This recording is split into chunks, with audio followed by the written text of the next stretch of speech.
Alright, here we go. Good evening, Nathan Oakley, is it? Glad to see that you commented, but I still reckon I see a duck. So you'll have to correct me on that one.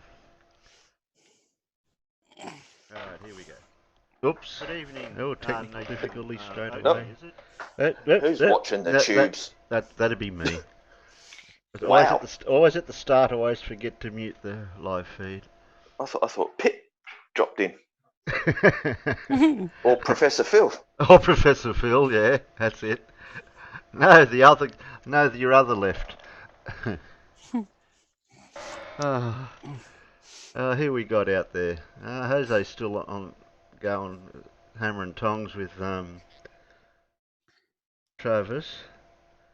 I think he needs a word spoken to him again. Who needs a word? Oh, Travis, I'm going to have to talk to him again. Why? Because he doesn't know what he's doing. Well, we did have an earlier debate earlier on today that I didn't get to watch with a JM Truth, that he thinks he's a production expert and knows all about cameras and footage and JM Douche, sorry. and debating with Rhetoric about rocket launches and things, and I'm thinking, how would he know? Yeah. They're not debates, they're conversations. Ah, okay. Oh, There's no structure to these things. We've got an okay. What are you gonna have your long names for? Okay, I'll just call you OK. G'day, Cypher. Hey, Didge, how are you, mate? I'll give OK Peanuts. a spanner. We'll give that OK a spanner, Cypher. You reckon he's okay? Oh, he's okay. He's all right. Oh, he's a boomer. He's half left. And then Philosopher of Nonsense is there. There we go. Jeez. Now we can start. We're actually doing a bit of research that I'd like to ask the Peanut Gallery's help on, if anyone can remember the bit that we're looking for. What's this? You need to ask the question. So Team Skeptic did at the FEIC last year. There was a news report. Bob Nodell wearing the stupid yellow shirt that they had there. There was a reporter that was asking him questions about it, and he said that the Earth's rotation can't actually be measured. I want to get that clip to use on Sunday's shows where we prove that they backpedal and say things, and then when it doesn't suit the narrative, they change their stories. Because we all know Bob's famous 15 degree per hour clip, and then at the FEIC he did this interview. It was a blonde reporter, grey suit. I believe it had a checker pattern on it with the thin white lines. And he says to her, "Oh, we can't actually measure Earth's rotation at all," which is a complete freaking lie, as we all know. So if anyone can remember that clip, and I know Team Skeptic had it up on one of his, I think it was a live stream shortly after the thing actually happened, but it's gone missing now. I've gone through all of his videos and I can't find the actual news report anywhere online. So I'm hoping if anyone can remember that one, if you could please direct me to it, I would very greatly appreciate that. Try Jimmy Kimmel. Jimmy Kimmel? Mm-hmm. On it. If it's not Jimmy Kimmel, I guarantee you, if you look up Bob Nodell, FEIC 2019. It was a local news station that did this. It was on an actual news broadcast. Why don't you message Team Skeptic? I have been. I'm waiting. Hopefully he can find it. But if not, it's not a big deal. But I think it's just one of the more glaring sort of backpedaling, things that he's done. Oh, an admission of incredulity. Yes. I'm cooking sausages. Ooh, nice. Philosopher of Nonsense, you'd have to get in Discord and go to the special place. I'll just check to see where you are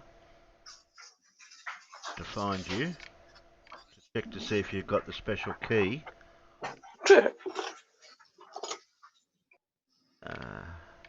I can't even find you. Oh, there you are. Oh, can you all hear that? Can you hear that? Yeah, check in Oz Squad, Philosopher. You'll find the key to Zoom. That's the Zoom meeting. Yeah. Yeah, That's unless in you've got the Discord. special key, you can't get in. I don't think. Alright, now I've got the whole, at least the video uploaded straight away for Fight the Flat Earth. We might, I don't know if we need to listen to the whole lot.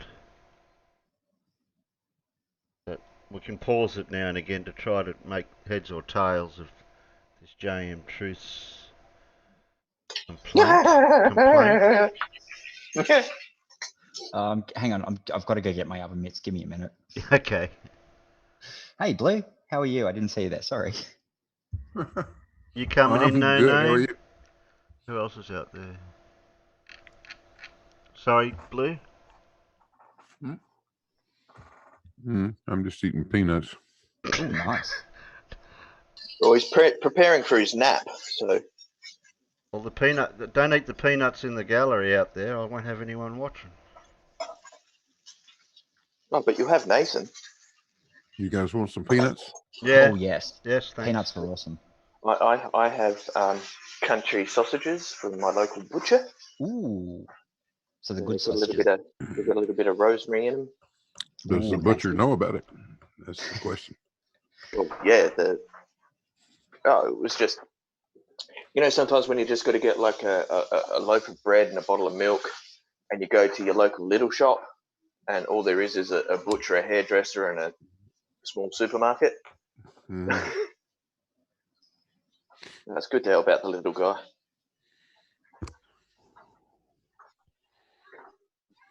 Yeah, not a lot of those local... around anymore. Remember the old... No, there's not. You'd drive up the side streets around your little suburban town and you'd have a little corner shop that sold your smokes, your bread, your milk and stuff like that. No, you don't see them anymore now much. Yeah. I've got one, and it's run by a nice little Chinese couple. They've got the essentials of life in there. They've even got the old lolly rack, Terry, behind the glass. Oh, no way. Yeah, Right. so they've got all the 5 and 10 cent lollies in there. And what else have they got? I remember when you used to be able to go in and get a 20-cent bag of lollies. Now you have to pay $2. It'd be half a kilo. Yeah. You give a kid a 50-cent piece back then, and you come back with a bag that he couldn't carry. Mm. And pockets full as well. It's like minimum chips used to be $2. Well, I gave my daughter $5. We went to a chicken shop, barbecue chicken shop today for lunch, and after I picked her up, took her down there just to get. I thought, $5 worth of chips, and it was a bag that I would have paid $1 for when I was a kid. Mm. It was just rude. Probably lucky if there was 2 potatoes in there. 10 pounds of sugar. Pounds? What's that? So What's this freedom unit shit? can you all hear me now? Yeah? Are you talking? He can't hear us. Oh, interesting. Hello, testing, 1, 2, 3.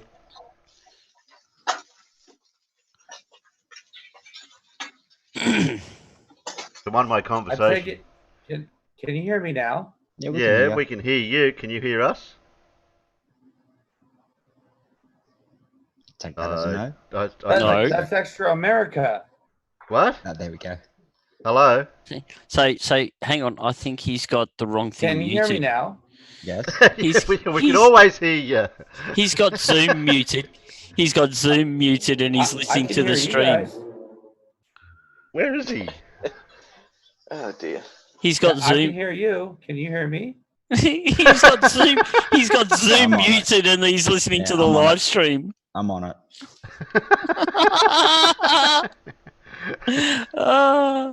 Giggle.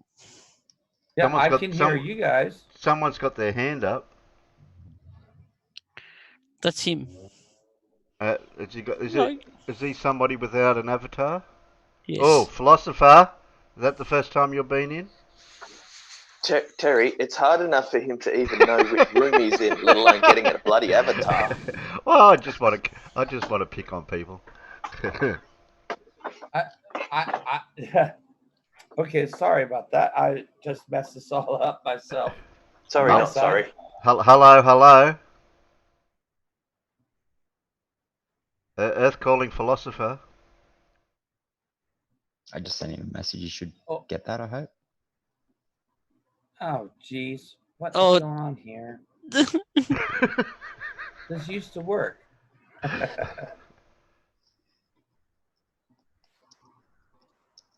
Hello? Hello. Oh, Oh. And like Blue, microphone's Yeah. microphone's trying to commit suicide. I was gonna say it sounded like Blue just headbutted his microphone. No, he's allergic to peanuts. It charged me. I wonder if this thing's had its shots. Let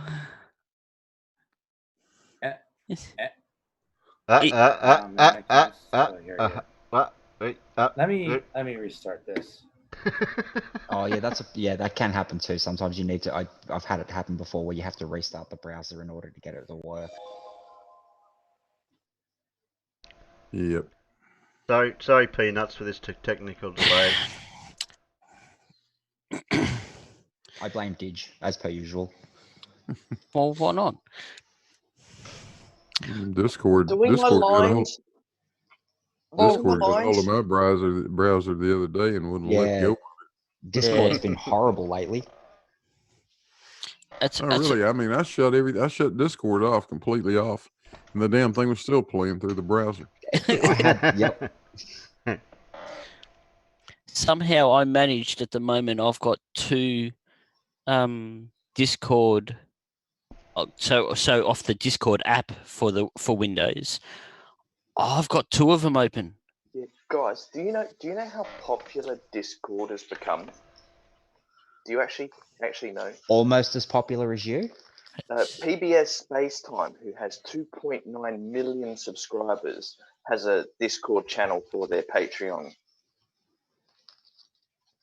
SciShow, with their 6.9 million subscribers, has a Discord for their paid members. Let's be honest, Discord is nothing but Facebook without all the crap. Yeah, basically. Oh, I don't know. You've spoken to Kevin. You've spoken to Hollywood. You've spoken to Dallas Dave. No. You're missing. You're talking about the wrong type of crap. I meant. You used to be a Uni Rocks Discord server. Hang on a minute. We'll get philosopher in again. No, we got nothing. We got no microphone even. So what I was talking about is Facebook starts suggesting stuff and things where you want to go and all of that type of crap. You start seeing what everyone's posting. Whereas Discord, well, you can mute that crap so you don't see it at all. Okay, I got it fixed now. Sorry about that. There we go. Well, I hope you get it fixed because people are starting to complain that you might be a flat earther with your technical issues. Oh no, well no, I only temporarily flirted. It's just because I hear so many sirens that Nathan Thompson might be in town. Get a little bit paranoid. It's not my fault. I'm sorry, but I got it fixed because unfortunately I have like 12,000 audio devices connected for some reason. I don't know where they came from, and I had to pick the right one. That's my line out was the problem. Okay. Okay. No. All you do is go to get an avatar, and you're right. I thought I had one. Jesus, Evan. It never ends. It never ends. Anyway. Can you excuse me for the night? Give me a pass just for tonight. Have you been on before? Yeah, I have. But I don't know where my avatar went. What avatar did you have before? That was the crossed out symbol one that the Globebusters use over the globe. The Ghostbusters cross out symbol with the orange background. I can't remember that. Oh, well, then he's never been here before because Terry can't remember it. Yeah, I'd remember the avatar. Well, maybe my avatar was CGI and it just went away for a little bit.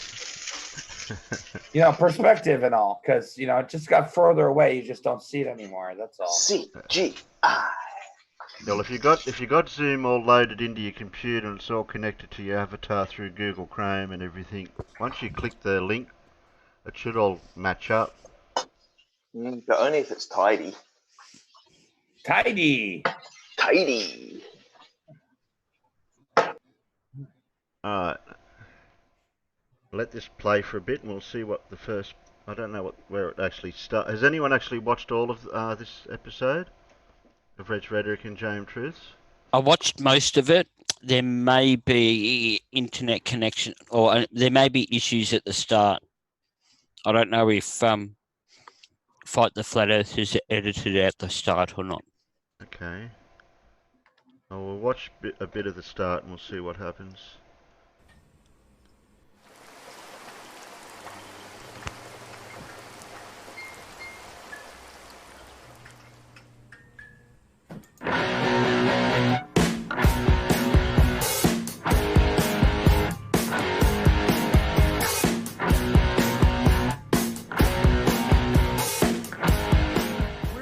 On a disk, floating through space, with a tiny sun.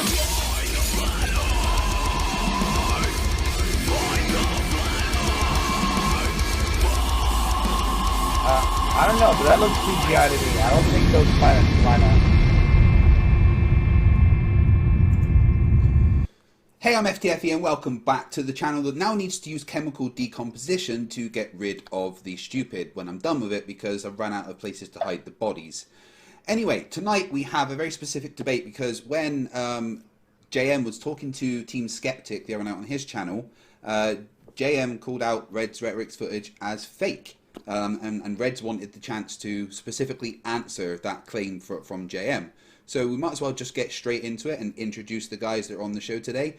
JM, welcome back. How are you doing? Hey, I'm doing good. How you doing, Craig? Thank you very much for joining. So, yes, is this true? You think that Red Rhetoric's footage is fake?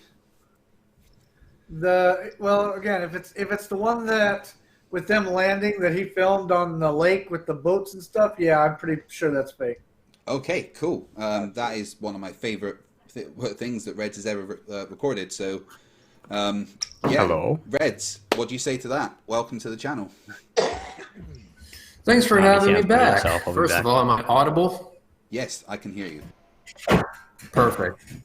Yeah, the footage is most definitely not fake. I would very much like to hear how you came to that conclusion. What was your methodology? What analysis did you do? That kind of thing. Well, let's take a look at the footage, shall we? Yeah. That way there's a reference point. That's the Falcon Heavy Launch one, right? Sorry, Reds. Yeah, the one with labeled Nikon P1000, or you can go to the. No. That's the other one. Yeah. Yeah, I would recommend skipping ahead to maybe 3 minutes into the video. Well, it was the landing that JM seems to be contesting. So why don't we just go straight to the best bit, in my opinion, which is the landing, and talk us through what's happening, Reds. Well, this is filmed with the Nikon P1000, the flat earther camera of choice, and this was a unbroken shot from launch to landing. And I am located in Cape Canaveral, right off of Highway 401, and you can actually see that is a Falcon booster landing, again filmed with the Nikon P1000, the flat earther camera of choice. I wasn't the only one who filmed it though, but we'll get to that later. But that's my footage. Okay. JM, why do you say that this is fake? Well, the video that I saw had 3 rockets in succession landing at the same time. They're fake because What's that? That's not what happened. Falcon Heavy has a core booster and 2 side boosters. The 2 side boosters land on land, and the core booster lands on the drone ship out to sea. This footage here is my filmed with the Nikon P900, another flat earther camera of choice. Okay. What does it matter, flat earther camera of choice? Like, forget that; it's irrelevant. It's to accentuate the. No. Listen. The reason why it's important is because it accentuates the flat earther butthurt that told me to use that footage or use that camera. That would totally debunk, the curved Earth, but it only confirmed it. But moving on. Well, to each his own, I guess. Okay. Yeah. So anyway, I filmed this. Now, let me be very clear here. For Falcon Heavy, I filmed an unbroken shot from launch to landing. This is not CGI. I was there. CGI. Do you actually think that I can't tell with the naked eye that that's CGI? Yes, I definitely am making that assertion that if you think this is CGI, then you are not the expert that you proclaim yourself to be. Why? Because I'm calling you out and saying I don't believe this footage is real? So that means Because that I'm not sincerely, an expert with film? Because I don't believe this is real? If you are claiming that my footage is CGI, and here's another thing. I wasn't the only one that filmed it. In fact, if I could just snap my fingers, I would have Astronomy Live here to tell you because he also filmed it himself. In fact, hang on, let's try that. Astronomy Live, do you exist? Hello. Oh shit, Astronomy Live is here. Another person filmed an unbroken shot from launch to landing with his LX200 with a Canon T5i. Would you like to tell him that his footage is also fake? No, because I haven't seen this footage. Do you want to send me a link to that? You know what artifacting is, Reds? Yes, I know what artifacting is. Okay. You have a ton of artifact in these shots. I can't believe you're going to stand here and try to tell it's real. So is it this bit in particular that you, JM, are saying that is fake? This bit of the landing here? This bit of the landing is fake, yeah. Right, and just to clarify, you are claiming that Reds is lying about the fact that he filmed this live. It's technically an artifact of the image. Well, I keep telling you guys when a flat earther says CGI, that means can't get it. Yep. Yeah, what he needs to do is say anomalous artifacts, things that aren't necessarily always going to be in every frame. Indeed. And he's not showing. I just like the word anomalous. I like that. I like an anomalous cheeseburger. You like my wording. Fries. I do. It's like plutonium. It just rolls right off the tongue. Yeah, plutonium, the only element that we know of that cannot be found in abundance upon the planet. I just like the word anomalous because nobody knows where I am. Oh wait, that's anonymous, isn't it? Yeah. But I think that's technically anonymous. Mr. Well, Victory it sounded the same. Mr. Victory saying and same artifacts around the birds flying in front of the wires.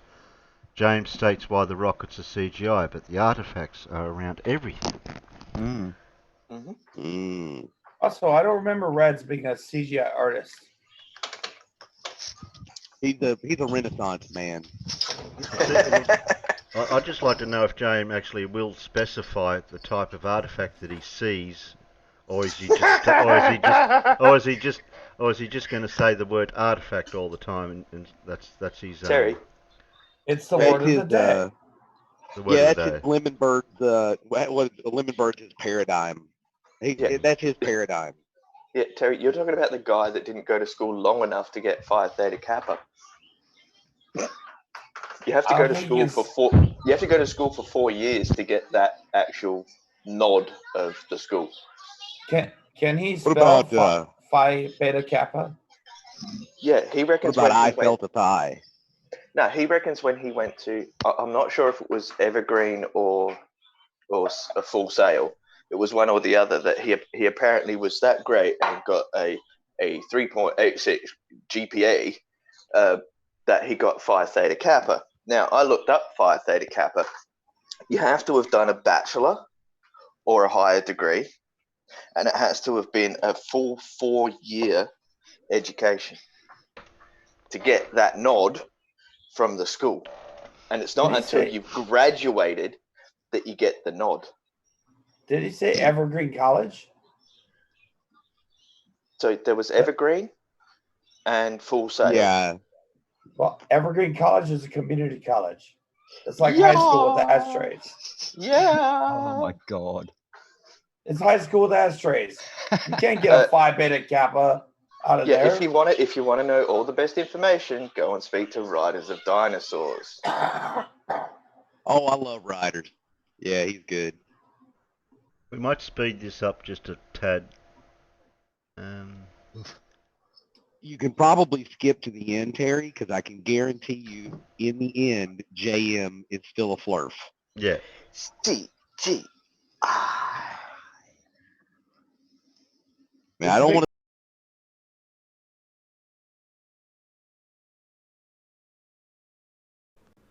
to. Unfortunately, yep, I am. Let me be very clear about something. To your artifacting claim, you do know that in my original video, I filmed this shit at 4 fucking K. There was no artifacting. In fact, the picture was so sharp, you could actually see the shot rate off of the grid fins. You have two major issues with shot. First, your rockets are perfectly in sync with each other, which defies actually the laws of physics. And then your boost, how? Again, I assume if this is your shot, then you edited this. Okay, now you can talk. Okay. I'd just like to point out that he states there, and he starts out by saying, you've got 2 major problems here. Oh, okay. Just watch how much that number grows. Well, he's got 2 rockets, so that's 2. No, well, he's found one problem, that the 2 rockets were in sync.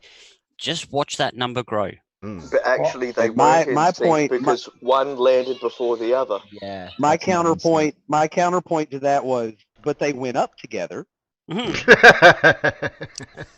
that's true. So, I mean, why wouldn't they come down pretty much at the same time? Right? What's going on is he has 1 major problem with the 2 major problems, so the 3 major problems are going to bring up with 4 different excuses. Excellent point. I'm going to sum them up as nuh-uhs and I don't get it. Yep. Okay. Can't get it. CGI can't get it. CGI. Okay. Thank you, Creaky. CGI nuh-uh.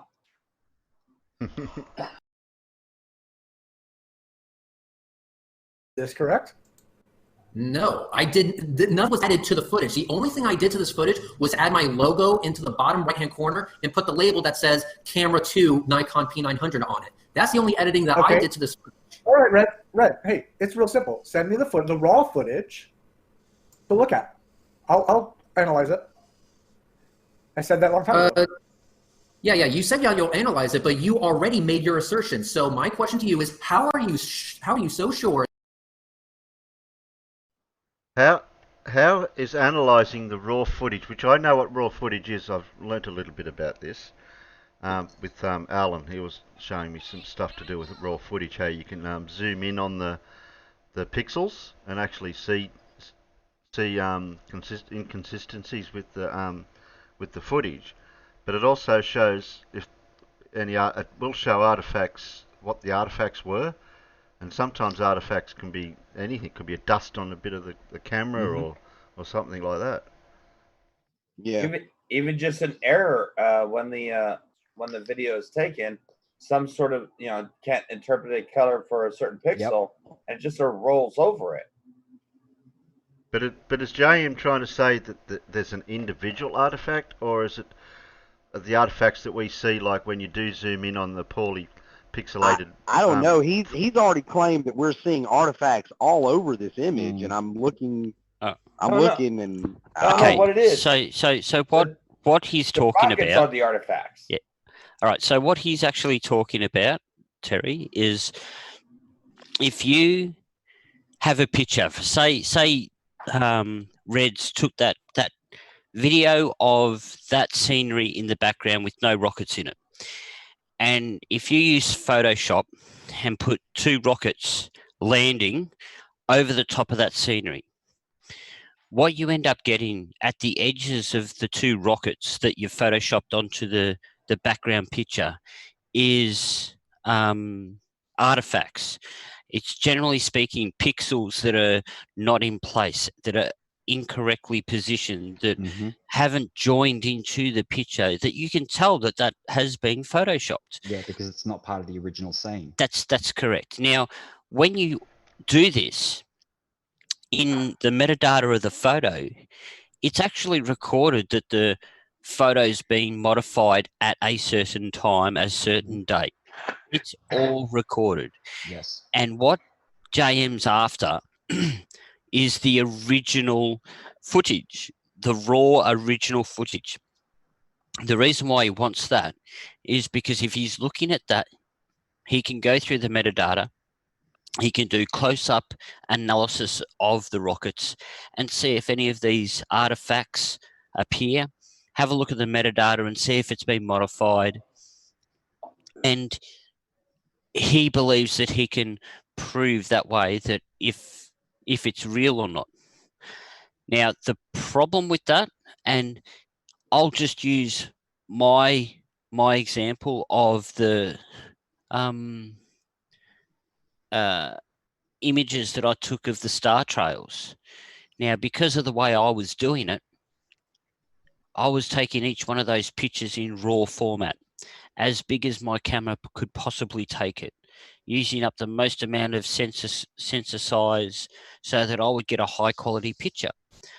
I would be assuming that Reds would be doing something similar, taking the picture or the video as big as he possibly can. And I believe Reds actually records it in 4K. Yes, he did. Now for him, that's why he gets such amazing footage. For him to then send that to, put it on a G drive for starters, and allow JM Truth to access it, it would probably take a couple of hours just to download it, and then a couple of hours just to upload it. And that would be going on the idea that America's got higher speed internet than us. It would be they would be phenomenally big files because they're in raw format. When you put it through DaVinci or whatever to put it onto YouTube, you're actually cutting down the size of the video so that you can transfer it around a lot easier. Well, if I might add, what would be the point of him going through all that work to fake it? All those big Would that be a lot of wasted effort? All those big juicy NASA checks, mate. Yeah. Oh, that's right. No, hey, the ones that none of us can you get. update my address? I'm still not getting my. No, I'm still waiting for the Black Site's monthly, infinite budget. Still waiting on that. I'm showing $11 million. I'm showing an image of when you, depending on the rendering and what format it's in, of how artifacts can show up. And see the blur just near the edge of the mountain there that's been highlighted with the green circles, Terry? Yeah. You see me mouse? Yep. Yeah, we can. Yeah. So those blurs are the artifacts that JM Truth are talking about. Well, you can see more in this one. You can see artifacts. Because the resolution of the picture's been dropped. Yeah. Okay, so the higher resolution, you're less likely to see them. However, as soon as you've edited or modified a picture, like, I don't know, the Instagram models do to make their butts look a nicer shape, or just to any of that, when you do any editing of the pictures, you end up with these artifacts. It's well, even now, Pete, when I'm tilting my laptop back so that the screen gives the appearance that it blacks out a little bit, I can even see it clear, the artifacting on the far right picture of that mountain. It's not as visible as the left one. The one on the right, it's not as visible as, but it's still there. Yeah. Well, also at the same point, when you just change a video format, you're going to inherently get artifacts. You convert video from AVI to MP4, that's going to happen. That's correct. And the thing is like what was mentioned before, though, you can actually, even without changing the original format or anything, without even modifying it, you can get these artifacts just through a glitch. Your mobile phone may ring next to your camera as you're recording it, and the radio signal from your from your phone may get picked up by the camera digitally, which can be recorded as a mistake of the picture being taken. Ah, I didn't realize that. You know, Yeah, EMI. Yeah. Mr. Victory So- has a good point. Yeah, I was just recognising that. Yeah, if you're watching a video on YouTube or on the web, you're not viewing the original resolution. That's correct. Yeah. Well, you're definitely not. You can almost think of it as dropping sound packets. Sort of, it's the same sort of Yeah. idea when you get crackling and whatnot over Discord or whatever.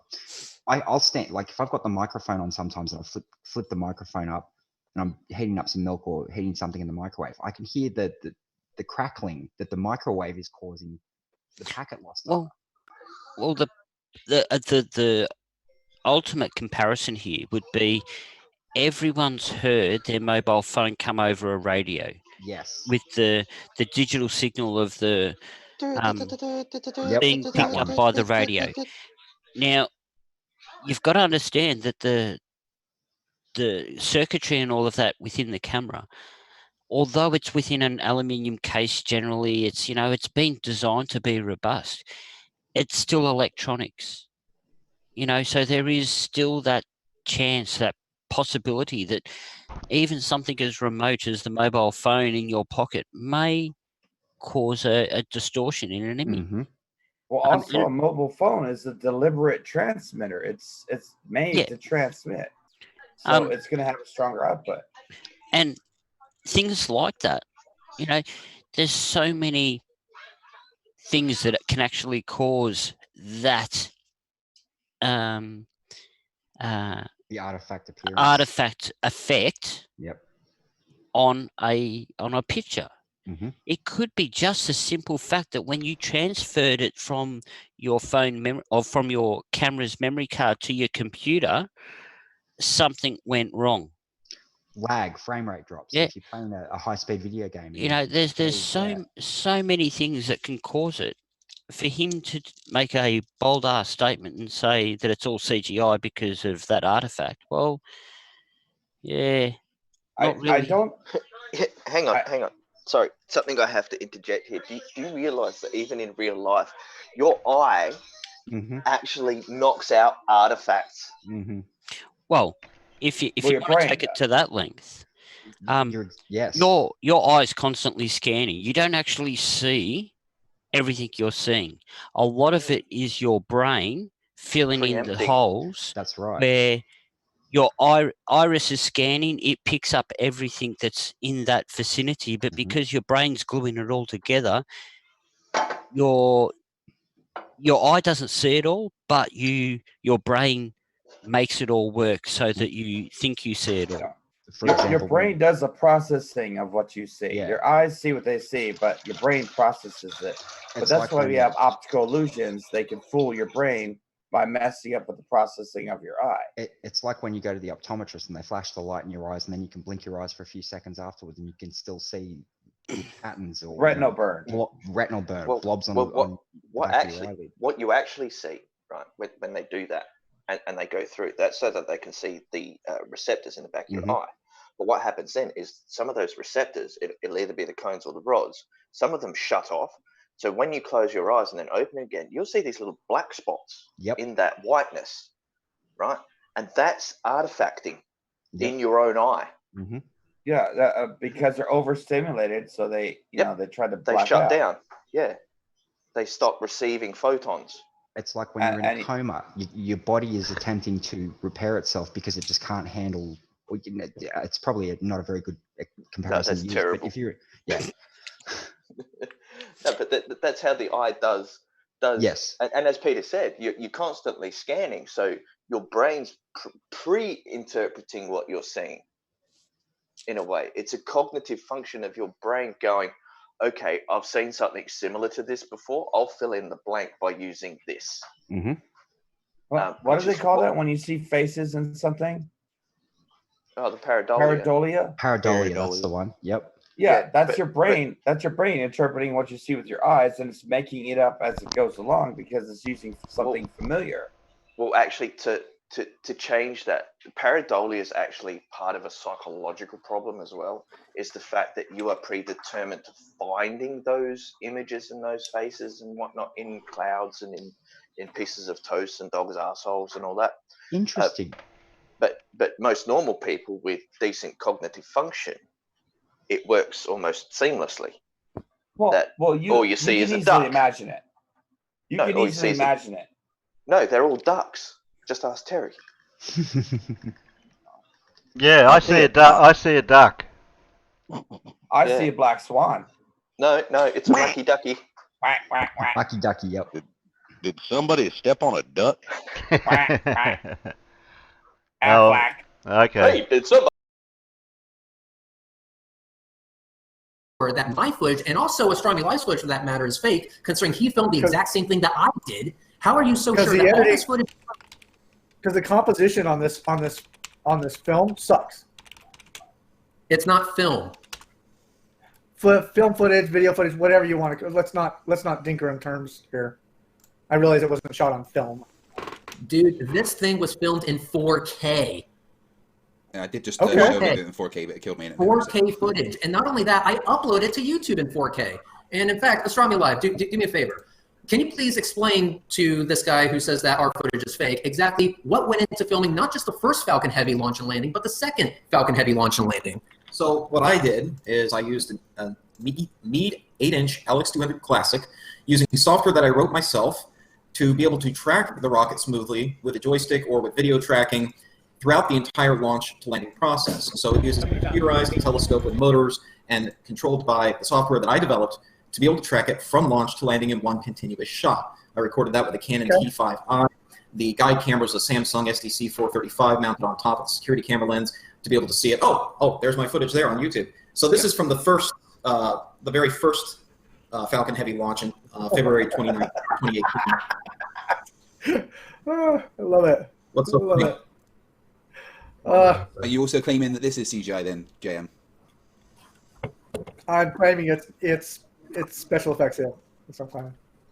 So I have with me, I have a computer. If FTFE can send me a link or send it to Red and Red can forward it to me, I've got the original file completely raw, totally unedited, totally unrecompressed, just the original raw file from the Canon. And we can take a look at the EXIF data and see if I did any edits to it and see what it shows. Can we do that real quick? Can FTFE, can you send Red a link? Yeah, I'm just getting the link now. Yep. And on top of that, I'll be more than happy to send the original. But I'm here. Hey, sorry about that. Sorry. I just want to throw in. You didn't have to pause it for me. I just wanted to throw in. It's like, he was not the only one to film it. There were more people there. This was an event for everyone to watch. That they watched. Other people filmed it. I've seen news footage. I've seen news footage where people submitted footage to the news station. Reds wasn't the only one there. Yeah, I know, that's what the point I can't understand. How can he say one person's is fake and there's lots of other people that have filmed the same thing? That's why you've got Astronomy Live on there with him. Yeah. And on top of that, the other people that filmed it, they're just regular, just run-of-the-mill, generic people who can't even change a tire. They're much all less do CGI. paid NASA shields. Oh, well, of course. That's why every one of them. Trailers and all that stuff. Well, it's not a high-paying job. Oh, okay, I see. Real-time CGI rendering. Hang on, philosopher. Hang on, philosopher. They all have bad crack habits or something. The thing you need to realise is Red's Rhetoric is nothing more than someone that's just without belittling him at all. He's a plumber. He's just a run of the mill guy. He isn't anything. Oh, excuse me. He just likes recording this stuff. He's got. I think the most important in his name. I think the most important thing is they had five or six cameras there doing this. There was people on the same jetty that they were on recording this.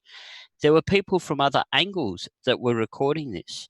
So if it's CGI like James Truth thinks it is, that means it's one of the best holograms, 3D render, real life. Right on. That exists, because you can't take multiple shots from multiple locations unless it's been CGI'd real time with a holographic laser in daylight. Wait, you haven't done that before? Yeah, dude, that's like you can buy those kits at Walgreens now. Yeah, you can buy the holographic rocket laser. I think what $79, I think. Yeah, about that. $59.99. Kmart have got them. You get The them for Kmart? Well, there's no $15.99 on Amazon. Kmart. Yeah, there's no Kmart's around Smarter here. Every Day actually did a video on one of those the other day, I believe. Yeah, and on how terrible they actually are. Yeah, yeah. I mean, they look cool, but they're not great. No, you're right. It's a special filter you put on the P1000. Yep, the holy camera. Does, All hail the holy camera. You know those Viewmatics that they had in the 70s? You know, the red thing, you peek into it and it shows you slides? Yep. See, they just have a very high-tech version that they put in front of the P1000. Yeah, you just click it really fast. Here's something that I find really funny. None of them say the whole name of that camera because it's a Nikon Coolpix P900. Yeah, 1000. It's a Coolpix. The Coolpix P950 is actually on its way out, which has apparently got some improvements and a bigger sensor. Yeah, but it's a Coolpix. Yeah, well, they don't want to say Coolpix because it sounds kind of lame. They don't sound professional. P1000 sounds professional. But here's the thing.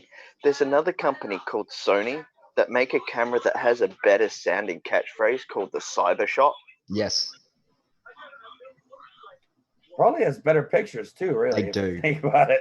They do. do. P1000 is not a great camera. Sony and Canon both make a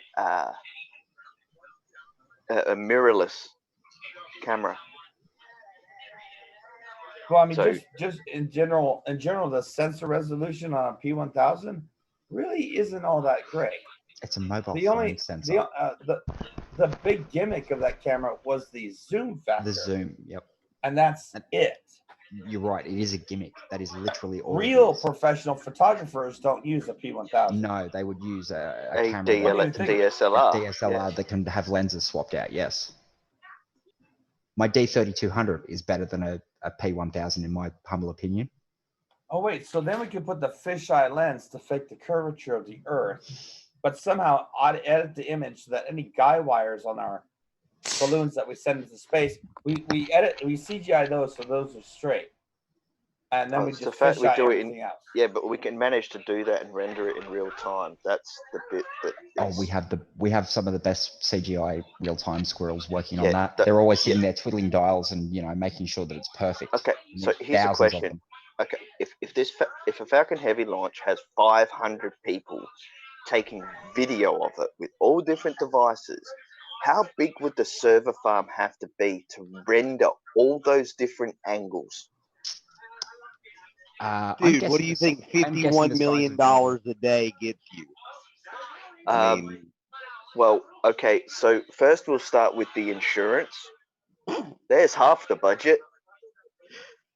Telemetry. Don't forget we have to. They have to coordinate with NORAD. Sorry, I didn't mean to cut you off, Cypher. No, you're right. But yeah, they have to coordinate with NORAD. They have to coordinate with the FAA because we don't want to launch a rocket right into a passenger jet. They have to coordinate with NORAD so they don't think it's a illegal missile launch. They have to coordinate with the general U.S. military to say, yeah, we're launching a rocket here. This is going to happen at this time, blah, blah, blah. Don't hit the ICBM button. Okay, be chill, guys. They're all in on it, man. It's not just that. It's also the graphics processing power that you would need in order to, have it run smoothly. And you just can't get that amount. They don't have that technology yet. Oh, sorry. You were talking about the CGI. I was talking about the real stuff. I forgot. Area 51 now. Yeah, that's what I mean. The graphics processing power, in order to render it in real time, would be astronomical. There's no way. There's literally no way of doing it currently. I've seen those quantum computers, man. They got that stuff at Area 51. No. Scoff. According to Rad Vlad, all you need is a quantum computer time machine. Oh yes. So if you have a quantum computer, you have a time machine. All of it powered by Sheeple and I's new ether drives. Yes. And I want to hear about this. We'll talk about that. And Globetard Tears, don't forget that. Yeah, well, see, like, what you got to remember, right, is that the DVR system. Yeah. Sort of is going to compatible with the ether drive? Well, that's the thing, right? You cannot have an ether drive without the density vector. Okay, good. I just didn't want to upgrade technology again. I just figured out DVRs. Okay. Yeah, well, see, that's the thing, right? These guys think that they've got this niche with this ether drive, but unless they've got the density vector figured out, their ether. Yeah, they're not getting anywhere. That's the last part. You're going to need something to really just poke your thumb through the anus of the ether, and that's why I called it the thumb drive. We may have had the ether, but we haven't figured out how to process it yet. Well, you need to know the density vector for that, and that's where my research comes in. I will get together on it. Don't worry about it. Well, no, what's really going to bake your noodle is trying to figure out Ethernet, because you know how hard it is to run cables all the way outside the dome? I mean, that's really hard. Yeah, well that's what you got the Tesla coils for. Yeah. That's the Tesla coils. That's how they work. Yeah, we are planning a restructuring of Long Island to be covered in Tesla coils so we can run the Ethernet to the dome. That way we can get the density vector radiance happening so that we can get the thumb drive in the Ethernet's anus. Well, you can't get the Ethernet except for outside the dome. The ether's outside the dome, so that's Ethernet, what the thumb drive's for. It creates a sub Ethernet, like kind of an anus. That's why. Okay, look, it softens up a little pucker in the firmament. Okay, a sphincter, if you would. So once you learn the density vector, you can just jam your thumb drive right through it. So is this an automated numerical universal serial bus? An anus numbers. Bus? No, what, you think there's numbers involved? All we need to do is our model goes where numbers don't even exist, sir. All we need to do is reverse engineer the technology of the dome, and I think we're on a winner. No, see, look, you got to start at a ground base, because that's where the density vector is at its most prominent. And then once we get it up there with thumb drive initiated into the sphincter of the ether anus, we will be covered. We're not live right now, are we? Like, they can't hear us, can they? Yes, they can. well, then we can pinch off lots of data at one time. All right, press play. Well said. Press play. Yeah, I think we should press play. Press play. Or we're gonna start making.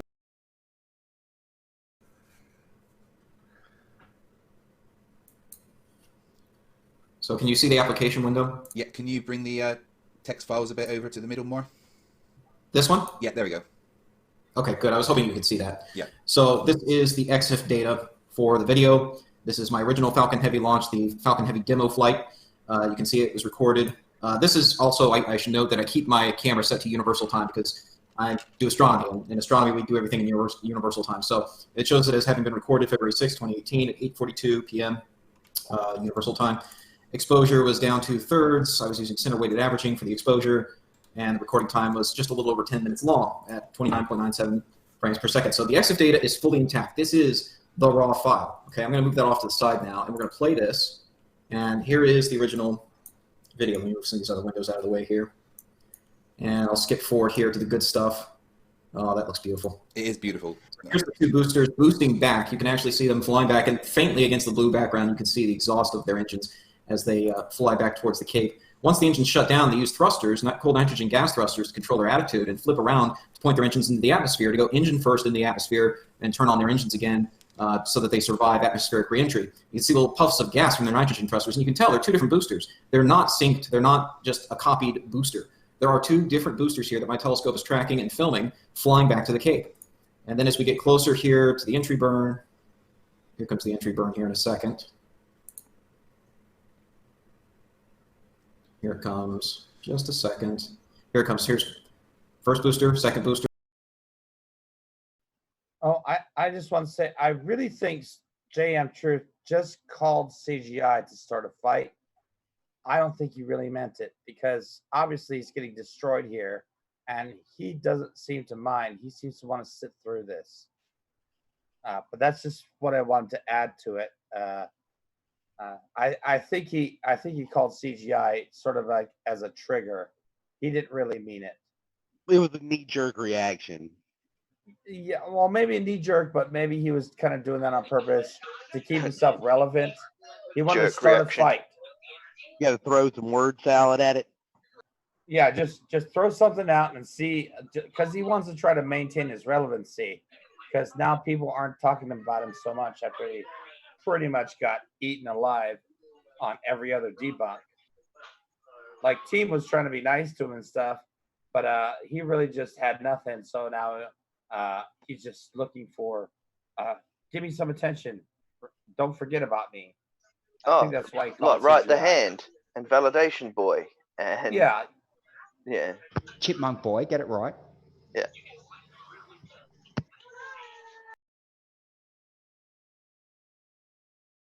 Turning on, so they're slightly staggered. And if you pause any of these frames, you'll see that the flames are independent of each other. They're not just copied. These are two independent boosters. And then they shut down and they glide back into the Cape. I'll fast forward here a little more. So at this point, they separated too much from each other. My telescope couldn't fit both of them in the field of view. So I had to pick one to follow. I picked the lower one, and that turned out to be the same booster that SpaceX messed up on during their live webcast. They initially didn't show this booster. They did show a copied stream from the first, or from the booster on the left, from my perspective. But I followed the booster on the right, the one they actually ended up not showing initially. And I followed it all the way down to landing here.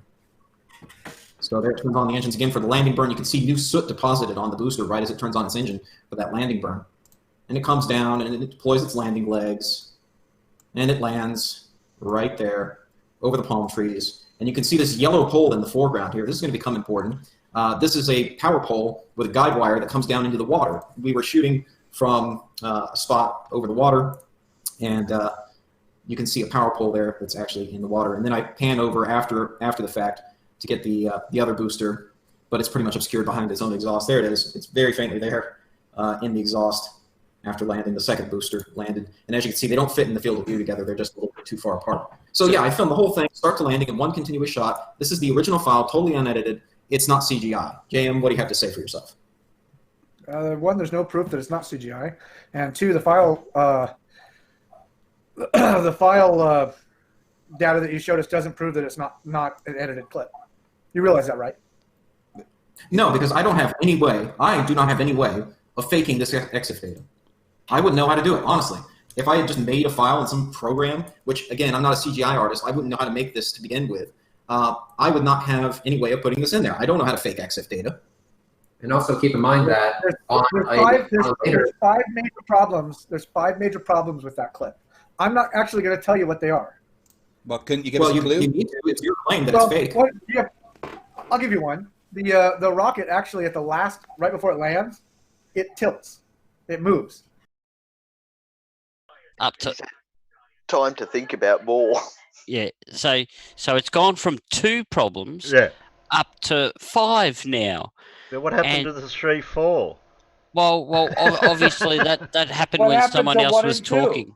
No, you don't. No, the first one was. I don't know what the first one was. Well, the 2 rockets were in sync. The 2 rockets were perfectly in sync. You see. Oh yeah, that's fine. That's 2. Sorry. But the thing is he is making these assertions that there's all these problems. But what are they? He's just making them from the video that he's seen. He still hasn't seen the original video to actually make an analysis of the original video yet. Well, I think my biggest problem with it so far is that he said there's no proof that it's not CGI. How about you provide some proof that it is CGI, JM? That's what they keep. And Casual actually mentioned this the other night. They make these claims, and they don't provide evidence to support their claims. We need to hold their feet to the fire on that. And they like to reverse the burden of proof. He's the one making the challenge, so he must have Yes. some sort of burden of proof to Yes. show some significant probable cause as to why that might be CGI. Exactly. And he's just saying it. He's not showing anything. He's just sitting there in the chair. He's not showing anything. He has no intent on showing anything. All he's going to do is sit there and naysay. Nuh-uh. Nuh-uh. Nay. Nuh-uh plus one. Infinity plus one. Nuh-uh to the infinite power plus Google. You can't beat plus infinity one. plus one, can you? Yeah, infinity's bigger than a Googleplex. Googleplex. No, infinity's bigger than a Googleplex. And it doesn't matter how many things. No, it doesn't matter how much you add to infinity. It'll always be infinity. Sorry. Mm-hmm. Nuh-uh. Ha. Gotcha. Like, if JM wanted to go through and forensically analyze that, I'm pretty sure he's going to find that it is real Okay, footage. so has anyone He's not here going- actually watched JM Truth's videos of him forensically and analyzing videos? No, I think that would be interesting. Now I'm going to have to. So no. He has done it. He's done it live and recorded it. It's something that occurs. Would you want to know the program that he uses to do so? I'm pretty sure Demonic knows what it is. Microsoft Paint. No, it's Photoshop. Photoshop. Forensic evidence. With Photoshop. So he puts it into Photoshop and basically zooms in on everything. That's all he does. That's nothing. That doesn't do anything. He claims that he's had this forensic training for video evidence and all of this. If this was the case, why is it that the big companies, Australia being the Australian Federal Police or the FBI in America, why don't they use it, Photoshop? Why do they use big computers and specialized programs to do that shit? Oh, well, no, because Man, they're all look, in on it. They're all in on it. If they could real-time Photoshop stuff, Donald Trump would look like The Rock. Right. He does, doesn't he? No. Oh, that's right. No, Oompa Loompa. I'm getting he the looks two like characters. like a mixed up. giant You're thinking of the wrong Rock. marshmallow. Okay. Not the Rock as in the actor. He looks more like the Rock, like you see on the edge of the riverbed, just sort of sitting there. He looks like big, Ezra. spherical, lazy. Rock candy. Yeah, but he uses Big Rock Candy Mount. he uses Photoshop, which for those people that haven't tried to use it for videos of this size, it's not designed for it. It has problems with it. And also, you're going to Photoshop frame by frame. Yeah, you just can't. No, really, wrong program. Well, I'm just saying, like, you're going to go through all that effort to Photoshop. I mean, you look at that one rocket that he watched, right? The one rocket when it retro fired, you saw the blowback just because like it was retro firing, so it was blasting against airflow, resisting it, and you saw some deflection. That was pretty gosh darn realistic for Reds to do as a CGI artist, as apparently he is, which he just said he wasn't. So for him to get something so realistic without even trying. The other thing, I don't know about you guys, but I've seen some pretty darn good deepfake stuff out there. But even then, it doesn't look real. Yeah, even right? Marvel like movies. ScarJo. I mean, like if you squint, hold your. Just kidding. Even the Marvel movies don't get it right with the Hulk. Yeah. The other thing you need to just be consciously aware of is we all know how. I can say this here because no one's a flat earther, but we all know how mirages are formed, right? They're caused by heat layers and cold layers trapped between each other in the atmosphere. Yeah, and now what's coming out of the tail end of those rockets when they land? A whole heap of heat. a lot hotter than the air above and below it. So what has that got the tendency of doing? Causing artifacts in the video? Exactly. Yeah. Yeah.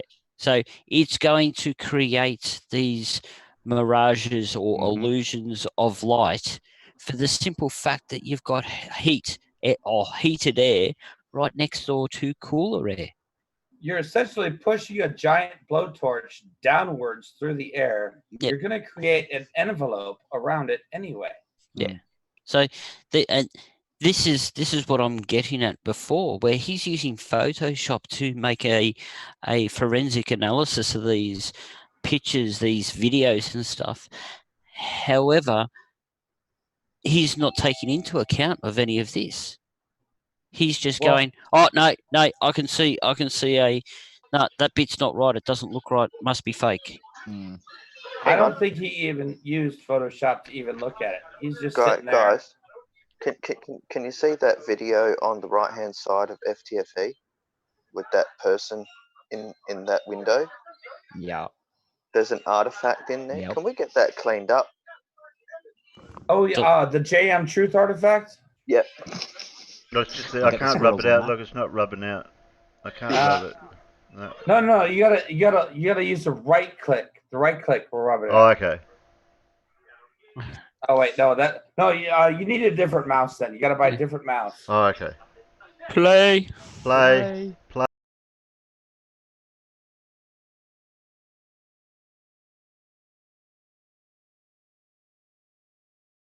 Meaning it wasn't coming in straight to begin with. You're right. It's not coming in straight. Well, it should be coming straight down. No, it's deliberately not coming in straight. Do you want to know why? Sure. Because what if it doesn't? Hold on. Can I? Me, teacher, me. No. I want to explain this. So it's not coming in straight. You're right. It's not supposed to. In fact, the impact point, if it does not like that engine for landing burn, will put it out over the ocean. Because if it doesn't like the engine, they don't want it coming in uncontrolled and smashing stuff all over the Cape. So when they light the landing burn, it's repositioning itself right now to make sure it goes over the landing pad. The landing pad is located right next to the ocean. They move the impact point onto the landing pad at the last second, and then they go vertical in order to touch down at the very last second, so that if anything goes wrong, it lands short. It lands in the water. It doesn't destroy stuff on the Cape. I would also like to point your attention to, what was it, CRS 17, where they had that grid fin failure, where it was tumbling. And here's the thing, I recorded that one myself too, again, with the Nikon P1000, the flat earther camera of choice. And its impact point was over the water. That's the reason why they do it. If something goes wrong, they want it hitting the water and not their expensive equipment. I understand the safety reasons. I understand the safety reasons they explained it to you. What I'm telling you is this is a really, really good special effects shot. It's not special effects. That's the point. We filmed it ourselves. Okay. I know you say you filmed it yourself. I don't believe you. Not only did we film it ourselves, but we filmed it from multiple cameras at the exact same time. In fact, you can actually compare the audio in each clip between my footage and Astronomy Live's footage, and it's the same. You can compare the audio to my static cam footage, and it's the same. Please send me all the footage. Send it all to me. I will gladly tear it apart. We'll send it to you, but here's my question.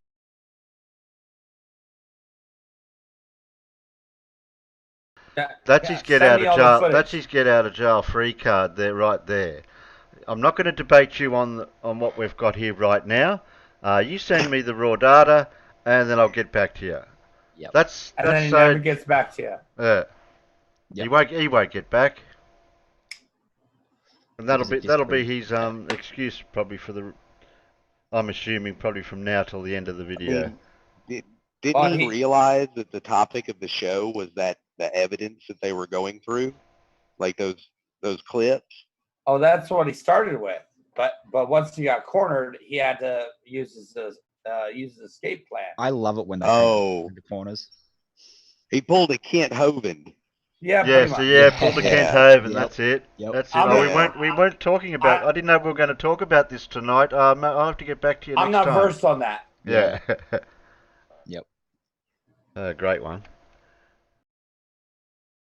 Question: how can you say with confidence that our footage is fake when we have yet to even send you the footage to begin with? Because I can see with my naked eye it's fake. So basically, you are showing everyone that you are not the FBI expert. You don't know what you're talking about. Wait. How do you know Well, first of all, do you have a degree in film? No, I was actually there. I don't need a degree in film to actually be filming something with my own camera. Hold on. You said you said you were there. I can't validate that. All I can take is you on your word, which I'm willing to do. You say you filmed it, that's fine. Send me the footage and I'll analyze it. But right now I can tell you there's some major issues with it. Like what? Like, James, Send me the footage can I ask you a point it question? out. Yeah. In your film degree, how much of that was learning to create CGI? It doesn't matter how long I spent. I did multiple films doing CGI. I still do. No. My question is, like, what training did you specifically have to create CGI? What programs did you use? What courses did you do? After Effects. I used Blender. I've used several different softwares. And you had courses during your degree to teach you how to use all of that. Yes. I can't sit here and tell you that I had special effects training if I didn't have special effects training. I don't know why. This is okay. This No, I just wanted to clarify what the training was. I don't say I have expertise in something that I don't have expertise in. Okay, I just wanted to clarify that you had that right now. Yeah. You don't have expertise, and I can tell you that right now, because here's the thing. I was actually there. Multiple people were actually there. Multiple people filmed it with their own cameras. Granted, they didn't get as good of a shot as myself and Astronomy Live did. That's because we're a little bit more dedicated to the art. But a lot of other people filmed it. What does that have to do? Like, you have two different things that you're arguing here. Red, hold on. You just insulted me. You have two different things that you said here. And I realize you're probably insulted because I said the footage is fake. And until I'm able to look at it, it is fake, because I can tell there's 5 or 6 different things that are wrong with it. Yeah, I just picked up on something then. I'm saying it's fake, but until I look at it to say it's fake. Well, no, there's so much road he covered right there.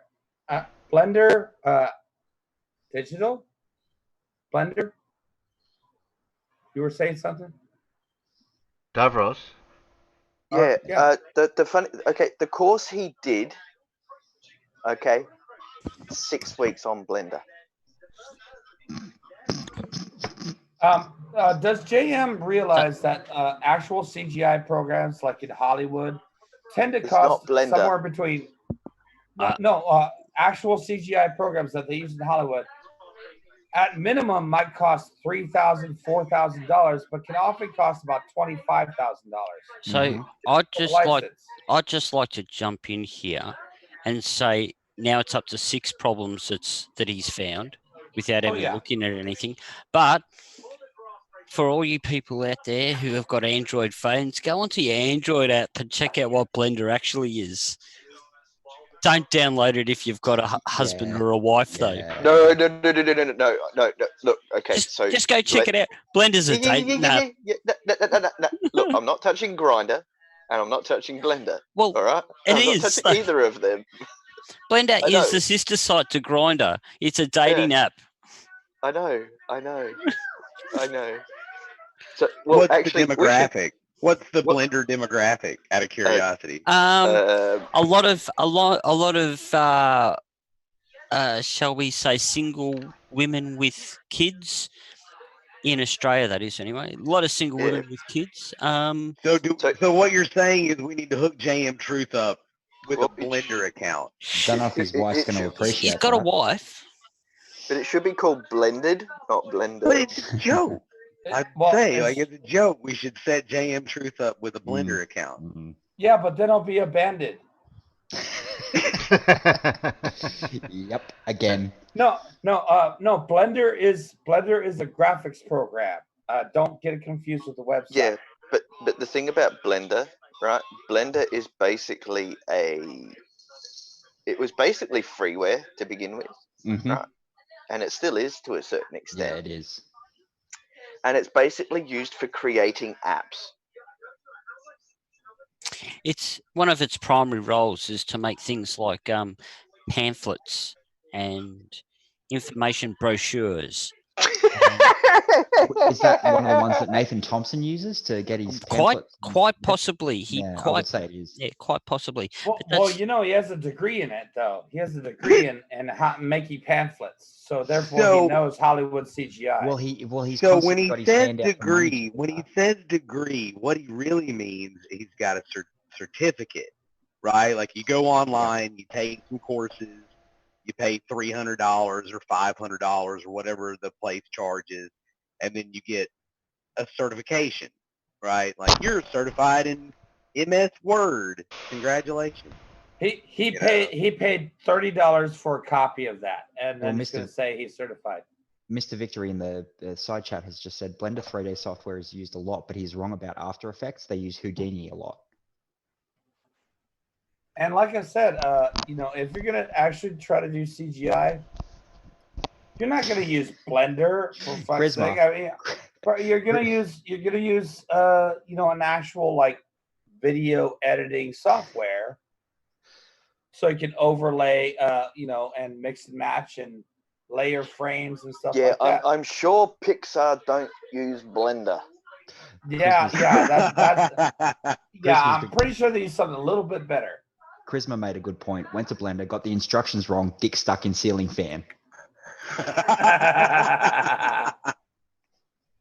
Well, then again, he does that with everything, really, if you think about it. It sounds like Charisma needs some of the deck straightener, smoother. I think we need to hit play and get this over and done with. Yep, I'm trying to get it done.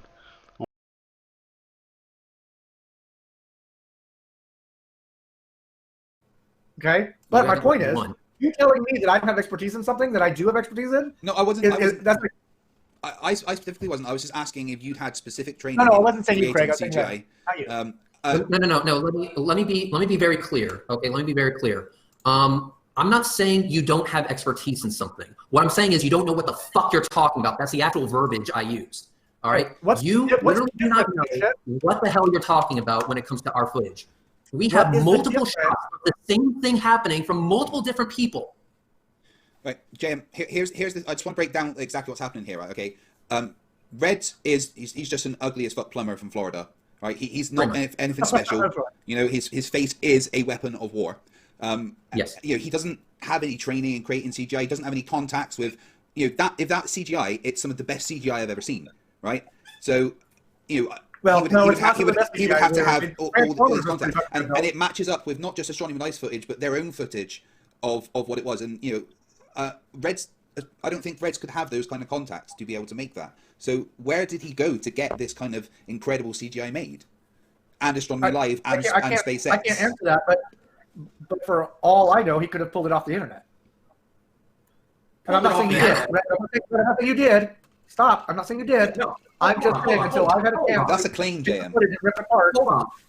Stop right there. Stop right there. You're saying that we pulled it off the internet. No, that's not what I said. In order for that to be true, you be able to show a source where we got it from. That is not what I said. You just said you could have pulled it off the internet. No. I said you could have pulled it off the internet. I was giving that as an example. Yeah. No, what you said was you just said you pulled it off the internet. That's not what I said. Okay. I'm being very specific for a reason. The point is, you just claimed that we could have pulled it off the internet. If we could have pulled it off the internet, that must mean it's somewhere else on the internet that we pulled it from. Where? The claim's only plausible if you can show plausibly we got it from somewhere else because somewhere else. It as an example. No, I was using it as an example. In order to be plausible, there would have to be somewhere else on the internet where the same footage exists, and then it's an open question as to where the footage came from. Did it come from? Did it come from this other source? What is the other source? Well, again, I wasn't saying you did. I was saying you could have. In order for that to be plausible, there must be another source. Hold on, let me finish. It's a hypothetical response. I wasn't intending to get into this big argument over whether it is or isn't your footage. Without any plausibility. There's no plausible way that could happen unless there's another source where that footage could have come from. Right, there could have been another source that I'm unfamiliar with. My point was simply that you could have pulled it off the internet. Okay, you're grasping at straws. Obviously, there would have been a secondary source. Try to disregard our evidence when you, in fact, don't have any evidence that our evidence is fake or taken from somewhere else. You can't just throw out hypotheticals of, well, you could have faked it by doing this without showing proof, evidence that we actually did that. Okay? You have workers to use hypotheticals so all you can the show your time. evidence. Right, guys, can't go around in circles here at the moment. So, Jim, just want to clarify. Even though Astronomy Live showed you, Did JM Truth at all? I might have missed something here, but there hasn't been any accusation that this was done live when he filmed it live, when it was actually filmed live on YouTube at the same time. There's no questioning there or answering from JM Truth about that point. Did he CG render it live? Well, of course he did. I mean, that's the technology that they don't tell us about. Just like he did for the 50 other 100 people, that were there also filming it on their phones.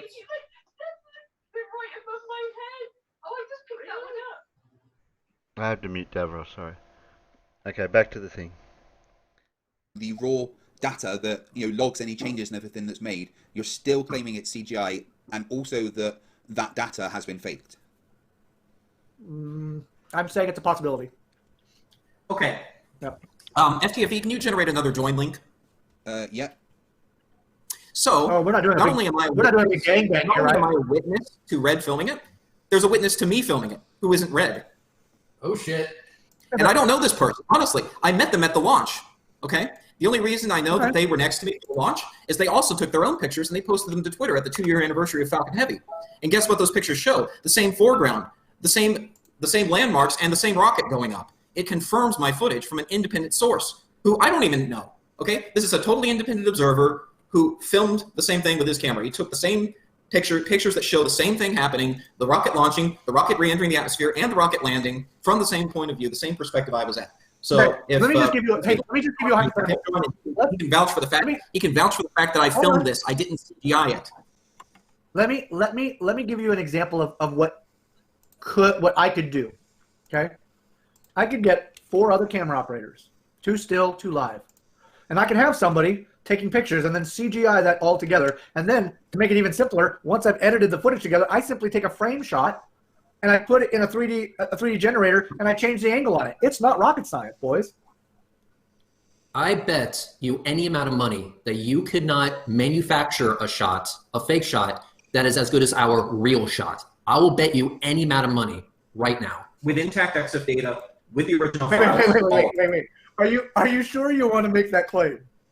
Yeah, hey, JM. I would love to see you create that footage. Hang on, JM. I will bet you, JM.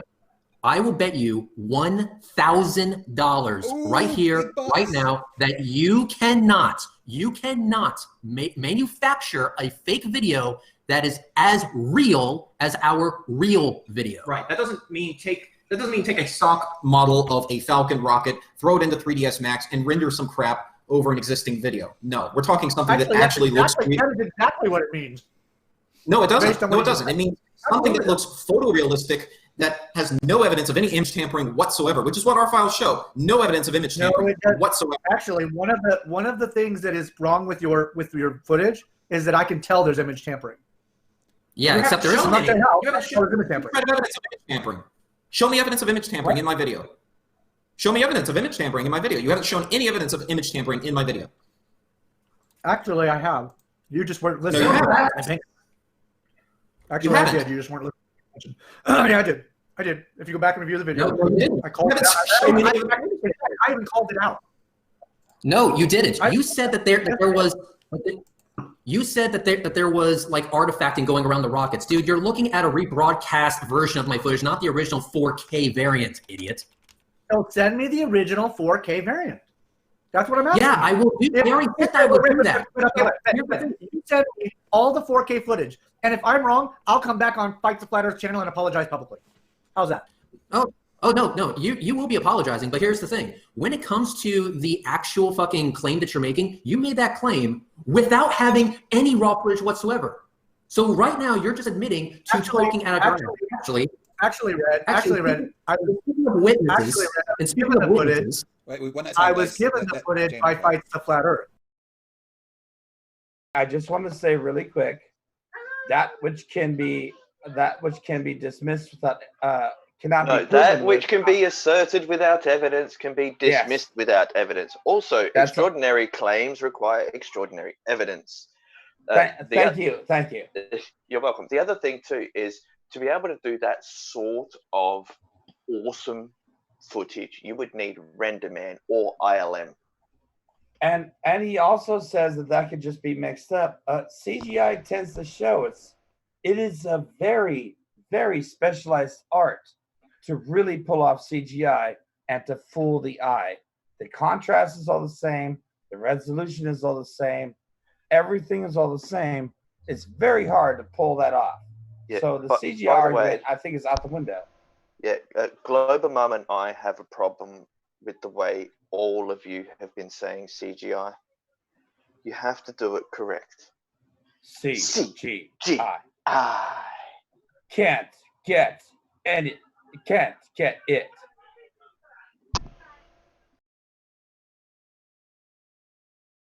Or what he claimed was actually raw footage. So I do actually have access to the raw footage. You're claiming you have 4K version. I want the original 4K version. When did I give the raw footage I gave you was of the boats over the horizon from Dazzle the Cameraman? No, months ago you sent me this. Because I looked at it months ago. Someone else decided to enter the room. Can we hear from him, please? Yes. Welcome to the channel. What's your name? What have you done? Have I got him muted? No. You should be able to hear him. Oh, he disconnected the call. But he is in the Hangouts, looking to share some data. So who is this guy? Astronomy Live? His name's Loopy. I don't know what his real name is, but his screen name is Loopy. But he was a photographer who took some pictures of the Falcon Heavy launch from the same spot I did, and he can vouch for the fact he saw my telescope, he saw my setup, he saw me film it that day, and he took pictures of the same thing. So I don't know if you can read. Hello, Loopy. I think you just rejoined. Welcome back to the channel. Why don't you introduce yourself and tell people what you've recorded? I'm Loopy. I basically I'm a college student. I went down with my friends. They actually drove down from Ohio, and they picked me up on the way back 2 years ago. And that's not the right screen. That's my media player. So I got some. I don't do video. I just took pictures because I figured a lot of people were going to be taking video, and I was right. So let's just go through. That's a bit early. And you met up with Astronomy Live when you were there taking these pictures? That's an alligator. That's not a rocket. That's Florida. Yep, just go down. We actually got on a bus tour the day before, where we at the visitor center, where we got to get out about a mile from the rocket. If I can actually pull this up on the right monitor. And I skipped. I lost my place. Give me a second. No worries. I was on the bus on the way there. Well, that's the friends. We got out. There's this little platform between the two launch pads, and then in the background here, you can see, because my camera is I have a cheap point and shoot. It doesn't come out very well because of the resolution. And this was from the 5th, by the way. That's me. When you just go down the bed. Actually, no, there's a cool picture here. You can actually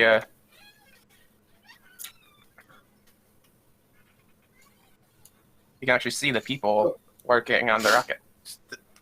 Okay, I'm not denying that people are working on the rocket. That's great. I'm not even denying the rocket took off.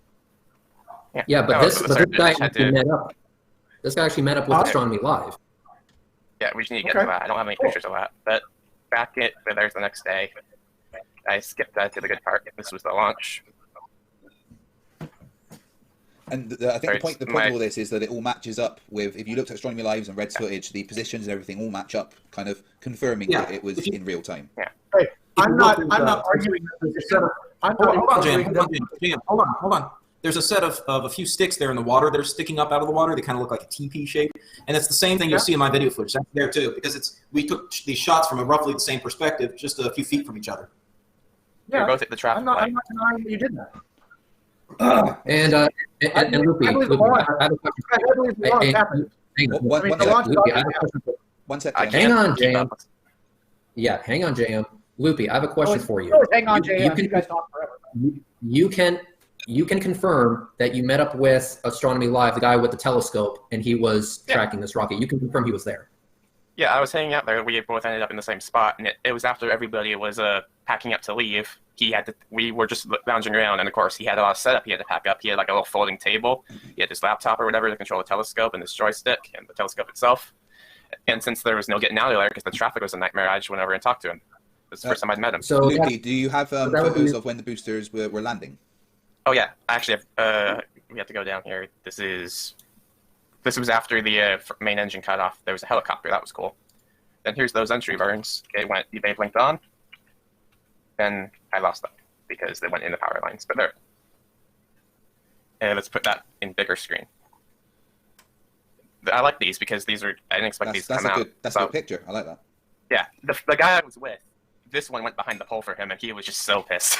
Yeah, stupid infrastructure. And then I completely lost my grip for a second there, and the camera went that way. But I like this one because you can see that they're not in sync like everybody's saying. This one already has its legs down, and then this one is just starting to put them down. That's the one I put on my credit card. Is this also CGI, JM? I would have to say yes. Okay. Okay. The only editing I did to this picture was to put it on my credit card. So. Yeah, that's some really good shots, and thank you for confirming. And they are beautiful shots. Yeah. I mean, and the point here, JM, is that the positions, even like the positions of the flames at the certain shots when he took, it all matches up with SpaceX footage, with Red's footage, with Astronomy Live's footage. They would all have to be working together to get this CGI created in this way. That's a good point. Do you not think that's a little bit of a stretch? My camera crews usually have 4 or 5 people on board, so no, not really. Well, we're not talking again, 4 guys, or 5. We're I'm talking that stretch of road we were on was packed with so many people. It took me and my group several hours to get back to our hotel that was 2 miles away. I hear you. Your camera group does not extend to thousands of people. I'm sorry. I didn't say thousands of people, but thousands of people. You're picturing thousands of people in your shot does not mean that thousands of people were seeing the same thing. No, the fact that a couple people. Testimonials of those people who were there. Okay. It was pretty cool. There was this one guy who went out on a motorcycle and came back with pizza, and we hung out. And then there was a bunch of other people. I didn't really socialize much. I'm autistic. I don't fit well with people. Good man. Well, to be out there in that kind of atmosphere must have been quite awesome for you. I'm jealous that you'll get to do that. Honestly, I.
Okay, don't threaten us.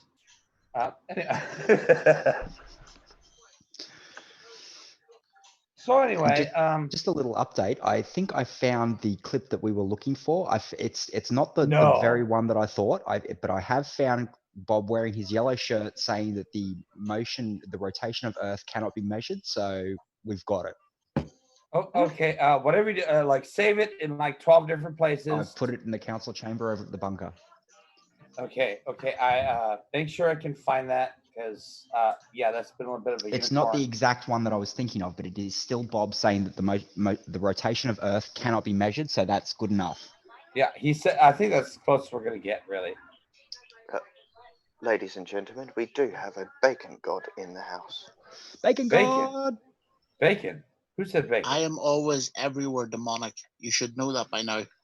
Yes, but it's the fact that you grace us with your presence. I don't grace you. I grace you. Omnibenevolence. Great, yeah, grace. He graces us with his presence. Oh, sacred bacon. Oh, sacred bacon, we pray to you. Mm. Make our We meals praise always your porky, delicious. smoky, salty goodness. You said salty. You said goodness. So anyway, about JM here, I think he just pulled CGI as an argument. No, you said it wrong again. CGI.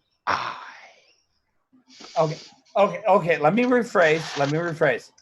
JM Truth, all he did, he started this off with CGI.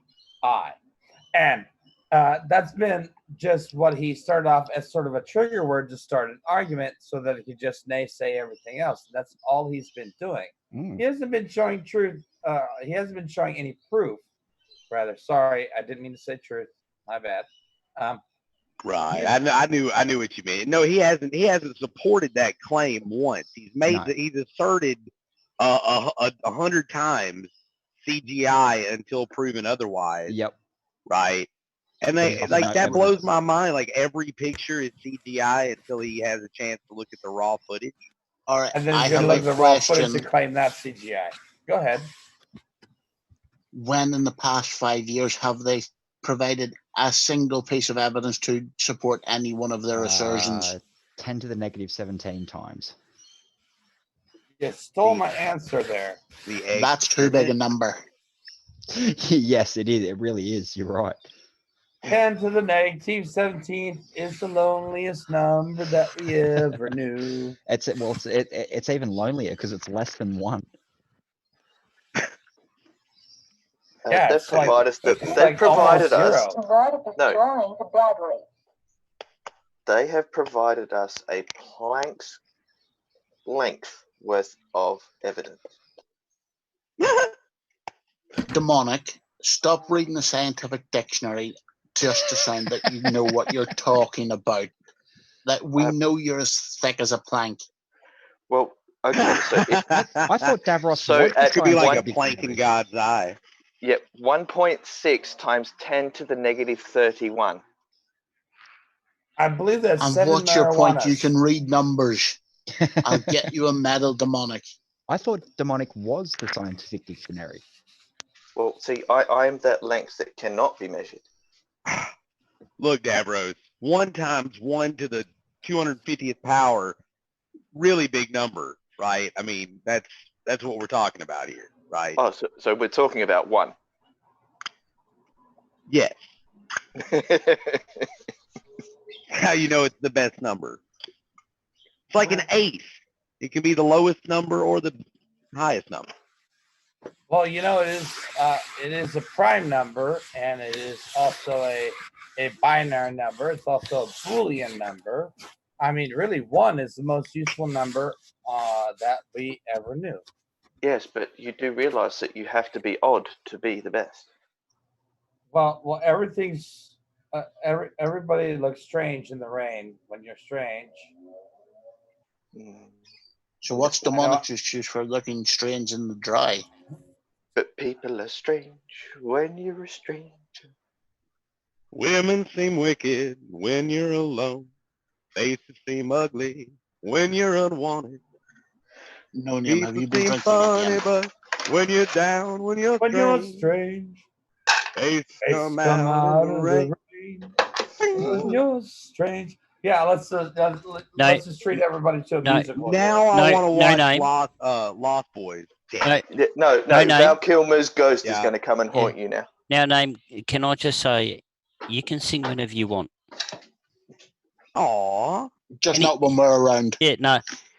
Most of the other people on this the panel can't, but you can. Well, no, all I do is get him started and then let him do the rest. That's all my aim is when no name's in, I'll just get a few words out and then he continues.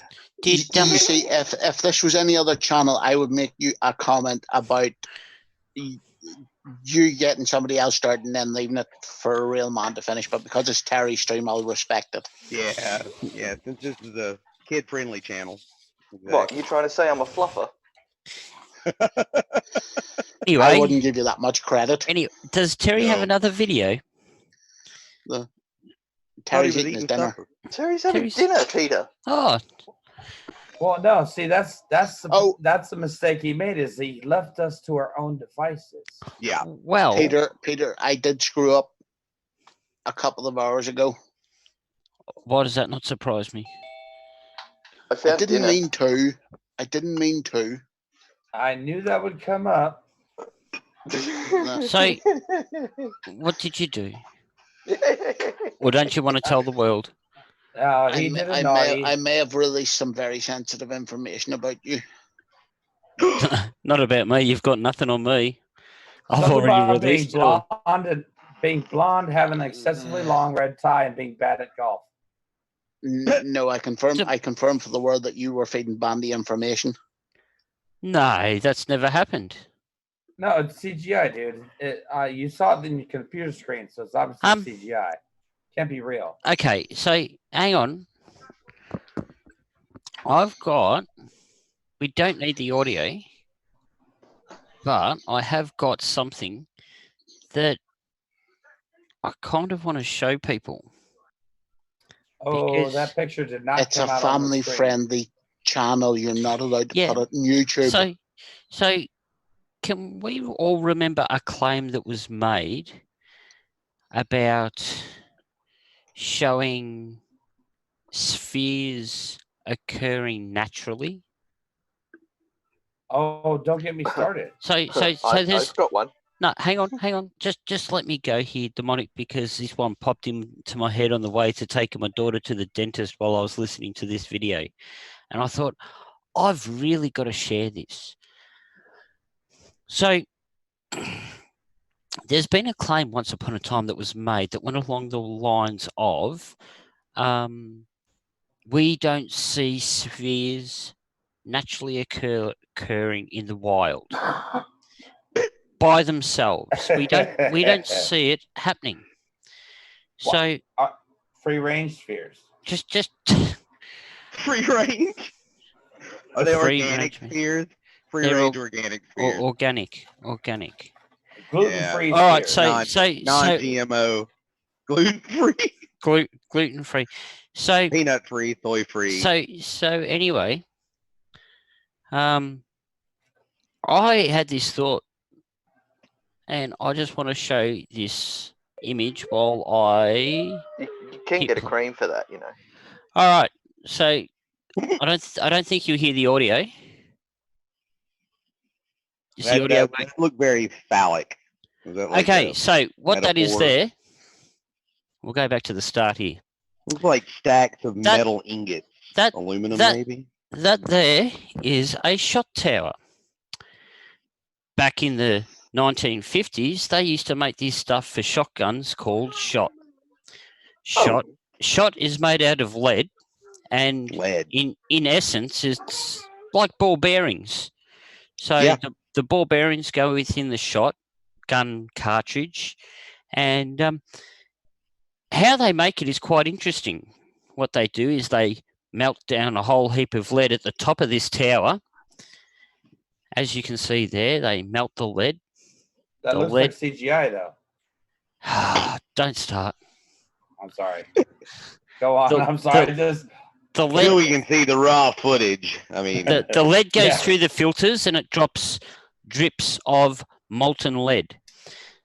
These drips fall down the length of the tower from a great height into a big pool of water so that the lead is instantly cooled. Now, when they pull out the lead shot from the pool of water, they come out as little balls. Imagine that. Look at that. I'm a child. They're all balls. Tiny little balls. All right. Tiny bubbles. I have to call two things in this video, and if you pause it, Peter, and go back to about half a minute. Back to half a minute. So about that's there somewhere? Where the video art. That's where the video artifact is. Keep going. Back more. Yeah. That one with. More. Oh, I see a duck. Back more. There? Oh yeah, definitely a duck there. Just a little bit before there. Exactly where you have it now. Yeah. No. Where you had the cursor. Yeah. There. Here. Yeah. Whack, whack, And I'm whack. going to call bullshit, because in 1950 there's no way a fucking man of his age would have given a shit about health and safety to wear that mask.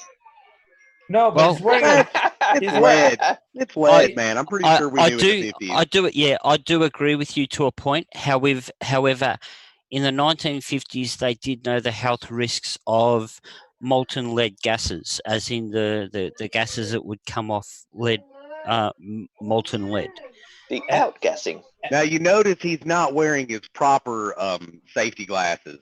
No, the OSHA PPE. would have a fit. Yeah, his PPE. He does not have if the I'm not, proper. he's wearing a three-piece suit. Yeah, He's wearing I'd a be- three-piece suit. I'd So be that confirms he's surprised. from the 50s. I'd be surprised if there's any activated charcoal in that filter anyway. It looks like it's just cotton anyway. Yeah, paper. I think that's the kind that you pee in to activate. Also, Oh, you right. didn't leave your house in the 1950s. You didn't leave your house unless you. Even hobos wore three-piece suits. Mm-hmm. I've seen these movies. Like even homeless people. Did you notice that? Like, and they all had fedoras too. How does that work? Charlie Chaplin, the littlest hobo. Exactly. Little tramp. No, I remember where I saw this footage. It's MST, a Mystery Science Theater 3000. That's where I saw this footage. In the not too distant future. So, as you can see there, all of these. Now, I'm not saying that they're perfectly shaped balls. However, you can see. If you're going to start judging me on the shape of my balls, I'm going to have to object. Does that explain why I couldn't hit the side of a barn with a shotgun then, because they weren't perfectly smooth? Let's No, try it's to give because him you're a shit chance. shot. He's trying to be almost a little bit serious here. So, the fact of the point here is that there is instances where you can have perfectly formed ball-shaped things occur naturally in. Yes, because lead. Where does lead melt naturally at the top of a tower in nature? Well, lead volcanoes. No, lead volcanoes. Hang on. Is that gimp still going? Which one? Yeah, yes. Jesus Christ! Like the vape juice fund must be going per tonight. Oh, uni cuck. Oh, stop it. We don't need to go there. Not here. Can I borrow the screen? Oh, right. Do you want to know something? I'm trying to get hear there, something Demonic. funny then.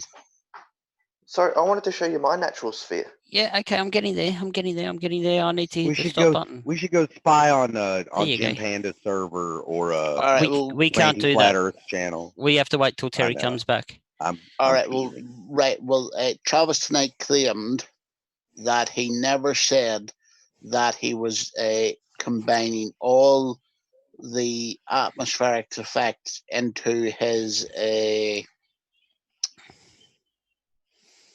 ether band. Okay.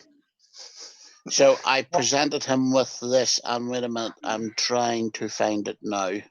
Do I win the You were internet? going to trigger me. Actually, you were going to trigger me about the damn ether band.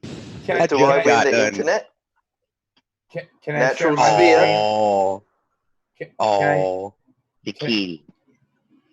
Can I share my screen about a sphere occurring naturally? But how much more natural could that be? It's got kitty. That's an artifact. Well, give me a couple seconds. Let me show this one. The excuse that they've used for bubbles before is that they're not solid. What? But it's still spherical. Yeah, but it's the but then presenting. Well, hang on. Yes, Dan, then you are. Neptune, Uranus, Jupiter, Saturn. They're spherical in nature. Yes. They're not very solid. Yes. Well, about Uranus, it depends on your diet, really. I just want to show an image real quick of they say bubbles, right? Okay, so bubbles are not solid. Well, what about this one? Is it going to be Michael Jackson's chimpanzee? I mean, yeah, please. Oh, no. It's a That's bubble not of the right it's a one. bubble of water on water with an ant on it. Yeah, that's. How do you know that that's not frog snot and it's all solidified with frog snot? That's CGI. You don't know. No, You don't because- know. Yeah, but It's the thing looming. is, It's thing is, looming. I can looming debunk refraction that caused by the ether perfectly band. easily. Look at the surface of the water; it's flat and level. No, put the picture back up, please. It's the water mirror. Oh, look, the glowbirds is finally going to prove it to themselves. Everybody's going to be talking about the water mirror layer in the future. Yes. Everybody Also, knows what you got about to that remember one. is the Aristarchus. What you gotta remember? You know, Aristarchus. it's all about It's the right there. Aristarchus anus on the moon. Ours is Starcast. See, what we need to do is start up our own little it's sort of like our own SNL, but just flat Earth based. Oh no! I've just got a notification from Common Sense Criticism. Apparently, pandas are fake. Of course, they're black and white. They've got to be. Fake what? They're not a real bear. They're a fake bear. Well, they are a fake I've bear. I heard- thought they were I've heard- raccoons. I've heard technically. Yeah, I've heard Jim Panda speak. He has to be fake. See. Yeah. Makes sense. The logic checks out. I like where your head's at.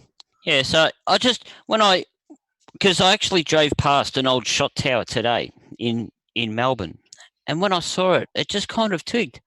Oh goodness, when they actually make shot comes out an uneven sphere. It's not a perfect sphere. Peter, can you tell me what else a shot tower is used for? Oh, what else? Well, they can use it to raise water pressure. Let's just. Have you heard of St. Agnes before? From maybe. Penfolds here in South Australia, they have a little brandy tower. Yep. Called a shot tower. Yep. And it's how they make brandy. Yeah, One shot at a time. No. No, It's a gravity-fed fermentation system. So how's that for freaky? And it's called a shot tower because it's the same principle as making lead shot. Yeah. Yeah, but when Sorry, say again, demonic. So at Penfield Winery up in the Barossa, they have a shot tower, which is where they make St. Agnes brandy. It is the tower is used to do the filtration system to make the brandy. I just was thinking shot tower was when you managed to stack up 10 shots at the bar, into a tower, and you managed to drink them all without knocking them all down. No, so I gotta admit instead that's where my of head went the stilling first it, time I heard it too. So instead of stilling it and having it boiling in one and then going up through the coil and then coming down into the other pot, they do it at the top of the tower and have it come straight down the pipes. Using gravity? Mm-hmm. No, buoyancy. Well, buoyancy. I remember there being a gravity bong called Wesley Pipes, so it I've all seen makes those. sense now. Yes. Yeah. I think that was in Half Baked. Yep. Days Of with course it You, was. something like Yeah.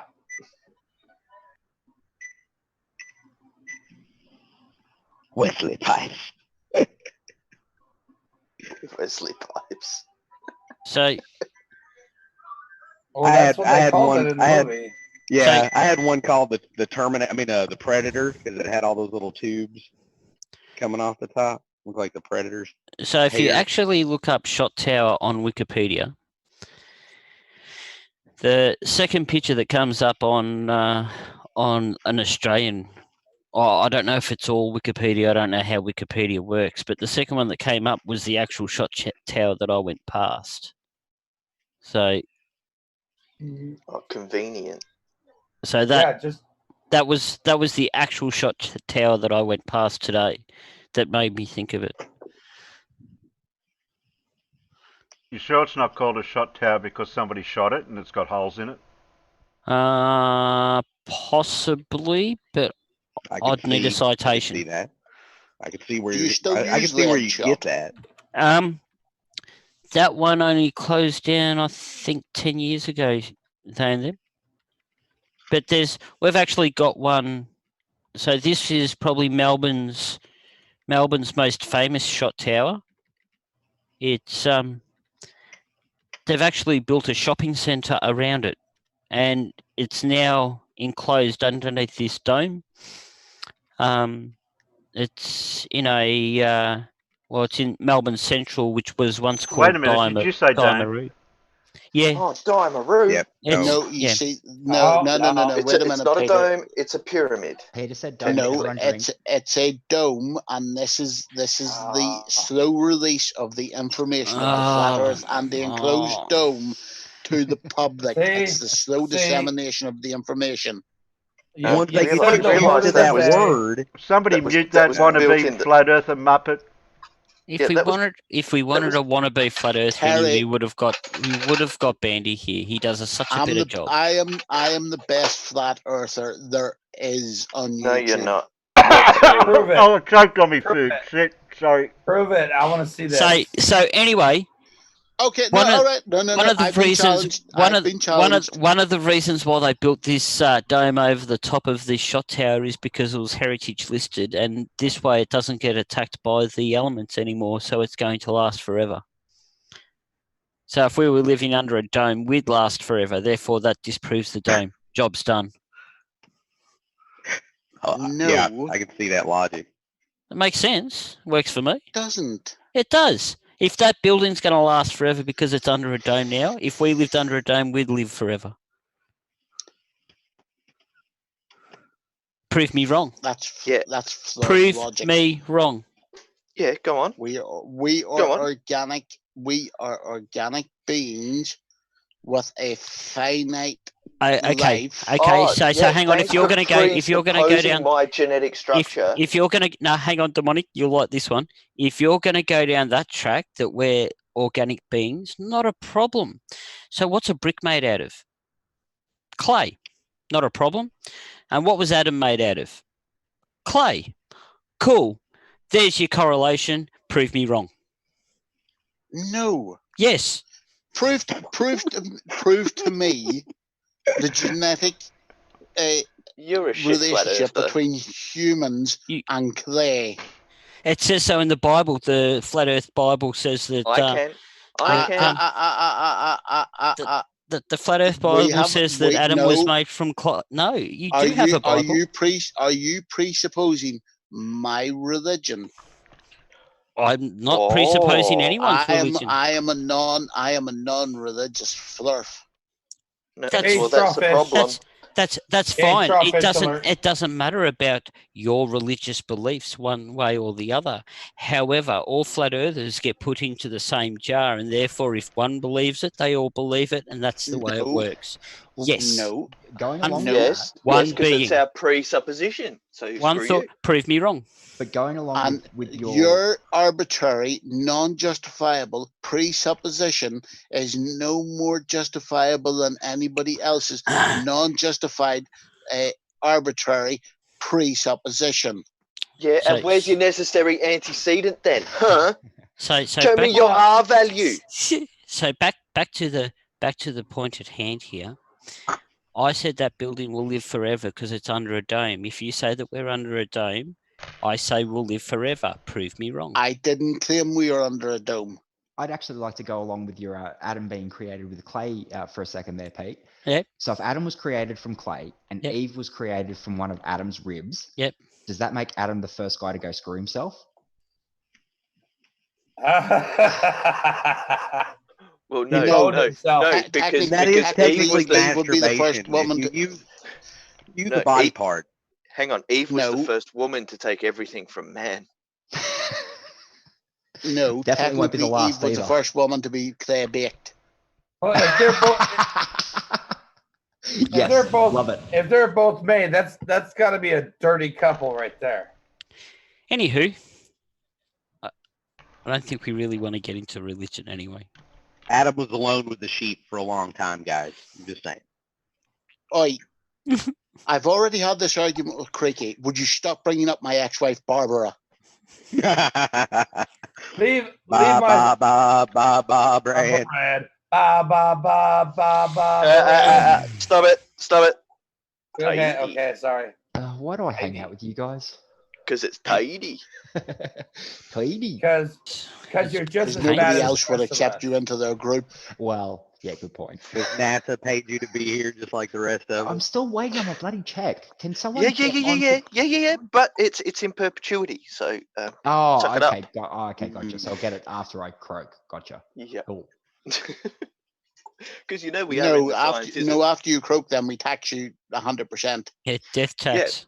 Because Yeah. scientism, Damn it. religion, it's all paid for in perpetuity by living on the shoulders of giants. Therefore, you've got your payment. Information. Yeah, can't argue with that one. You're just Okay, honored Boomer. to be part of the group. That's what your salary is. It's just you're Okay. honored to be part of the silliness. Okay, Boomer. All right, what do we got next? Depends how close Terry is to finishing. So we're just gonna have to shoot the breeze until then. Okay. Hang on. By the First, we're sounds of going to that, have he's to have getting close. Yeah, we're going to have a trial for the breeze.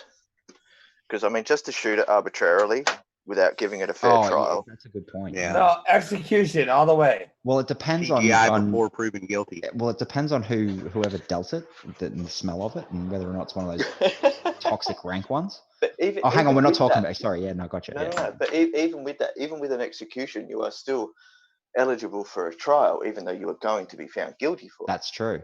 Well, also, you're eligible for a final request. So, what if the breeze asks to get blown? Ooh. Or the breeze might ask for a hurricane. See, Cypher right there. This is the light speed ship shining the flashlight out the window. Powered by the ether drive. Yeah. Well, it's the same thing. Like, the light speed ship, right? It's going at light speed. You turn on a flashlight. Does the light go out from the ship at the same speed, or does it just stick there? This is sort of the same thing. What happens if the breeze gets blown? No, The it's frame speed of of reference. light is only an arbitrary number. It's and not doesn't arbitrary. mean anything. It does. Well, it It's sounds the like speed your limit of the point is universe. You can replace it with 10. It doesn't matter. No, I think your point is 3 feet to the wind. No, just ask Brian Leak. Oh no. Do we have to? I think there's too Answer much properly. It's brainstorming brain leak. It's brain leak, yeah. That's why I even said to him in that hangout, I was like, there's a reason why we call you brain leak, right? There wasn't a brain there to leak. Oh my God, he's so dumb. I mean, you are no name, but we forgive you. You guys just don't understand. Like, I've done all the research. You guys, like, is he always running? Is he jogging? What is he doing when he's talking? Also, actually, I have a question for they and them. So, has Travis got his ether band into the dictionary yet? Well, I'm still waiting for Ross's explanation of the helium band. Where the helium Philosopher, goes. look, we've been over this. All right, just. Well, we haven't really he's clarified it. Hang on. He's the last of his kind. You need to let him roam freely out in the wilds of the Ethernet to do what he needs to graze until his end. Are free-range flurfers actually safe? Yes, because there's a closed season on them. Yeah, but it's the fact that he's the last of his kind. You need to just let him go. He will find his way to the elephant graveyard. Well, come on. He was just starting to get fun, I guess. I don't know. Yeah, nah. I don't want to go to the elephant graveyard. I want to go to the doggy one. Protected species, you can't shoot that one. Oh wait, why are we protecting the species anyway? Are we trying to eliminate that faulty genetic code? That is okay. That's something I've been running into a lot of lately, and I'm asking the same question. Like, why are we protecting them like there's some kind of endangered species? Just that one. Just that one. But because so-called brain tumor, which we're No. not. It's not. It's got nothing to do with be that. Very careful what you say because so-called is the wrong word. Yeah, hold on. It's, hold on. First and foremost, I was not talking about any particular flurf, and I'm sorry if that got confused. But I'm saying flurfs in general. Yes. On certain channels. Yes. Seem to be a protected class. Yes. Lately. Yes. All right. Pissing me off. The hypocrisy is pissing me. I don't need them around that bad. I can make my own entertainment. I agree with you, No Name. Yes, absolutely. Favorite teddy bear syndrome. Just remember, favorite teddy bear syndrome or dog with favorite chew toy. What happens to doggy when favorite chew toy is no longer favorite chew toy? Doggy wants favorite chew toy out of the bin. Well, let me just defend my previous statement just for a second and just say, okay, when I say so-called, I mean, I don't see any proof of this. Say, philosopher, before you go any further, I'll talk to you later in Discord about it, okay? Okay, sorry. I was just saying it's like, some people tend to make up things, and I'm not sure. Like I said, I'll talk to you in Discord later about it. Yeah, now's not the time for it, mate. Yeah. No. Okay. But talking about making things up. Okay, well, how about where's that pictures of the firmament then? I still want to see those. Nobody's come up with that. Much less this penguin army that's supposedly guarding the firmament. Nobody's even come close to even trying to take pictures of that. We've all seen Madagascar. We know how effective a trained philosopher penguin can be. Did you not read the rules before coming on Terry's channel? Smile and wave, boys. Smile and wave. That we don't release the secrets while we're streaming. Oh, darn! Sorry, my bad. Smile and wave, boys. Smile and wave. It's almost like releasing the stream while streaming. Look smart there, Josie. No, Riley already did that for us. We already saw what happened there. Leaking lawyer. Golden streaming. I don't do that. Riley, the not in a wet work. One stream at a time. I like to say. Right. I think at this stage, Terry, let's improve the yes. Let's get the quality of the conversation and hit the Brent play. I don't think Terry's ready yet. I don't think Terry's got anything to play. We're gonna have to start blending Terry's dinner up into like a smoothie. A smoothie. Just, yeah. He did say he was eating soup, so it's as close as you can get without actually getting cold. Drink your insure, Terry. Come on, 8 ounces. Only got the JM1 going at the moment. That's all I've got. Well, we can get him to do it intravenously, man. No, actually, as No Name has suggested, get towards say the last 15 minutes of the conversation.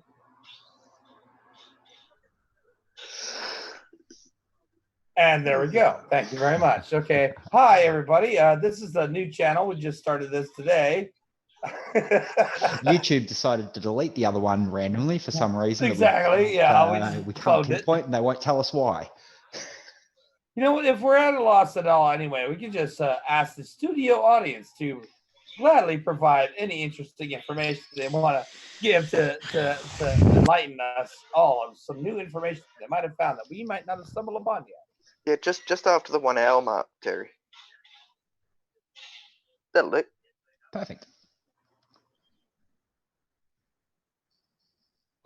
As it came back by Earth for a gravity assist maneuver on its way to asteroid Bennu. So it came very close to Earth. It came between the Earth and the Moon on its way for a gravity assist. And that evening, as it was flying by Earth, I tracked it with the software that I wrote based on the orbit of that probe. And Red saw it as well. He was with me. We were over by the Skyway Bridge, tracking it in the early hours of the morning as it flew by Earth. Simultaneously, I tracked it with a telescope that was located in New Mexico and got simultaneous images from here in Florida and in New Mexico. And guess what? It showed the proper amount of parallax. It showed this probe was hundreds of thousands of kilometers away, I believe. At least tens of thousands. I think it was actually more than that. I think it was hundreds of thousands at the time. Between the Earth and the Moon. Did you get an image? Did you capture an image? If you go to Astronomy Live on YouTube and you go to my channel, you'll find a whole video where I show all the images I collected, including the one from my own telescope. Astronomy. I'm trying to find that right now. Let me see if I can find it for you. Just a quick question. What's he expecting to see? Is he expecting to see anything other than like a bright dot that shows like it's a point of light? Or is he expecting to see like a high definition image of it? Thank you for answering that. So it's nothing more than a bright light moving through the sky, correct? No, for fuck's sake, nothing's going to satisfy this guy. Regardless of the aesthetics of what it looks like, what it shows, and let's see, how do I do this? I'm going to do this, I guess, in the Hangout chat. Hangout window. Yeah. Hey, Red, were you expecting to pacify me? My video. There's a link to my video. So, of course, at this range, with these telescopes, it's not possible to resolve it as more than a point light source. However, by taking images of it over time and from two independent locations at the same time, I'm able to directly measure the parallax. And regardless of what the object actually looks like up close, I can directly measure how far away it is. And it is far enough away that there is no way it's inside of any kind of dome or it's in low Earth orbit. It's not. It's quite distant from Earth at the time. Parallax is amazing, isn't it? You're already assuming a variable. No, I'm not. You're assuming the already distance of the object. I'm not assuming the distance of the object. I'm measuring it based on parallax. That footage is playing now. I've got the photos I launched loaded up here that I got to take because that was like the second launch I ever got to see. So the point of this, JM, is that by using the calculations of what they're told the orbit of that item was and the software that Astronomy Live wrote and pointing the camera in that position, they saw what they were expecting to see based on the available data. They saw something. Yeah, there's Osiris tracked by my telescope. Granted, my telescope's drives aren't as accurate as some of these more expensive telescopes I was using in New Mexico. Those are very high-end telescopes, but still, you could see OSIRIS-REx as the stars were streaking behind it. And also, I took images at the same time from telescopes in New Mexico. So here's how I'm measuring the coordinates of it based on the stars in the image. So I'm able to get very precise coordinates of OSIRIS-REx at that time. And using that, I'm able to generate an orbit solution. So I was able to independently solve for the orbit using the astrometry. Those are the measurements of the coordinates that I performed that evening. And which still doesn't prove what the object is. It proves how far away it is. It could be honestly, it doesn't matter what it is. It could be a bowling ball for all I care, an oversized bowling ball. It doesn't matter. The fact is, it's on a trajectory going by Earth, but that is exactly to match with what NASA said was going to be the trajectory. And here's the other thing, JM. The cool thing about OSIRIS-REx, it hasn't returned to Earth yet, but it will. It's going to come back with a sample return from asteroid Bennu. So I solved for the orbit back then when it did the gravity assist by Earth. I can show that here's what the orbit is as a result of that. I can show that it went to asteroid Bennu, and when it comes back, hopefully, if we get clear weather, if we get a little luck there with the clear weather, I'm going to track it when it comes back. You were in space? Amazing. I was on the ground. I tracked it from the ground with telescopes. How did you prove it went to where they said it was and came back? I solved for the orbit. I solved trigonometry. Yeah, basic. Yeah, basic high school you did math. it through trigonometry. You didn't do it through observation. You did it through math. The observation led him to do the trigonometry. Yeah. He did the trigonometry based on the observations he got from 2 points. But you know how you have to solve a triangle. Anything. The point of math is to prove things. Scientific proof. That's literally the point of math. Yeah, JM, the only place proof exists is within math. My God, right there. We're done with this whole thing because math is not a proof, Craig. No, literally, that's kind of a big part of I science. had to learn proofs in 10th grade, and I failed at them because I wasn't good at geometry. I mean, I'm not just saying that randomly, JM. Literally, the only thing that is within the scientific community. Every scientist will tell you, Craig. Math is not a scientific proof. No. Scientists tell you that math is the only place that proof exists. I literally talk to scientists every day. Then they are not real scientists. Oh, well, really, one of them is... Oh, and you're the one that's fucking judged. One of them is sending stuff to the moon. Yeah, because the scientists are genius. I talk to people on a day-to-day basis that work at CERN. They're actual scientists. That where on CERN? Yeah. Sorry, the European Particle Collider. Hang on. You do know... Dude, you do know that Astronomy Live has a PhD in the scientific field. Hey, Mr. PhD, would you like to speak to whether or not your shit is actually evidence and proof of something? Yes, it's observational evidence. That's how I generated the orbit. Yes, math was used to calculate the orbit, but that calculation was performed based on empirical data. That's a term we use in science. Because Astronomy Live has got a PhD, that makes him a god, really? Like, if you're a scientist, Astronomy Live, it makes him an authority. James, it makes him an authority in his field. He's an authority in what? In his field. Let's talk about authority, because let's get this straight really quick. It literally makes him an authority in his field. He is a doctor of the thing that he does. Which STEM field? Which STEM field? Astronomy Live. Your PhD is in what specifically? It's in a scientific field. It's not astronomy. I'm not saying I'm a field? astronomer. Okay, then shut the fuck up. Dude, PhD, and he's an authority. No. You just admit Okay, I'm gonna step in. The point of bringing up the fact that he had a PhD was to have a guy who actually has a doctorate in a scientific field to tell you what is and is not scientific evidence. In film, you want to tell me I don't know what the fuck I'm talking about? You don't know what the fuck you're talking about because I was there to film it, asshole. Right, you literally don't know what the fuck you're talking about. You're literally pulling shit out of your ass because flat Earth is like a religion for you. Whenever we present to you evidence on top of evidence, mathematics on top of mathematics, based off of empirical fucking observations, and you're still not fucking satisfied. Fuck me, man. Globies have a religion called Earth. We don't have Yeah, any you religion, JM. No, because we don't base anything on faith. We base everything on evidence and logic. Well, that's the only thing that evidence matters to us. Is not, and no matter how much evidence we present, you just refuse Math it. is not evidence. Math is proof. Math is where proof Math exists. is not a proof. All right, well, no. Math is what you use for proof, JM. That's like literally a fundamental thing of science. Math is a tool to help you figure out your proof. But it's not proof. Yeah, that's exactly. You have it. Math is a tool that helps you prove things. That's what you said. Huh? We were able to use those mathematics to demonstrate something. That object is beyond where you flat earthers would say a dome would be. You were able to use mathematics to spin a story. Right, JM, can I ask you a question? big Not based on empirical fucking evidence, one dude. sec, guys, one sec, JM. That's not empirical evidence. JM, Go back to school and learn what empirical evidence is. JM, can I ask you a question? Yeah, you should, because obviously we don't know what the fuck it is. Right.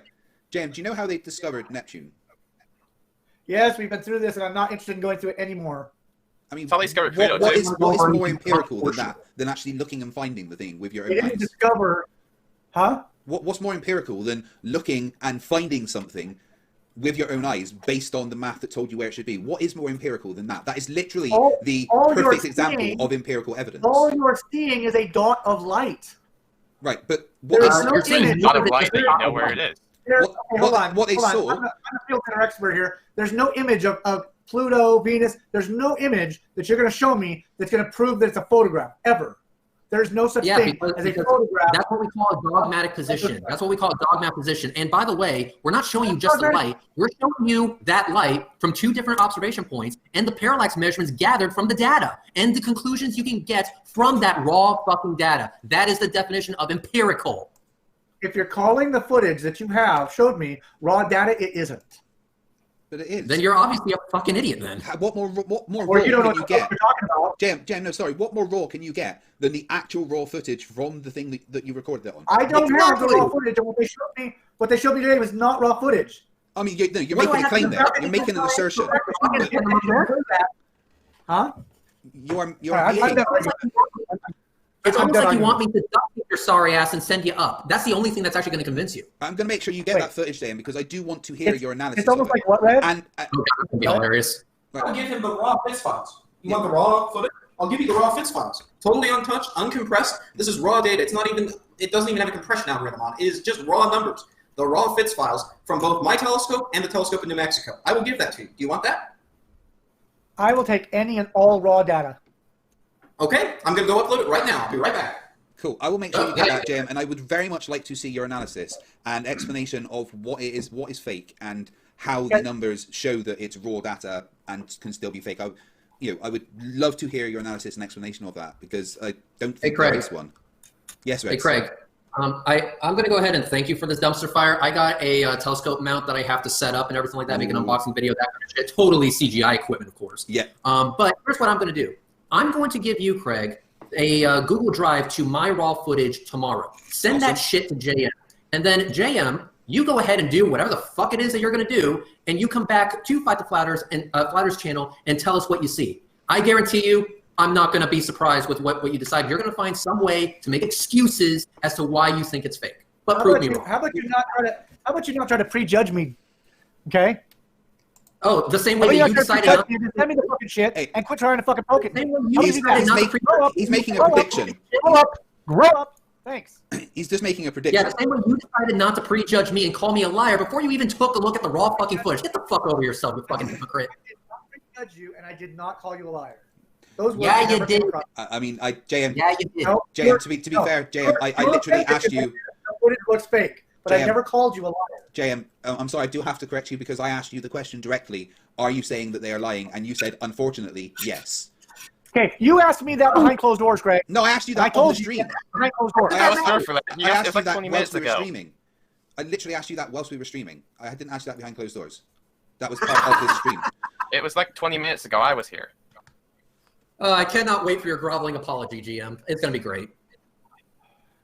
Reds, if you've got something to do, then I might as well say this to you because I don't usually get the chance, but say what you've got to say and get the fuck out. Yep, of course. Well, thank you very much, Fight the Flat Earth, for inviting me to this.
Terry, nice sounding.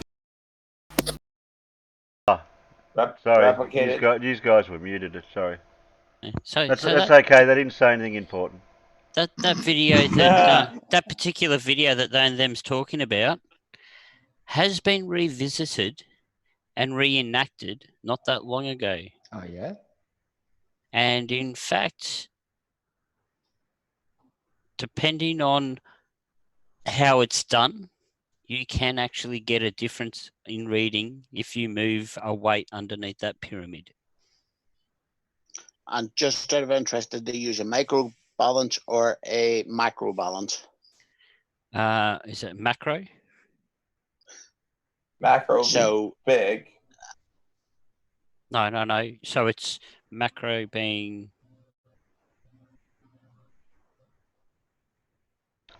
I'm sorry. Yeah, macro is smaller than micro, isn't it? Mm-hmm. Yeah. So they see. The thing is that particular scale that was used back in that we'll call it 1970s video footage. Yep.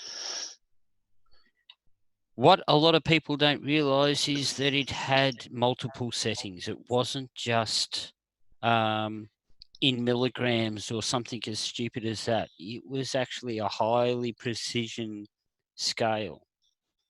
Well, yeah, what was it, thousandths of an ounce or something like that? So, yeah. So a thousandth of a gram. Yep. So the fact is you can actually do it. It can be done, and it's been redone. It does work, and the people that turned around and started saying that it can't be done were the ones that, were flat earthers, because they were using a scale with grams. And no, you're not going to get grams worth of difference. No. You will get a minuscule change. Microgram. Now, but it does go to show you when they say things like, I spent years trying to prove the globe model, and then I couldn't. And so I became a flat earther.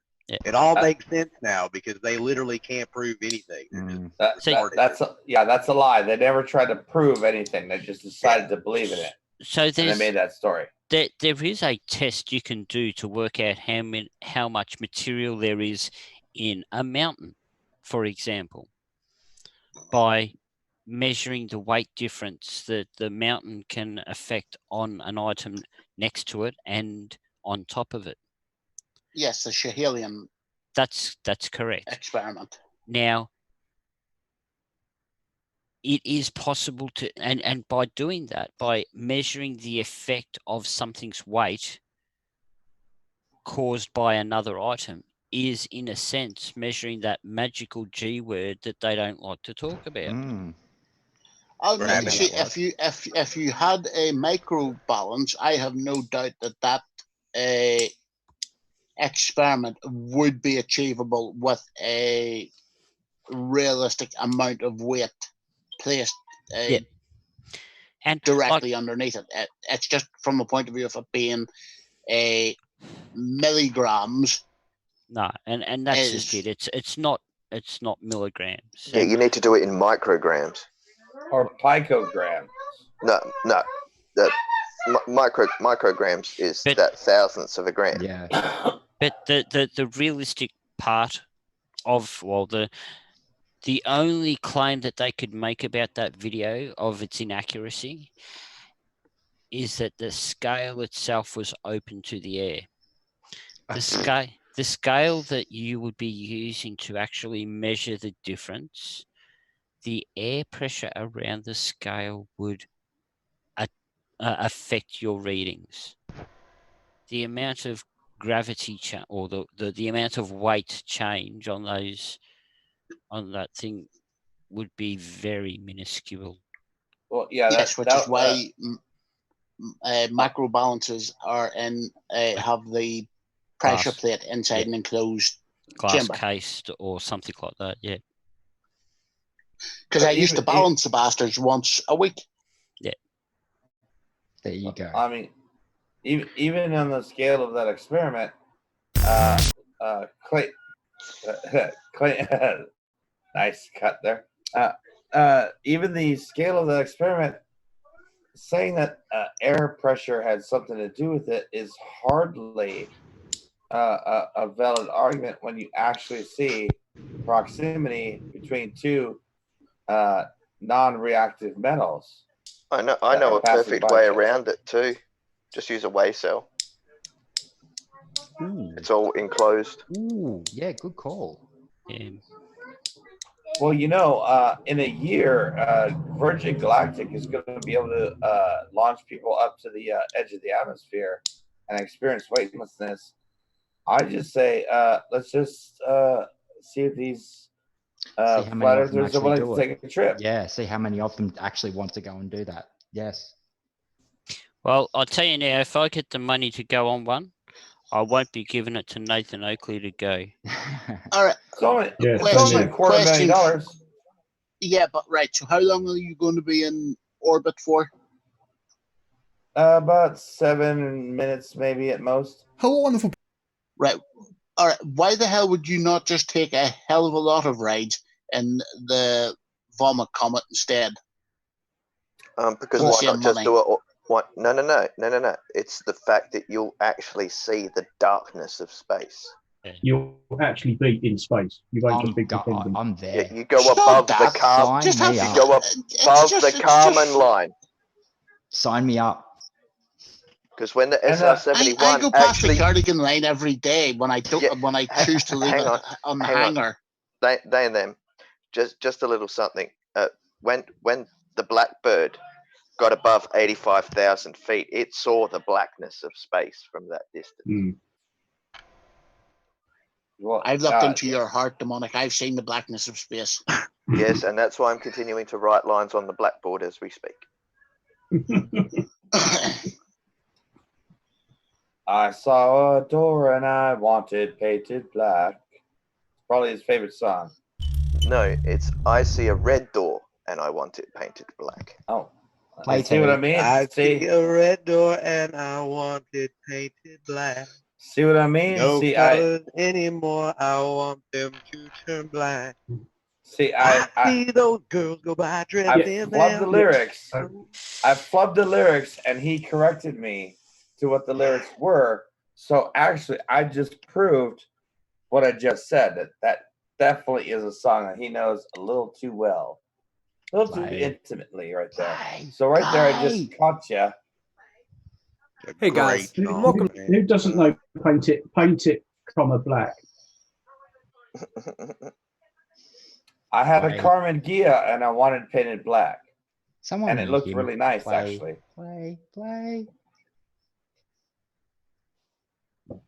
Oh, the Play Store has crashed. Oh my God. Please restart your application. Anywho, have you got a video, Terry?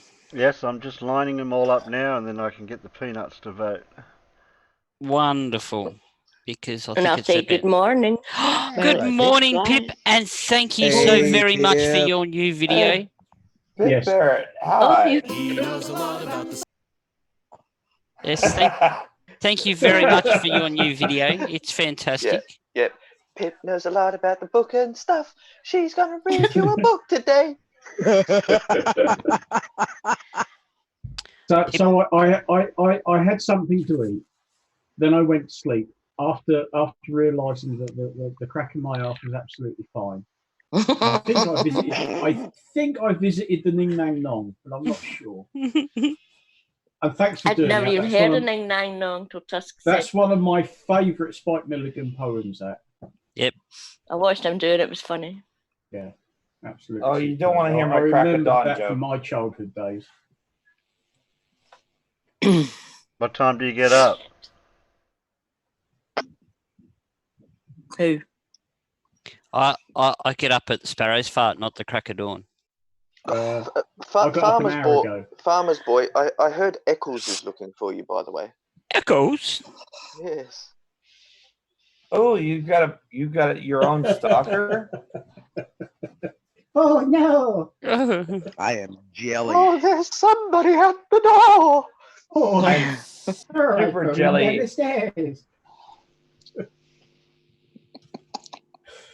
Well, I don't have a stalker. I woke up to the crack of dawn, but then she had to go to work. Father! Sorry. Well, you forced me into it. Sorry. I blame Peter. Yeah. Actually, I blame Harry Seacombe. Yeah. I blame Pip Barrett. Actually, she's the instigator. Well, She no, came in and because no. See, what you got to, unless you know the story of the flaming Christmas puddings. Somehow I have the feeling I don't want to know. Talk about coming in hot. Well, the other question is, do you know about the great Thames insurance scam? Guys, come on, my cardio. But I tell you what we're going to do. If we set the Thames on fire, we can get it for the insurance money. The wind keeps blowing my match out. No, damn! I shouldn't have eaten all those balloons. What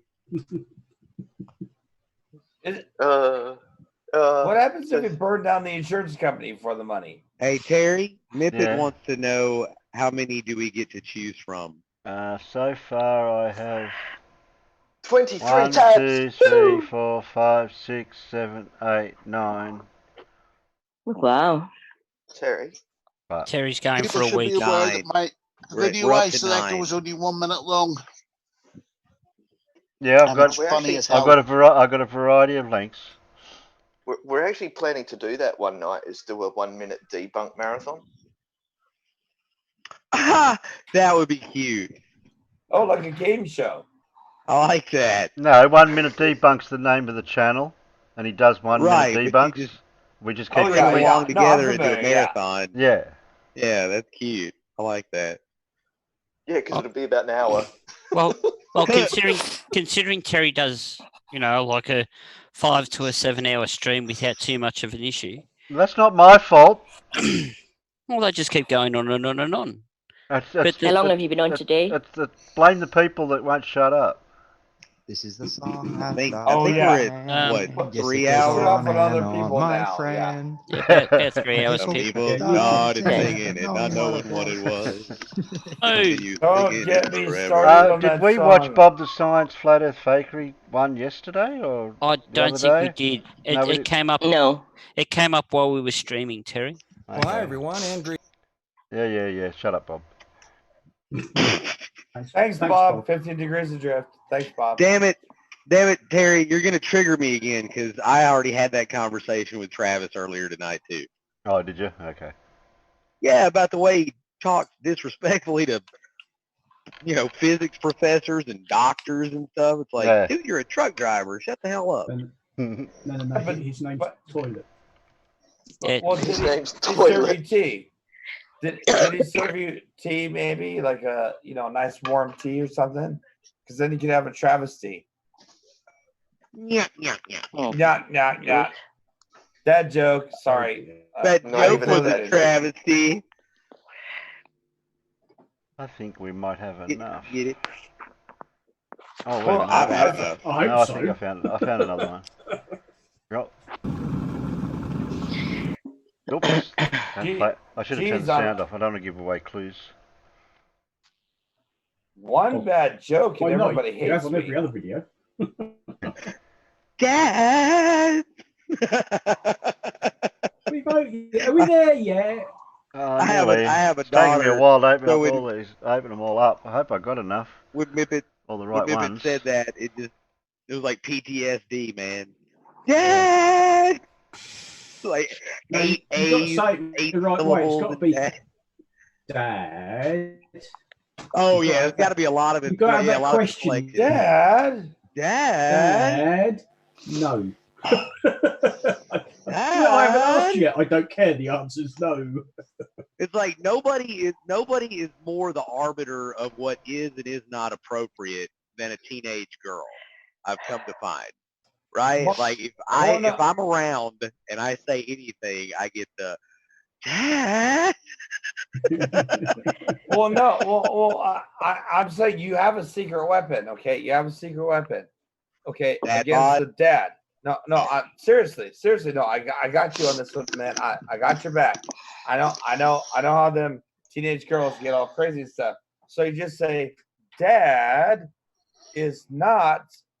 Give me a second. Equivalent to dude. Yes. Wait. Dude supersedes dad. Dude.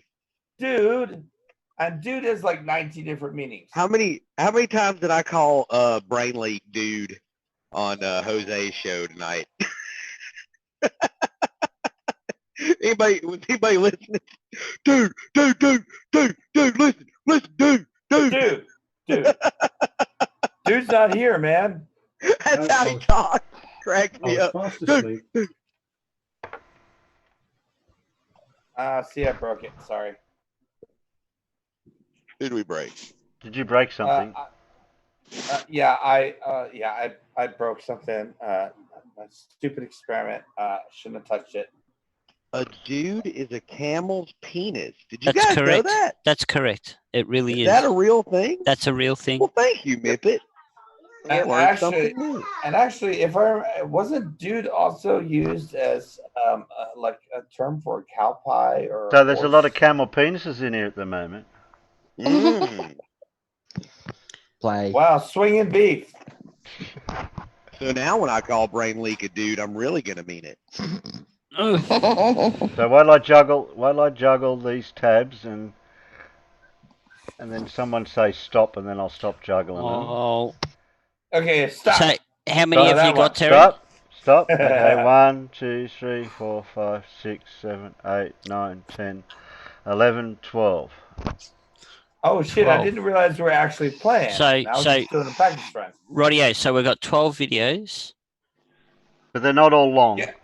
They're not all long. All right. So any number between 1 and 3, and we'll be right.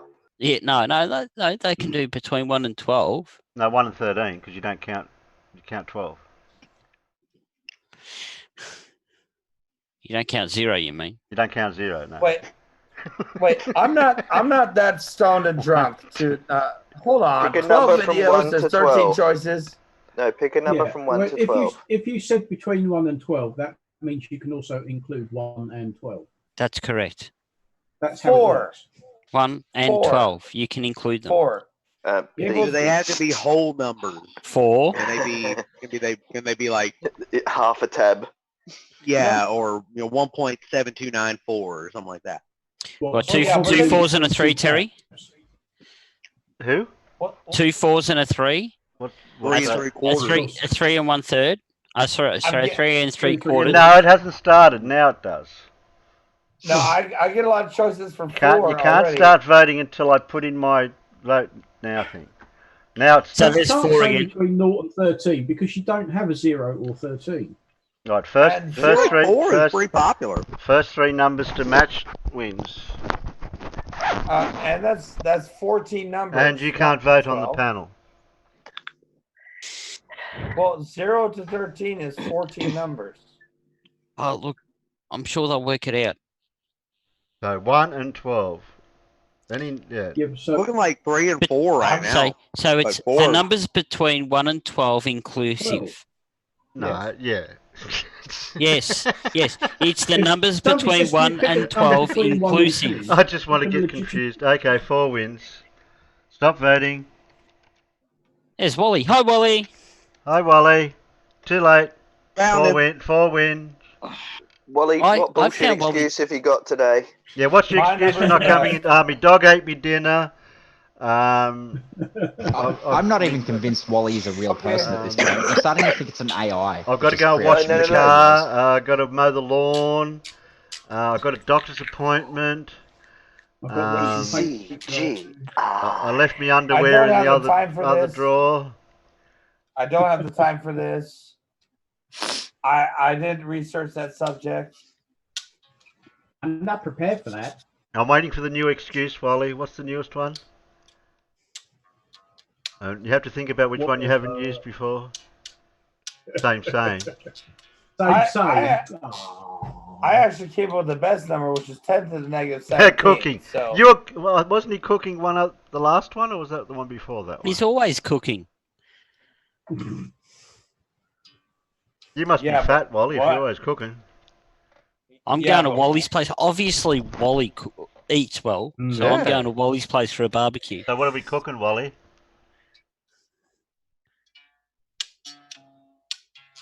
Yeah, what are we cooking, Can you beat me barbecued bird? There's a lot of black swan to be cooked. Meth. Mountains of this stuff.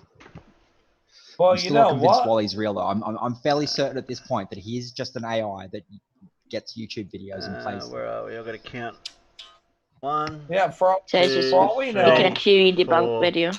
4. There we go. QE. 4.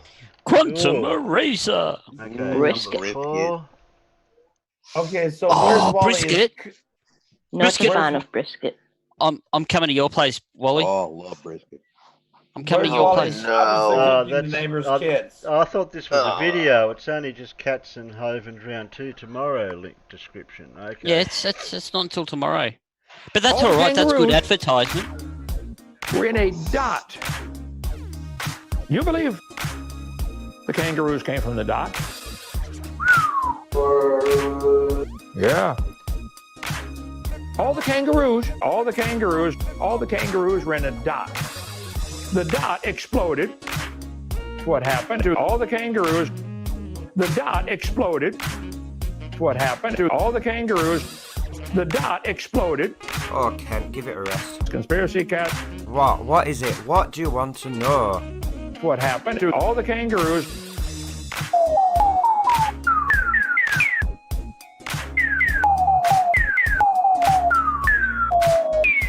Oh, I didn't know you could whistle. Yeah. It was very good, really, yeah. Thank you, brother. So if you could sum up your performance in our last debate, what would you say? Real dumb.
There you go. Sorry.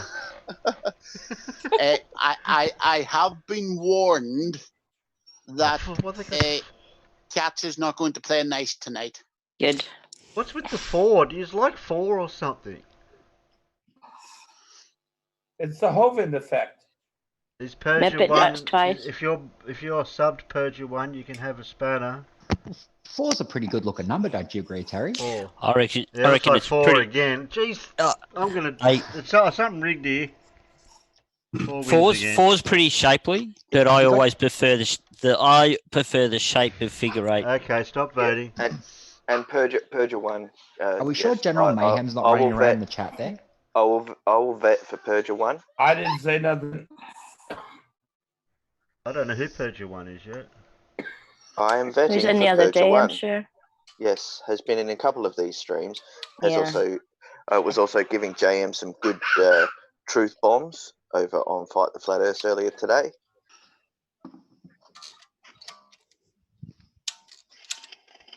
Is there any way I can get 10 more subs? 10 more subs. Everyone go out, make sock accounts, and get Terry 10 more subs.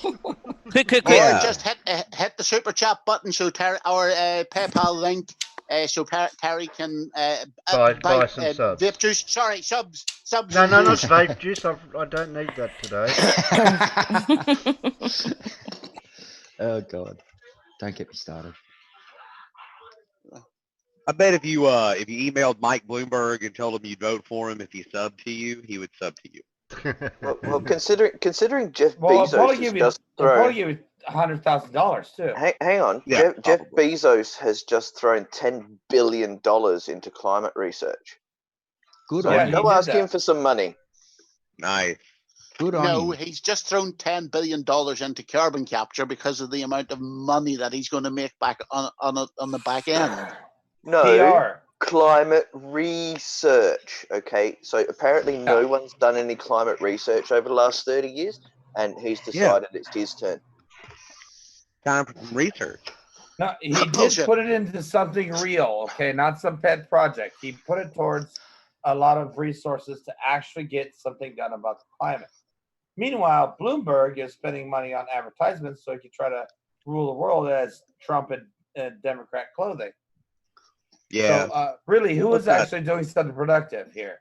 And General Mayhem. I go down the pulling all of their strings. Wink, wink, nudge, nudge. Wink, Go wink. subscribe to NASA Black no Area more. 69, everyone. Mippet doesn't know how to make socks. You Darn. get some needles and some wool. I take Cast no on 36 responsibility for stitches. what just happened. But I got a General Mayhem that's naked. How'd that happen? Woohoo! All your bases He's are always belong to naked. us. And an empty bottle. Did someone say Oh, Victus? he's up. He's up to no good. I wouldn't trust him. Yeah, I don't You know. shouldn't. I know Unirock Very doesn't. shifting. Very shifting. I thought Empty Bottle was a female. Unirock doesn't like empty bottle. Last time Unirock saw the empty bottle on his stream, he might have got a holiday because what was it? Oh, that's right. He started chilling for his own vape juice on Unirock's on Unirock's stream.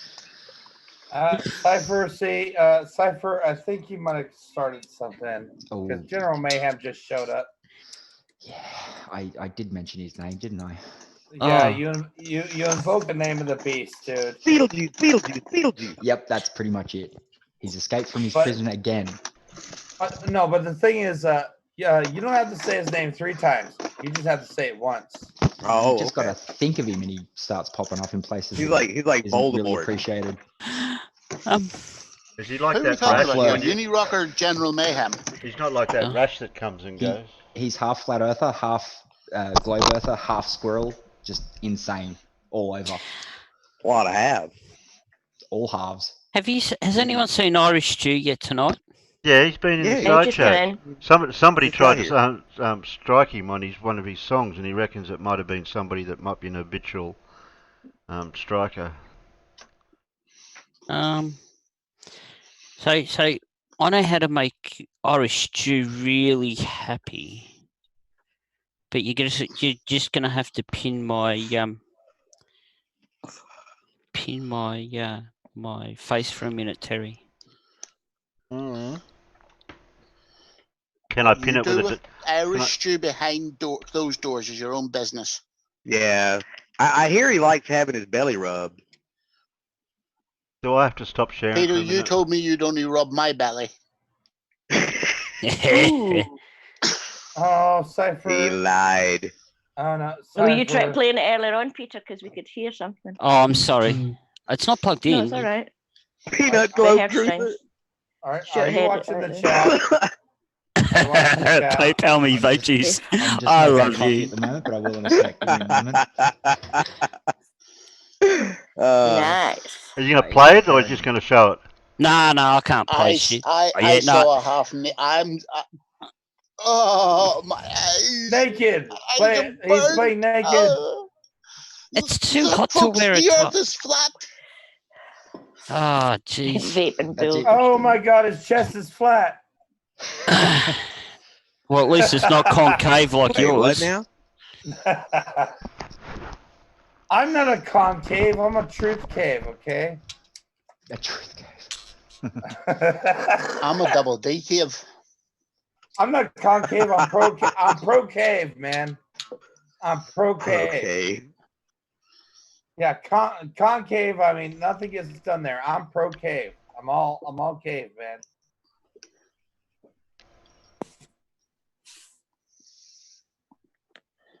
I am pro eating bacon. Press play. Yes. Press play. Harry, why have you got a virus warning on the bottom of your screen? Press play. Press play. Somebody, I can hear people saying press play. Press play. Oh. Press play. Oh, okay. Don't make me get the whip out. Let's move.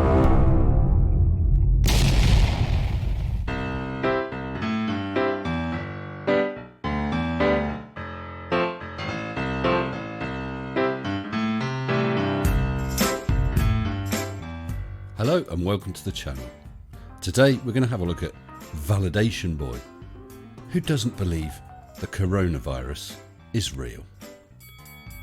A quick thank you to all my wonderful patrons.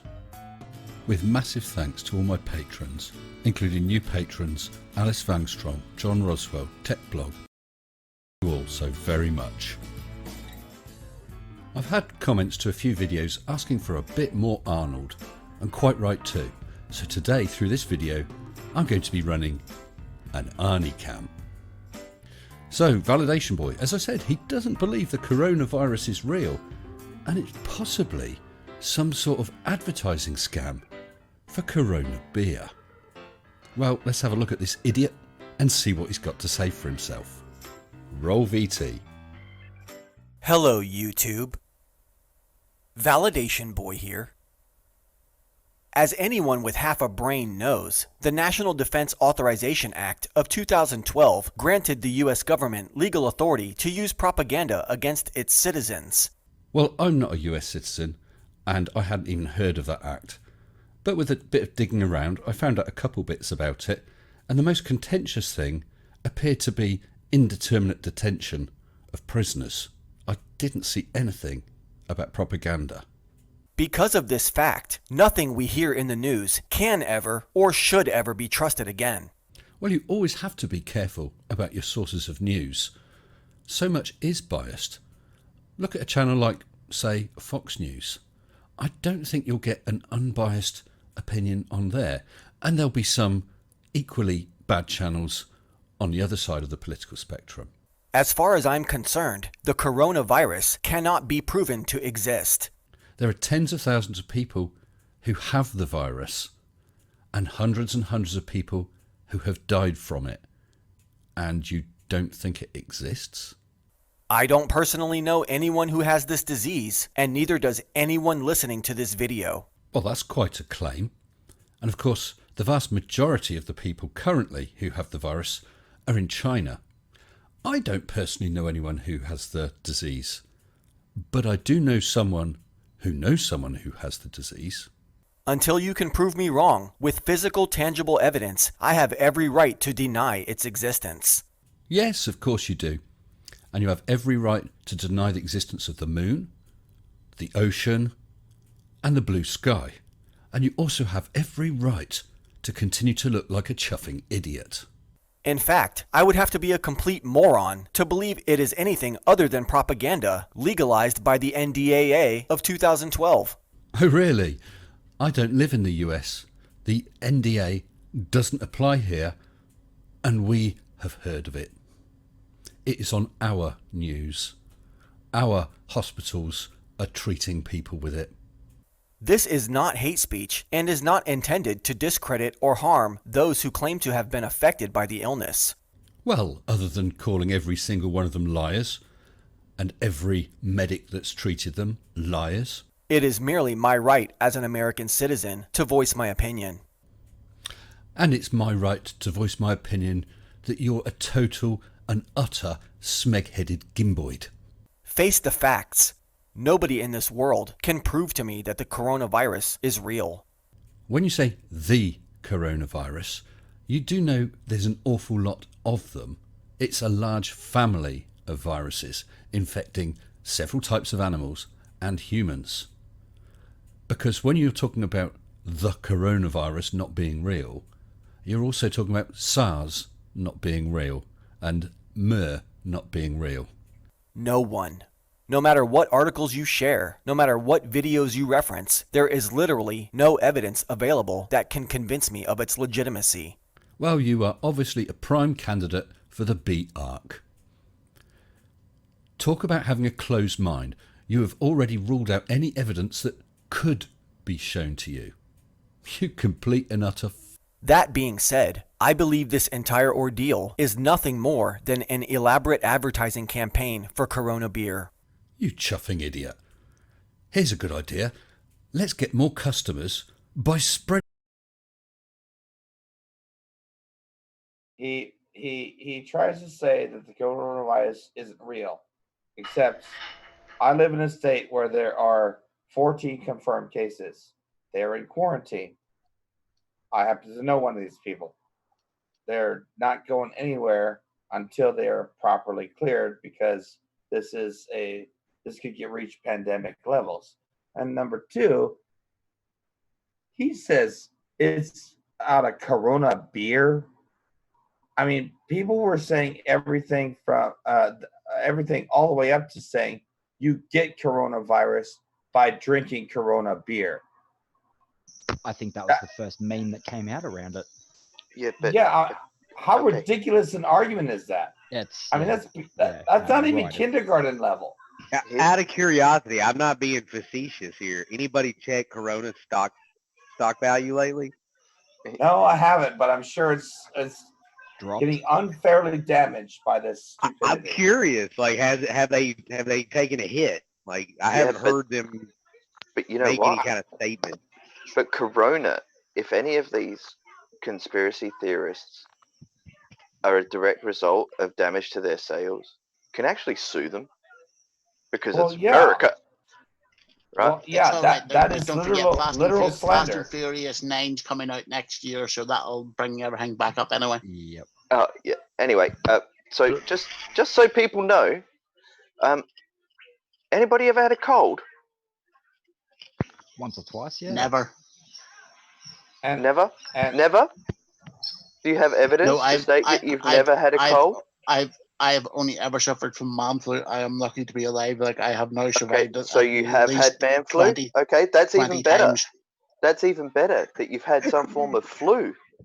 Man flu? Guess what? You've had They are all part of the coronavirus family. No. Stop lying. Listen, you've bought into what the women in your life have told you. Man flu is a separate, dangerous, deadly disease to us, and you need to stop listening to the hype. You knew it existed. Well, here's the thing. I'm older than you weren't there, man. Muppet. You weren't there, man. Right? I was there to witness the beginning of the universe. He was. But you have no evidence if you look to at tell me that I wasn't. Bottles of I'm the Dettol one who have on filmed the them back of doing them. it. Hang on, Phil. Stop. Hang on. Bottles of Dettol have on the back of them the list of some of the diseases they kill, and coronavirus is listed as one of those. So, how did they know about it before they dubbed it coronavirus, like the actual strain? Well, as I mentioned before, SARS it was a coronavirus. Yep, and as Mr. And Sensible Mr. said, Sensible MERS. just Yep, confirmed yep. that right afterwards. Yeah. SARS, Yeah. MERS, H1N1, which was Mhm. the bird. That was the other one I was trying. Yeah, the Swine bird flu. flu. Hang on. Hang on. Before Sorry, you go finish on, my go on. sentence that you don't know I'm going to say. Okay, so H1N1 is the only one that is not mammal specific. Okay, but it's still a coronavirus. Okay, what you got to understand is that even Ebola can give you coronavirus symptoms. So think how bad that rabies can give you coronal symptoms. This is what people are forgetting, right? Coronal is talking about being in the crown of your system, which is your breathing, nasal, respiratory, blocks up your head, causes vomiting. Okay, these are the same things that the 5 deadliest diseases on the planet cause. And they're going, yeah, it's got the same symptoms as a cold. But if you are elderly, young, have respiratory problems, suffer from asthma, take hay fever medication because you get hay fever from pollen, you are susceptible to possibly dying from this strain of coronavirus. Yep. Wow. Indeed. And Don't forget I was the listening to immunology compromised. Immunocompromised. Yes, That's like the people with leukemia, they will be susceptible to problems from I don't know, man. coronavirus. There's been a lot of healthy people in their 30s and 40s dying of this. Yes, but doctors, nurses, they stuff. have I would like actually to been interject. found to have underlying respiratory issues. I would like to interject a very important fact onto this. Is that the current symptoms of this, like if you get novel coronavirus, I don't know why they call it that, but it is actually has less severe symptoms than the flu. The flu kills, like influenza strains, regardless of what season it is, kills tens of thousands of people a year. That's going to happen because they have compromised immune systems, or otherwise, they're clean freaks. People like those, they'll die from it. Okay, but the coronavirus actually, the current coronavirus, I believe they call it COVID-19 or something like that right now. They've actually given it a name because they've determined the genotype, if you will. It's But, coronavirus ID 2019, shortcut COVID-19. COVID-19. yeah. I was about to ask, why did they actually start blanket calling it coronavirus instead of, a subset of something else? Well, They just knew that it was. No, because genetically it is the base strain. Ah, that makes sense then. Yes. Yeah, they hadn't narrowed it down yet. They were still analyzing it and trying to figure out what the hell it was. Because unless they can pick the mutative processes that the virus goes through as it transfers to humans, it's just a coronavirus. Until it shows other mutations, you won't know if it's technically a flu or if it's technically a cold or pneumonia or something like that. SARS or etc. Yeah, gotcha. Yep, that makes sense. Now, this is not a hill I'm willing to die on or anything. I don't want to get all like woo. Oh, but you're has anybody else heard about that they're linking this particular strain to a CDC type lab in Wuhan province? Like, Yes, I have. Funny thing, 600 yards from that market, and it's got like these fucking fingerprints all over it. Like, I call conspiracy on that. I'm not Okay. You said No, you no, think that's a little. No, it's a fair possibility. I just say that's jumping to that. Can I conclusion just ask one question? You just did, but we'll give you another one. Can we finish the video? Okay. Well, I was going to try to speak, but I don't like interrupting when everyone else is talking. I know, Terry. That's I'm why sorry, I did the it for floor you. is yours. I got sucked into that conversation. Maybe my mic's not as loud as yours, Peter. Oh, okay. No, it's loud. Oh, okay. Mine is loud. So you can hear me quite well. Yeah. Press play. Oh, yeah. Oh, okay. Well, just in that sense, then I'll talk for a while then. I'm just going to do some science. Do some science. I'm going to put the kettle on. God, let the man talk. Come on. Go, Terry. You sure? Yeah. Yes, please. In case Davros might want to say something else, I'll wait. I love you, Terry. Davros? Come on, you're killing me already now. Well, come on, say it. Okay. just for that, I'll wait another 5 seconds. Oh, damn it! Please play, Terry. I wanted to repeat what Dora put in the peanut gallery. Oh, They can confirm that there are corona cases at the local supermarket. Okay. Cool. Okay. Oh my god. Okay. Good call. So you waited all Well, for then that just for six that. six Okay. packs are 24. Yeah, It's a case, so it's got to be 24. Yep. Okay, to paraphrase the great and illustrious Jeremy Clarkson, that deserves a proper stabbing. I've got a phrase. Press play. No, Please. shut up so I can press play. Spreading a disease around the world that will kill approximately 1% of the people who get it. Yeah, I wonder who thought up that one.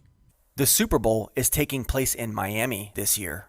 Corona is America's #1 selling import beer, outdoing its competitors at staggering rates. Perhaps that's because a lot of people happen to like Corona beer, maybe? It also happens to be one of, if not the most popular beers in the state of Florida, thanks to the state's outlandishly high concentration of Hispanic residents. Outrageously high. A little bit of racism slipping in there, perhaps? As we are all well aware, there has been an explosion of social media memes erroneously correlating the alleged illness with the beer brand. That's what a meme is. It takes something topical and twists it in a way that's clever or amusing. Of course, everyone knows that the beer has nothing to do with the alleged virus, but look at the results this social media explosion have brought about. So now you're saying it's got nothing to do with the beer. So how could they have planned an advertising campaign? It wasn't down to them that the virus that's spreading around happens to be a coronavirus. Corona has gone viral. I found an article, which I will link below, stating that the makers of Corona have decided to do nothing about the quite obviously manufactured free advertising campaign this has provided for them. Well, I'm not sure exactly what you think they could do. Nobody is doing anything wrong. People are simply putting wit.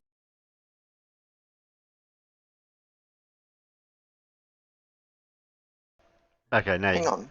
Yep. All right. So his idea is that the Corona Corporation, who employ tens of thousands of people, who inject a hell of a lot of money into various governments around the world through all the different taxes and stuff, he's suggesting that somebody in that sort of power doesn't have the ability to control the web, but yet they're saying that they are being censored on the web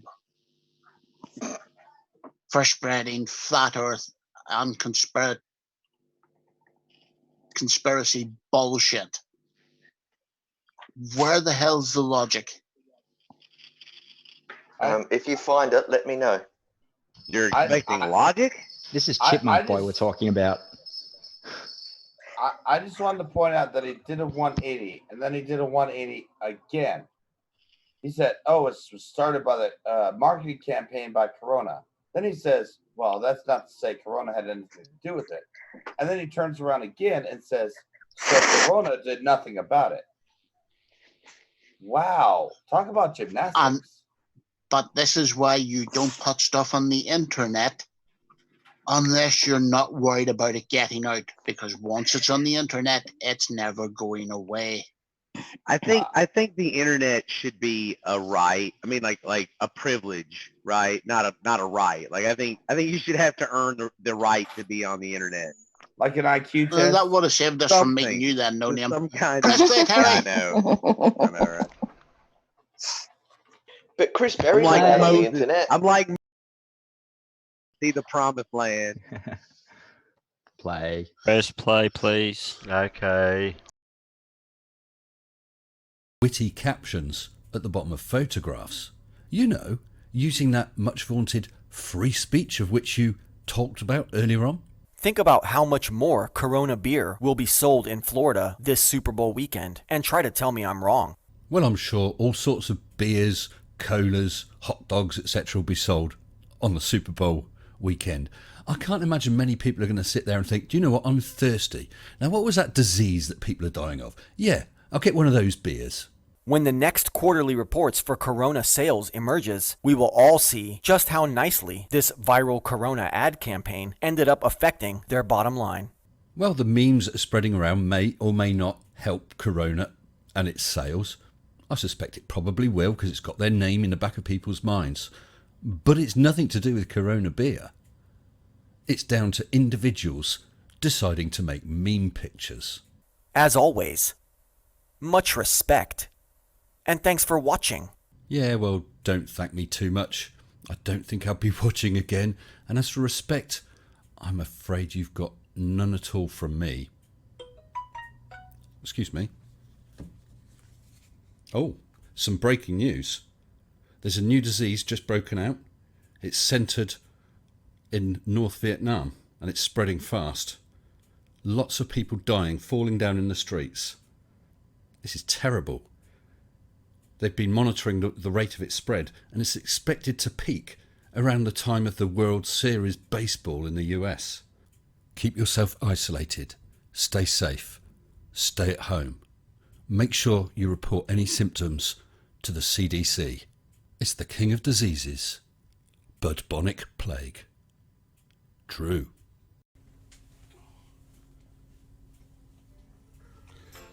Well, thanks for watching. I don't think that Arnold was that impressed. You didn't manage to keep him awake. I look forward to seeing you all again. Until next time, stay sensible. He's a good boy. Shut up and sit down.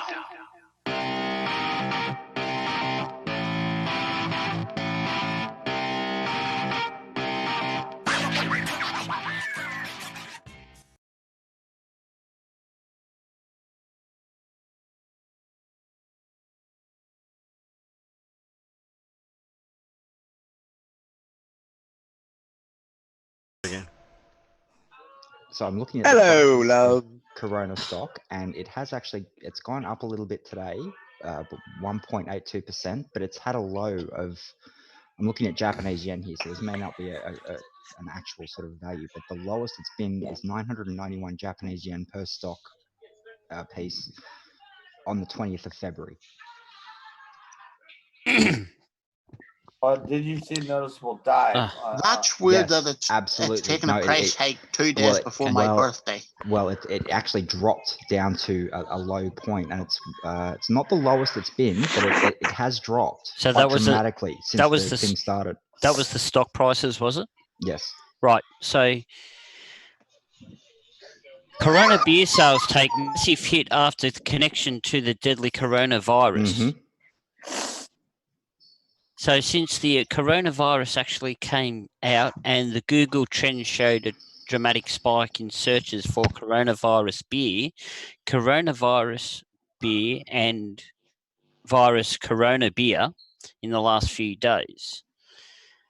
And it's been reported, as I just scroll right down to it, that sales are down in excess of 25%. Oh. Well, Yes, now it's about 26% actually. Yeah, in excess of 25%. Mm-hmm. So as I said earlier, had this been somebody's harebrained marketing scheme, it would have been the most harebrainedest of all harebrained marketing schemes ever harebrained. It's backfired pretty dramatically. Well, I'm just wondering Right. I'm right. I will have to admit something on behalf of all of mankind, though. We do come up with some fucking stupid ideas at times. Oh yeah, fair. Which is why women live longer than we do. Yeah. Well, what's going to happen during the next solar eclipse? I mean, there's going to be a corona around the moon. Does that mean everyone thinks they're going to get the virus from the moon now? I've seen No, this movie. that's when we get the werewolf had virus. Matt Damon in it. Gwyneth Paltrow. Did not end well. Just saying. I think it's called Outbreak too. Very similar premise. Gwyneth Paltrow can keep her Blarney Stones to herself, quite frankly. Oh yeah. No, I wasn't recommending her acting skills by any stretch of the imagination. I'm just saying I remember this movie. I wasn't talking about her acting skills. I was talking about Goop, actually. Goop. You know, Sounds the like my vagina. I'm actually vagina looking at another stones and article the now candle. that says that there's been a 10% plunge in stocks. Hang on, let me open this up. 10% plunge in stocks looking much more probable as coronavirus spreads, Goldman Sachs. Goldman analysts are concerned that investors may be underestimating the impact of coronavirus on everything from corporate earnings to economic growth. The end result could be a sharp and sudden pullback in equity prices. I don't think that's in relation to coronavirus. One of the things that people need to realise that forgetting just the effects on the beer that happens to be named something that's similar to the virus itself, but stocks out of that whole area has been stopped. Nothing is flowing out of there That's anymore. right. Yeah, Sheeple's having trouble getting his plastics. So that he needs. Whereas before the Shenzhen market would be absolutely going gangbusters, sending electronics all over the world. Yep. Nothing's leaving the country. No. All right then. So I have a more realistic conspiracy theory. Hit me with it. This was the Americans' aim at rebalancing the trade deficit. No, you see, it's because of that wall. It's because of that wall. You know, that's to keep the Corona cerveza virus out. You know, any people that don't look white. No, I wasn't going down that route. You know what, guys? This is how V for Vendetta starts out, or it's the backstory for V for Vendetta. Well, we're just on B right now, so B for beer. So we haven't worked up to that I'll stage have yet. another beer. Well, with that, What have do we you got got something? next? Have you got something more stupid for us, Terry? Yep. Number Something 11. more No, stupid not. than I haven't got Validation anything Boy? more stupid, but Well, as stupid. As stupid. Don't we have 12 I've videos? got a mixture. So depending on the voting is depending on what we get. You know what the vote's going to be, Terry. It's going to be 4. Again, I'm going to move them all. I'm going to move them all around so there's no 4. We've got an 8 there, Terry. So that's a good start. I want to say 11. Between 0 and 8 is not 8. You mean 1 and 7 then? Yeah. Yeah, 1 and 7. Yeah, well. And if you've already Ooh, voted I for have voting, a number I have 4 a is off the random table. dice 14. generator. Well, we got 40. a 7. 7's always been my Oh, favourite. Mippet gets 2. timed out. She can't change the vote. Ooh, Mippy got timed out. Don't get Terry timeout happy. You know how timeout happy Terry gets. Who was the fastest Everybody finger in the West? Me. Oh, isn't that a surprise? No one on the panel's allowed to vote. Mm-hmm. I can vote if I want to. Please don't do that. Right, now I've got to try to... Anyone That trying to sounds keep like a count? dance. 1, So you got- 7, 4, 2, 2 7. 7s. 2 7. I've been Two wanting to eight. do that all day. 3 7s. 3 7s. Dave, Okay, Dave. 7 wins. Dave, you meant to have another 0 at the end of that one. There's a 4.2 there. Yeah, but he's meant to have Dave. another 0 at the end of it. He's talking about something different. Don't worry about it. 20. 7 wins. See what 7 gets us. I want some derp. I'm ready.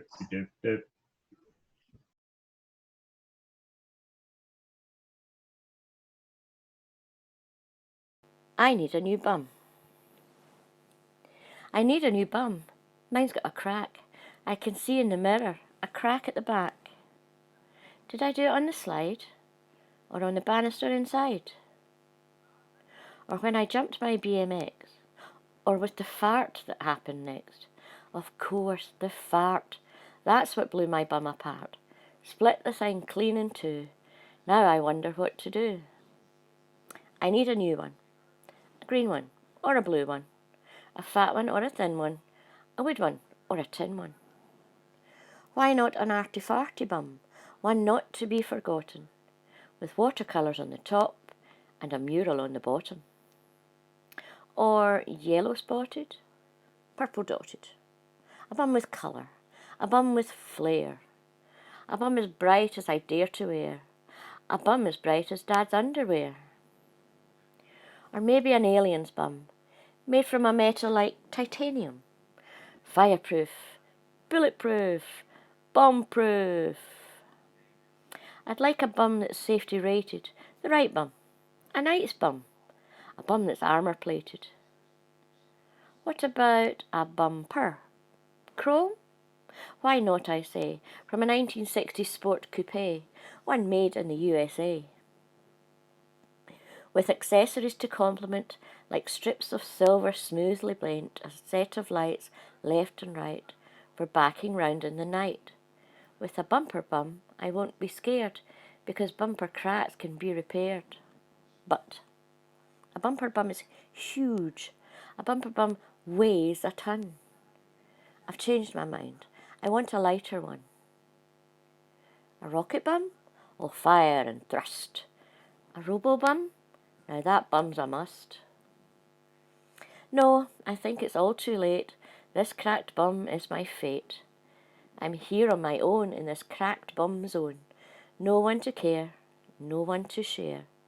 Wait, what's that I hear? This is outrageous. Are bum cracks contagious? Dad, your bum crack's showing.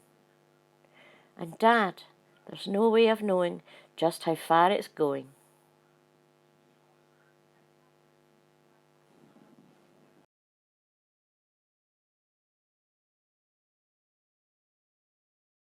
Sounded better if I didn't have the cold. I think you just put some hernia doctors. You just gave them a few extra jobs right there. Oh, I don't know. Oh, I got a fat boy stitch out of that one. Yeah. I think I sprained my spleen on that one. Oh God, Pip, what is that from? I don't know. Just a book I found online. Harry, why did you get a recommendation for the plain truth at the end of that video? I got no idea. Because have you got something to admit to? Well, it's the fact that Bum and Travis have something in common. They both smell. I was going to comment that the Kickstart Singer washing machine motor was on mine the other day too, Terry. Picture the scene. I was just thinking, like, common. What was funnier, what she was reading, or the way she was just sort of matter-of-factly reading it off? I don't know how she could read it with a straight face. With a straight, that's what I was thinking. That's what was the killing delivery me. was every bit of it. British That's what upper was lip. killing me. How many takes did it take to read it all the way through? I think I donated like 3 of my kidneys on that one. Yeah, I'd like to know. Did you do that all in one take? No, that was about take 4. Nice. Can I Plus, I've got please the have a cold copy and of that? it's on my Like on my channel. I Help tip, yourself. I would pay to listen to you read dirty limericks as Professor McGonagall. The most profane thing. And Just the more read the most profane thing. tickled you get, the better. Like the less you're able to keep it together during the limerick, the better. So there is a dirty version of what's his name that does I am Sam. I don't eat green eggs and ham and Dr. all of them. Seuss. Dr. Seuss. Dr. Seuss, yeah. There is a dirty version of Dr. Seuss. Oh, Oh well, please you need to don't find it and encourage send me her. it then. Please don't encourage her. I can't take it I anymore. found one. Literally, I like, found one yesterday when I was scrolling. I'm looking for Australian kids Oh, books, and it's called Where's No, Willie? No, please. Actually, I really can't take anymore. I've seen that Where's Willie one. guys, It's a bit of Hilarious. no, sorry, My gut will literally split. Sorry, my Australian brethren, something that Pip should do. She needs to look up Ostentatious and his poem of Australiana. Oh yes. Okay. Well, you send me it and I'll have a go. I'll wait till this cold goes away because it doesn't sound very good when I'm reading.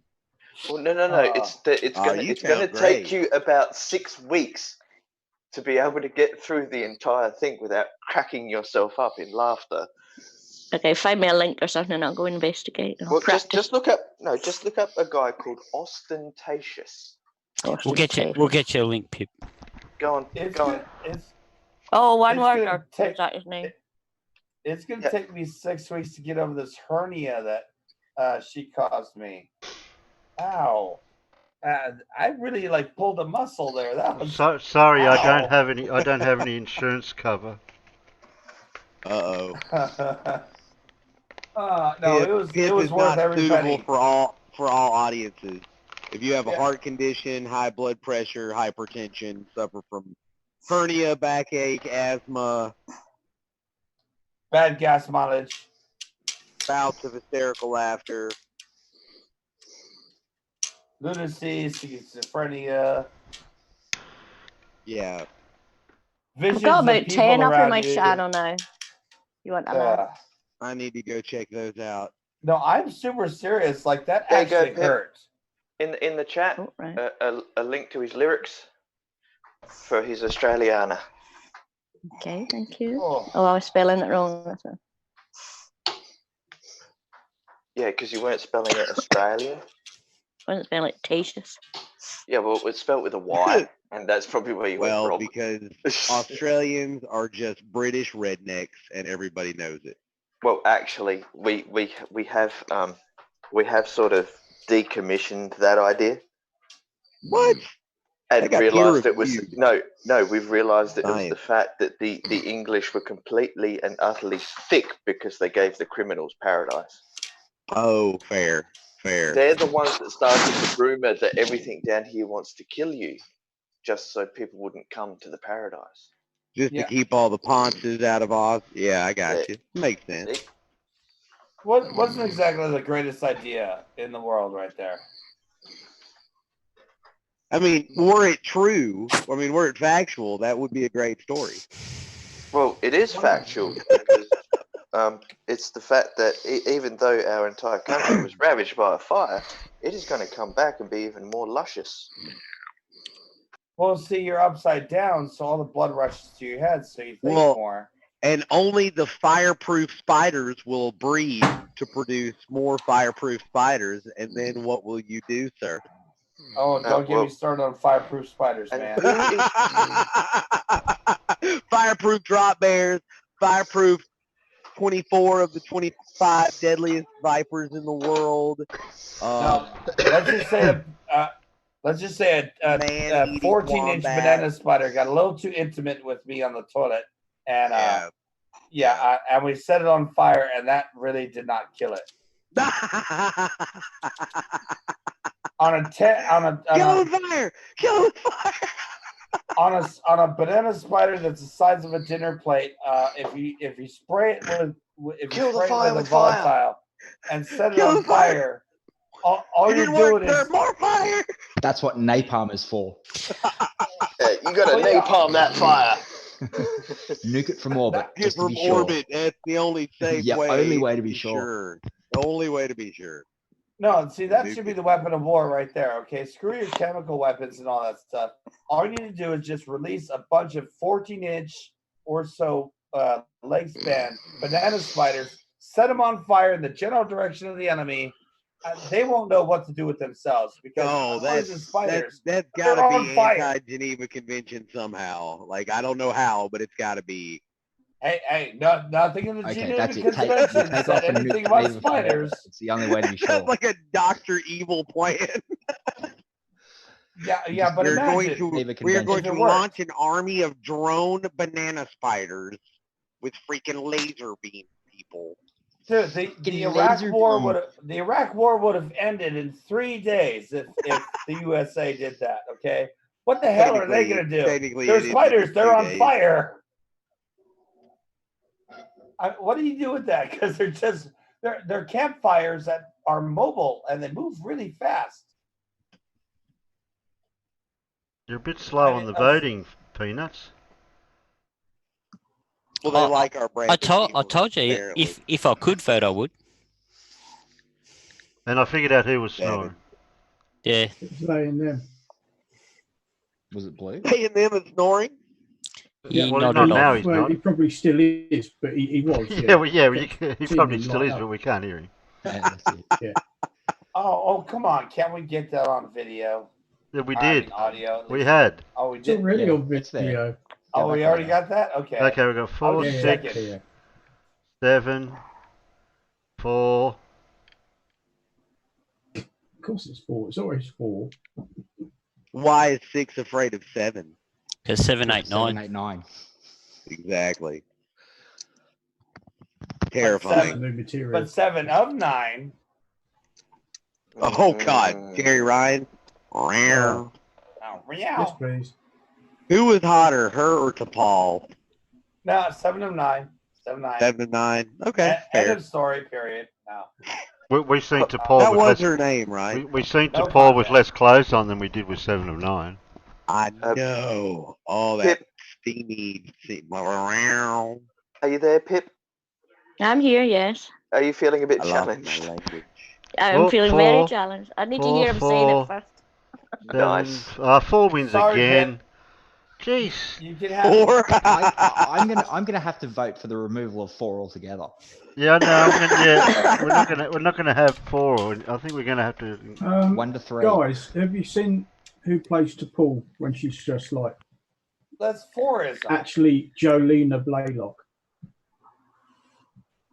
Who is it? Jolene Blaylock. Jolene Blaylock. 7 of 9. No. That's Jerry Ryan. How? No, she's T'Pol 6 was of played 9. by Jolene Blaylock. Yeah, I've seen her without her Vulcan Yes. doodads. She looks much Yeah, prettier she was without. in Stargate. Vulcan She doodads. played one of those Amazon women. Oh, I thought we'd have seen him before. What about Amazon women on the moon? Has anybody ever Now seen you're getting that? down. Close that tab immediately. Oh, the one with Abbott and Costello.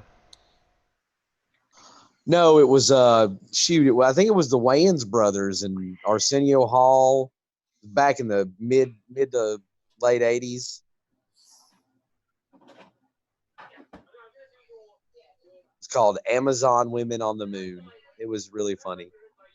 It was like a bunch of sketch comedy skits strung together loosely.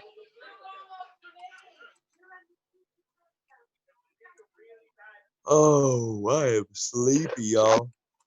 Press play. Righto.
quite a few like that. Oh, sorry, Sam. I was going to sing it, but I didn't realise there was no other sound.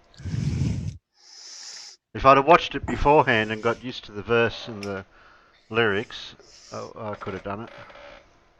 Well, you just got to memorize the lyrics to Metroid, I think, right? Yeah, I would have had to. Yeah, I would have had to sing it in the same tempo. Oh dear. When you start bringing drums. That's tougher than it sounds. I've been working on a version of "Tempted" by Squeeze for 3 months now. Still waiting. What? Still waiting. Yeah, I'm telling you, I'm still working on it. It's crazy. Yeah, I know you keep saying that, but we're not seeing any. We're not seeing any production value, sir. You're gonna need more cowbell with that. I've not received any seed, sir. Well, it's not about the seed. It's the fact that you haven't put enough cowbell into that. Look, this is the GoFundMe. This is a GoFundMe project. Thank you, fellow Stephen Lynch fan.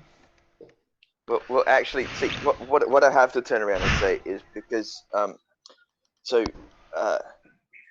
take a seat with Chris Hansen, right? Has fully got the Onision thing. You peanuts. Just take But he's going 4 again. That's it. Hey, That's Chris it. Hansen, You're done. isn't he You're like done. the You're Catch a done. Predator guy? Put user in timeout.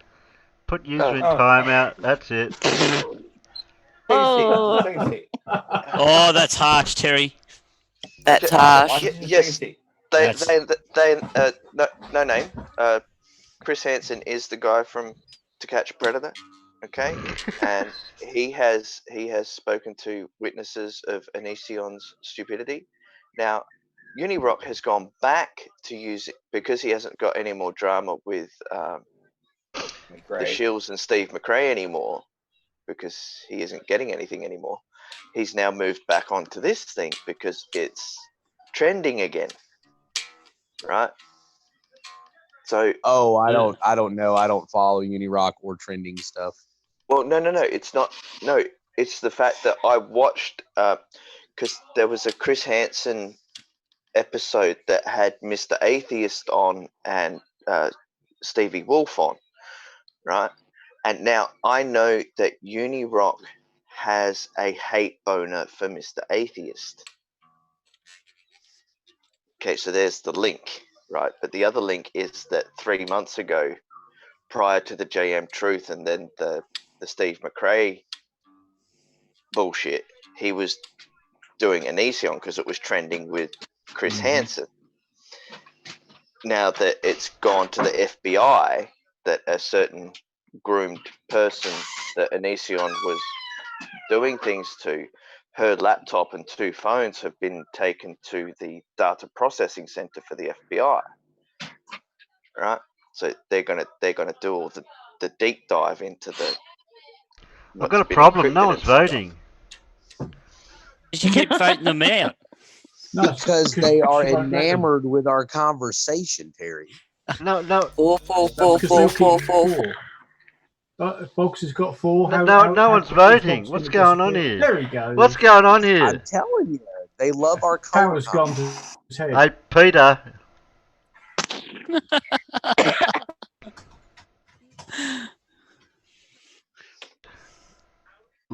There's going to be no one left in a minute. It's just keep going.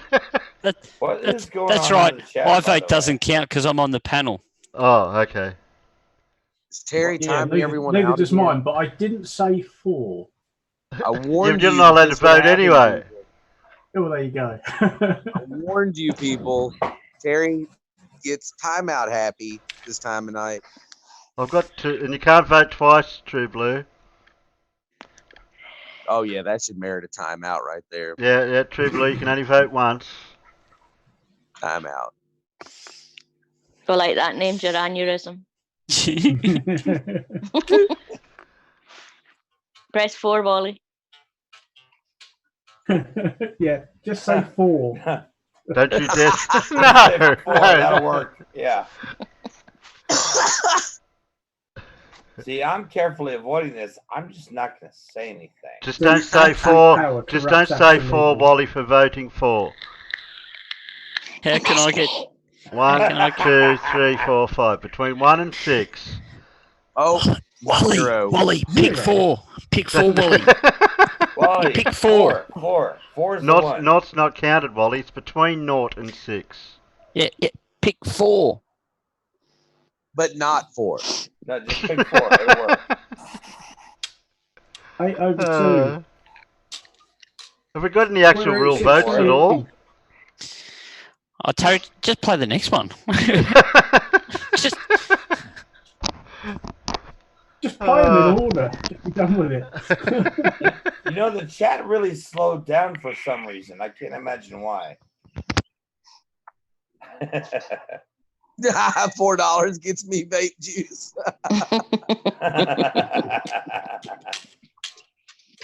Time to Wait wash for the it. dishes, so entertain me, Terry. I'm not an entertainer, Wally. That's what we're here for, Wally. To keep Terry entertained. I detected an immunity cloak right here. Yeah.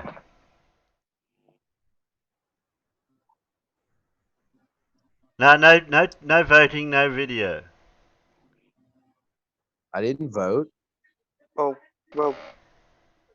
PayPal me voted for. Renee Enemy. Renee and me. There we go. Sorry, Renee I stuttered. and me, yeah. Renee and me says 1, and then Perjure 1 says 1. So we've got a clear winner. We've got a with 1. 2 votes. Got 1. Yes, we have a clear winner. 7. 1. 9. I got a 1. You got 2 1s. Well, who was the other one? Perjure. Yeah, that's 1. Perjure 1. That's Perjure 1. 1 voted 1, and Renee and me voted 1. No, it says Yeah, and I voted UNCE. 11. I voted 11. Unse means 1. Oh, now you tell me. I thought Do you that not was speak Italian? In Italian, it's uno. Oh, you're right. I thought that was Spanish. Riverderci. That's goodbye. Lasagna. That's food. Spaghetti. That's Garfield. Ciao. Prego. Ciao. Ciao, bella. Ciao. Ciao, bella. Actually, Chow back is Italian, but chow mein is Chinese. Chow mein. But back when Mussolini decided to tell all the Italians that they were going to be fascists, they were still going around on their Vespas going, ciao. Ciao. Oh, Terry, you're going to end up with an empty chat again, you know, in this stream. Not my fault. Blame the peanuts. Voting for again. Why is it the Peanuts' fault for you timing them out? Because Terry doesn't want them to vote for 4. Yeah, they've been voting for. Says you're mean, That's Terry. donkey. That's donkey voting She's if you not just pick gonna the vote same again. number all the time. But Terry, think about this. If they keep voting for, eventually they're not going to be able to because you're not going to have 4 for them to vote for. The problem is, Terry, you keep moving another video into that slot, and they know that, so they have to vote for it. Yeah, they're playing the Monty Hall. An election here, isn't it? No, they're playing the Monty Hall problem. Ah. I don't see why it matters. I mean, you're eventually going to play them all. Well, it's still pretty random. Okay, voting for gets you timed out. What if you vote 4.1? Okay. So it's not communist. It's not fascism. It's capitalism. That's what it is. Capitalism. Okay, now we seem to have a running challenge. Everyone wants to be timed out. Yeah. All right. Here's a challenge. Everybody has to find a way to get Terry to time you out. So there's nothing happening in the chat for 300 seconds.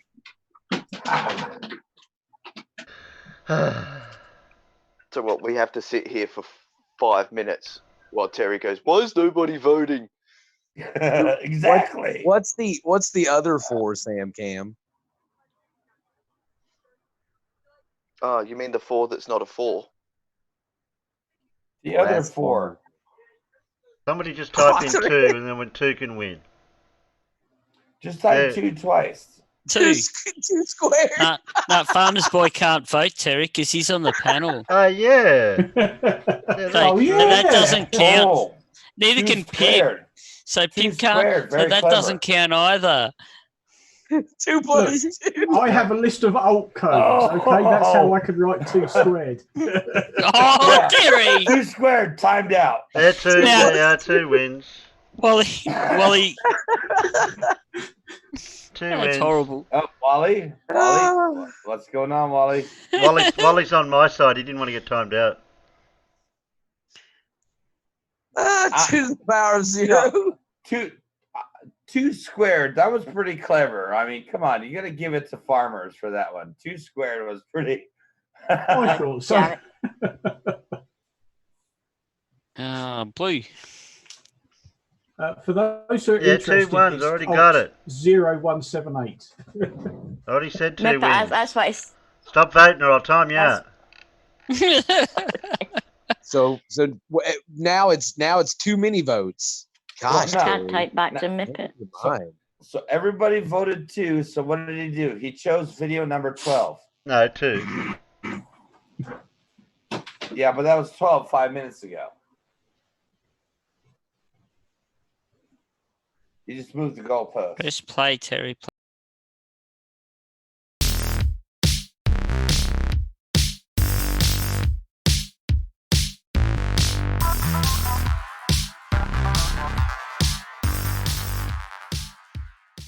Hello everybody, welcome to Blue Marble Science. Adam Meakin and Quantum Eraser are going to discuss airplanes and flight, and they're going to get it wrong a brand new way. Warning, severe facial and monitor damage alert is in effect. Get out the oven mitts, move the monitors back out of punching range, and let's light this dumpster fire and have some fun. It is 2018 when I last probably did this, so if I miss bits out of, please forgive me, but I'll try and get through it and then maybe save any questions for the end. Okay, so this was many moons ago when accelerometers first came out. It was our first contact. Me and John were contacted by Paul on the plane, wanting a bit of advice on these accelerometers, and we were coming up with all sorts of methods of testing what was going off, and Paul settled for turning it off, traveling across the Atlantic and switching it back on. Now, what I'd suggested was to keep the accelerometer and see if we could plot vectors based on the plane's movement, which was a little naive back in the day. So that it kind of, I'll explain why. So the first thing is to ask, how does a plane behave?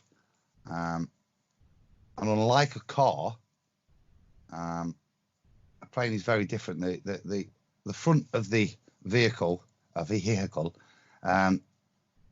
isn't pointing in the direction of travel.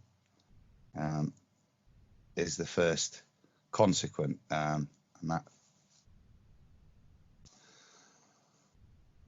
is basically consequent of how planes work. Obviously, they basically fly. Straight flight is achieved at an upward angle of between 2 and 3 degrees, slightly more sometimes in larger aircraft. The nose never actually angles down during flight. That isn't strictly true. During the descent phase of a flight, we may actually have the nose angled down slightly, but we'll let that go. And the way in which altitude is lost is by reducing this angle of attack, or reducing speed, or combinations of both, and that results in a decrease in upward thrust.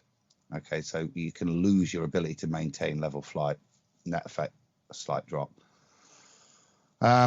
So basically, a slight tilt backwards is usual for straight and level flight, and by straight and level I mean a vector. Roger, Roger. What's our vector, Victor? That is straight and level, and how we experience it. So I'll keep this bit to a minimum, but basically on a flight, you can see my feet there. I've got my accelerometer bubble up there, and basically I've got my other phone, and throughout the duration of the flight, I'm recording it so that I can take some readings. Adam. You see here, look. Adam. That's a bubble level. That's not an accelerometer. That's an accelerometer. Have you been talking to Anthony Riley again? This is my egg. This is my parts per million counter. It's going to measure the density of the tap water. Pretty much. It's always in a positive flight. So just to summarise what the readings I took. So how did the flight behave? So I measured the middle hour of a 2-hour flight. I wanted to be not worrying about descent or gaining out or takeoff. So it was just to monitor that vector of travel or multiple vectors of travel in that middle hour. Roger, Roger. What's our vector, Victor? Now, all of the readings varied between 1 and 4 degrees upward incline during the monitor times. They were never level, never got to even level flight, and it certainly never got anywhere near nosing down. Now, on the flight, the assumed speed was about 850 kilometers, so we'll say a distance roughly of about 800 kilometers was covered during this hour's analysis. So as I've said, I've tried to relate it to a vector because obviously what I was initially looking at that was just to try and plot this to see, being open-minded, that we would, if we were going to be circumnavigating a ball, there would be significant vector changes to accommodate for that. So you can see here, look, the plane's pointing up, but when we're describing the vector of the actual plane's flight, it is the dotted line there. Okay, now there's a load more flight details that I bothered to look into, so that pitch angles, angles of attack, and all those. But basically, the relevant point is where the plane is flying is the straight line flight path vector that describes its movement. So, with all that in mind and the data gathered, I wanted to just kind of discuss the concept of how does the ground change on a flat plane and a ball when you're flying in a straight line vector. Orientation, direction of gravity remain the same if we're traveling across a flat plane. Summarized, if we're traveling across a ball Earth, then the orientation, direction of gravity will vary away at a rate of 0.009 degrees per kilometer of straight line vector travel. Okay, so if we look at this, and this is my wonderful CGI, if this is my plane flying in its straight line vector, then the orientation of direction of gravity, now the plane's traveling in this direction, and the orientation of gravity, or down, as we would like to call it, and forgive the vernaculars, is at this point plumb straight down.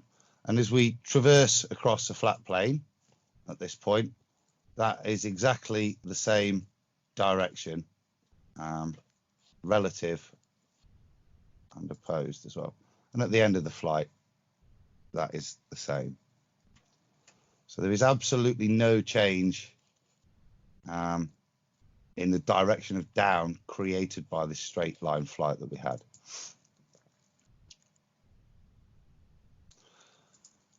If we were to do the same, and assuming we're traversing a ball, excuse me, then there's the same straight line vector. And this is where we talk about this accumulated altitude. You can see from here to here, at the bottom end it's a larger angle, it's a larger distance from the plane to the ground if we've traversed across the ball.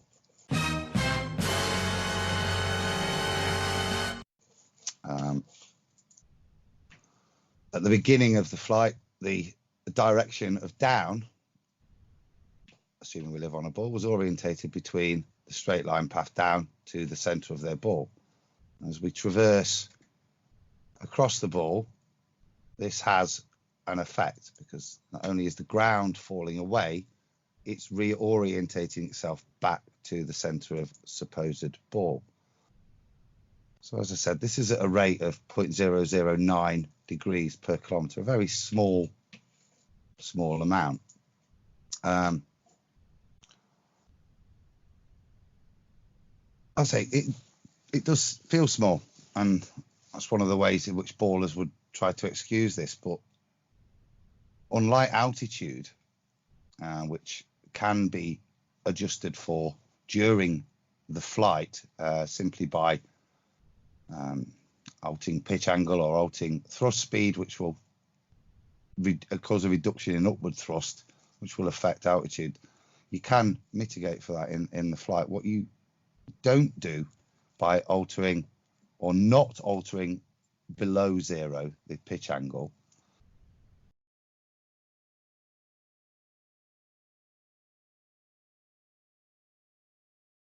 Yeah. Okay, are we paused? Yeah. Okay. Now he's showing it. Now, I've actually flown, ironically enough, that exact same plane that he's showing in this picture. Okay. Now, for one thing, he is attempting to claim that if you just fly straight, you will continue to fly away from the surface of the Earth. No, that does not happen. The density of the air lessens as you gain altitude. If you maintain a straight and level flight, inevitably, especially in a Cessna 152, you will basically stay at the same altitude. The density of the air will inevitably be a factor in regulating your altitude, much less the fact of using your instruments. But he's claiming that, like, if you keep flying straight, oh, well, yeah, you're just going to keep floating in a straight line off into space. No, that doesn't work. The pull of gravity and the density of the air are continuous around the curvature of the Earth. He did correctly say one thing. Down is towards the Earth. After that, total BS. Everything he said was BS. When you fly the plane, it will tend to stay at level, because level is also going to be determined, not just even, if you're flying raw, no autopilot, no fancy, nothing like that. And like a 747, you're flying a Cessna 152. If you could just fix the stick at what would be about level flight, and let's say you just had some magic power to make unlimited gas mileage on the same plane, you would still fly at the same altitude continuously. That does not mean the Earth is flat. You would follow the curvature of the Earth due to the density of the air and the pull of gravity and your lift all working together as a cumulative set of forces that keep you away from the ground. Because they think an altimeter actually measures the distance from the ground. Yeah, that's.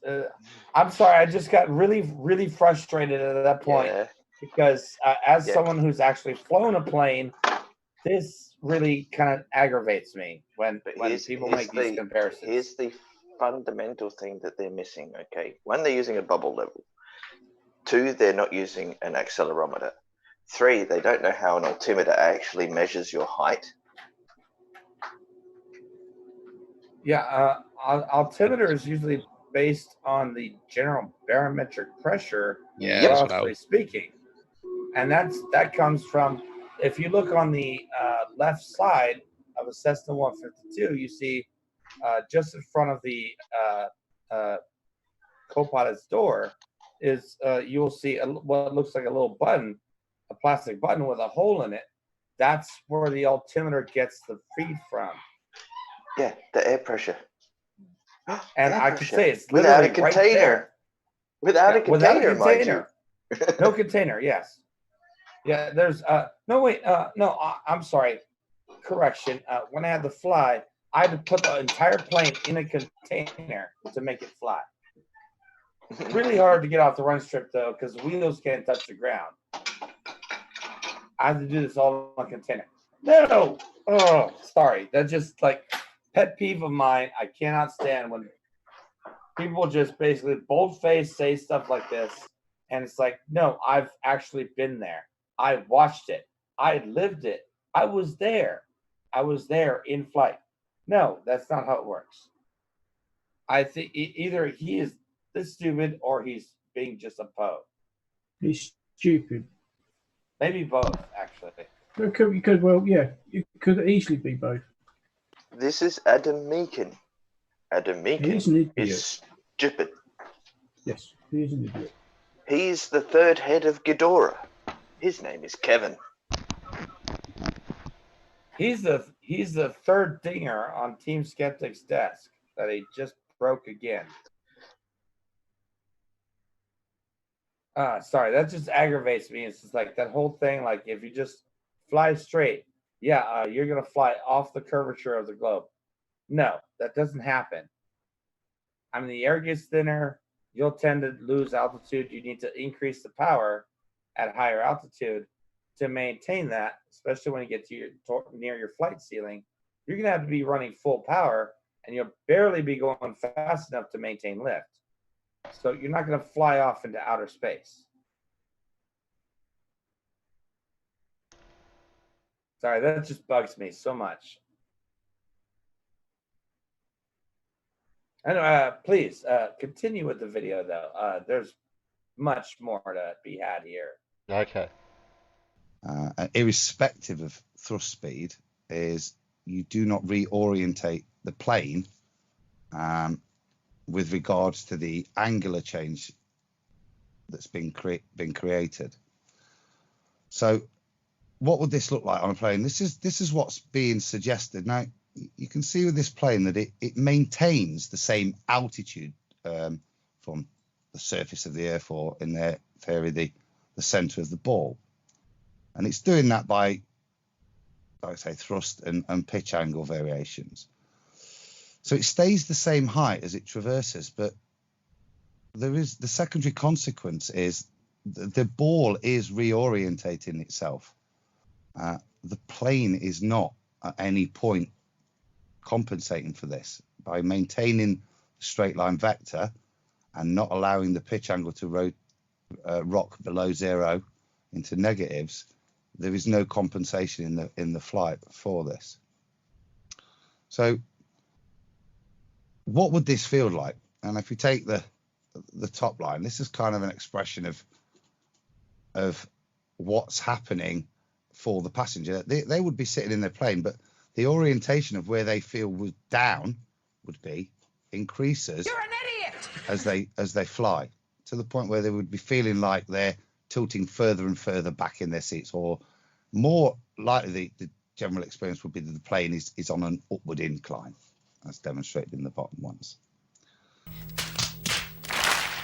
So that would be the net effect of traveling without reorientating, even if you do mitigate for your altitude by changing speeds.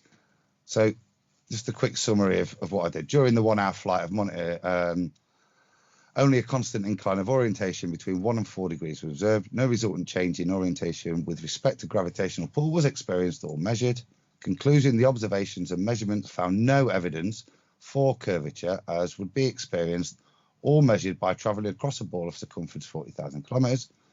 Results of measurements would indicate travel occurred with lines of gravity parallel to each other and perpendicular to the line of straight travel across a flat plane. Oh, won't somebody please think of the children? Adam got a few things right, but he got a lot of things wrong, and we need to sort that out. So I'm going to put on my flight instructor hat for a few minutes, and we'll talk about this. The airplane, like any other solid body, has a center of gravity, and the center of gravity is simply the point where if we pick the plane up at that center of gravity, it would be perfectly balanced in every axis. But when we're flying the airplane, we're not picking the plane up at the center of gravity. The wing is generating lift, and so are the other parts of the fuselage and the airframe. And that lift has a center also, and the center of lift is always behind the center of gravity.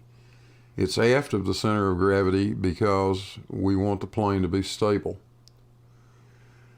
Now I'm going to show you the acceleration of gravity, and we need to keep track of where that is because it's all about these balancing forces. Anybody that's ever tried to balance a pencil on their finger or whatever understands the center of gravity issue and can easily see that if we didn't do anything with the center of gravity in front of the point that it's being lifted, the center of lift, the plane would fly in a nose down attitude. It wouldn't fly long like that for sure, but that's what would happen. Now, the center of gravity is the point around which the aircraft rotates in every axis. So it's pretty easy to fix this. All we need to do is push down on the tail of the plane. And by pushing down on the tail of the plane, we can raise the nose back to a normal attitude of 2 or 3 degrees, whatever is good for the airspeed that we're trying to achieve. And that's done with the elevator. That's done with a trim tab on the elevator. But pay attention that, again, the acceleration of gravity direction has not changed in any of these diagrams. And the airplane is balanced because of the direction of gravity in the orientation that we see it right now. So where did Adam go wrong? Well, he went wrong thinking that the airplane would just ignore that gravity vector, and it won't. Let me show you my diagram. I turned the little plane around just for the sake of being consistent with the way Adam had shown his diagram. And I also showed it flying in outer space just because I know that's going to irritate the hell out of the flat earthers. But pay attention to the direction of the gravity vector and the orientation of the airplane. The airplane will not continue flying straight off into outer space. That doesn't happen. It's balanced around the gravity vector. And that's the reason you're wrong, Adam. This is how it really works. Well, no, hopefully that angle, that one gets the point across for me. It really is. It's very small, but it would be noticeable. And, you know, the consequence of this all is, of course, that the plane would have to adjust.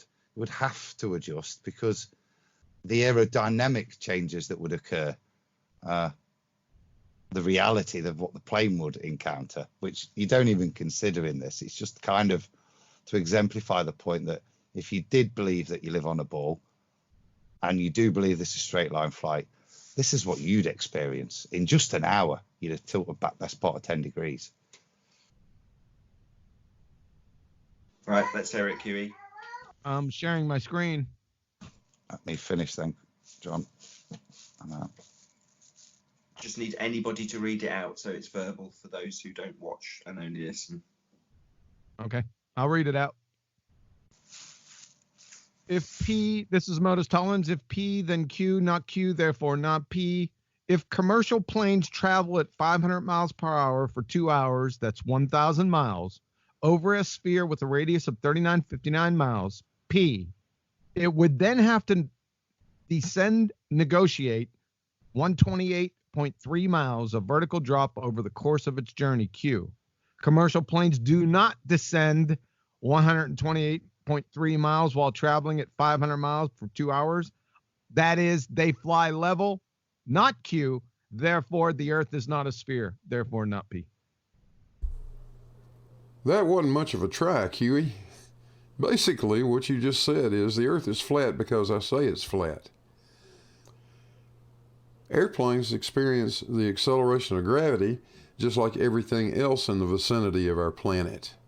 Let me give you a modus tollens that actually works. If the Earth is flat, P, then the shortest distance between any 2 points on an azimuthal equidistant map would be a straight line, Q. The shortest distance between 2 points is not a straight line on an azimuthal equidistance map, not Q. It's a great circle route, QE. Therefore, the Earth is not flat, not P. Chew on that one for a while. Hey, thanks for watching. I hope you guys enjoyed it. If you did, don't forget to hit the like and subscribe buttons down there. There's a link to the Patreon. It'll be in the description. And I guess we'll see you guys on the next one. Hey, Gladys. We're out of here.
There is now. Cool. Sorry, Peanuts. SciManDan's got a new one up too, Terry. Pardon? SciManDan's got a new video up 51 minutes ago.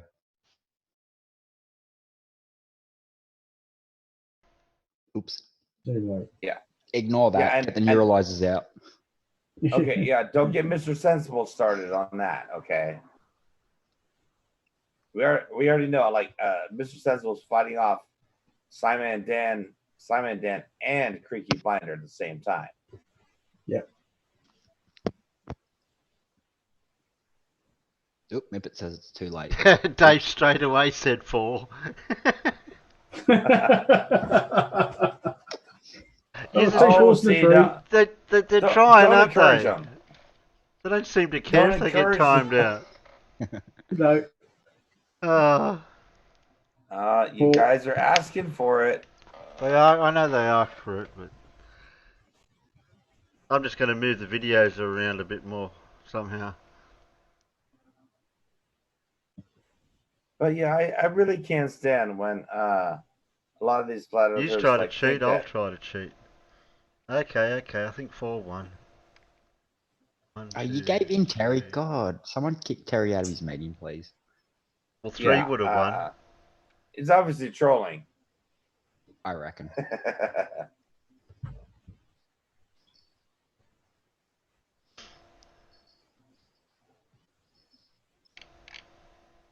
I'll have to pick a number one night, and then we'll just say, you can't pick that number unless, and you'll get timed out. Well, I wonder what number that would be. Well, this would be a I good wonder one. which number that'd be. Yeah. Yeah. 2 squared. 10 to the So negative it's very 17. clever, because if you now play number 4, they can't pick number 4 again. Yeah, but how do they know I'm going to pick number 4? I might pick number 2. They won't know what number I've picked, what tab I've pressed. Ultimately, you have the final say. Mm-hmm. Well, yeah, like I said, he's going to get a whole bunch of votes for 4, so it's going to be like, oh, okay, everyone wants 4. I'll play number 2. I'll play number 7. Yeah. I'll play number 9. Anything but 4. Oh, sorry, 4 changed into 5. I just made a new rules. My game, I can change the rules.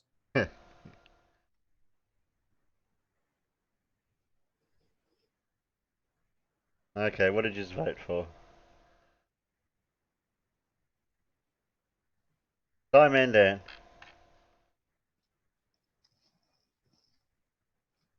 I'll just hit play already. You are an up-and-coming flat earther, making large strides in the community, coming up with questions and proofs that you seem to think is making big waves. You've hit the jackpot with an idea that you think will make even the most staunch flat earth debunker sit up and take notice. Excitedly, you set up your camera and all of your equipment, knowing that this could be the moment that you can truly prove that the earth is flat. Nervous, you hit record. Good morning, good evening, good afternoon, wherever you may be. Well, same day, same time. This is not to scale, of course. When I grew up, the solar system was stationary. All right, honey, come on.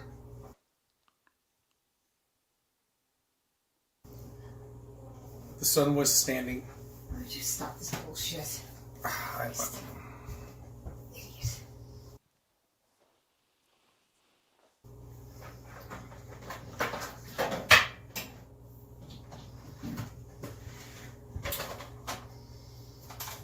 Can you give me like 5 minutes? No, you've had it all morning, and I'm just freezing, and I'm hungry, and it's time to start cleaning the house.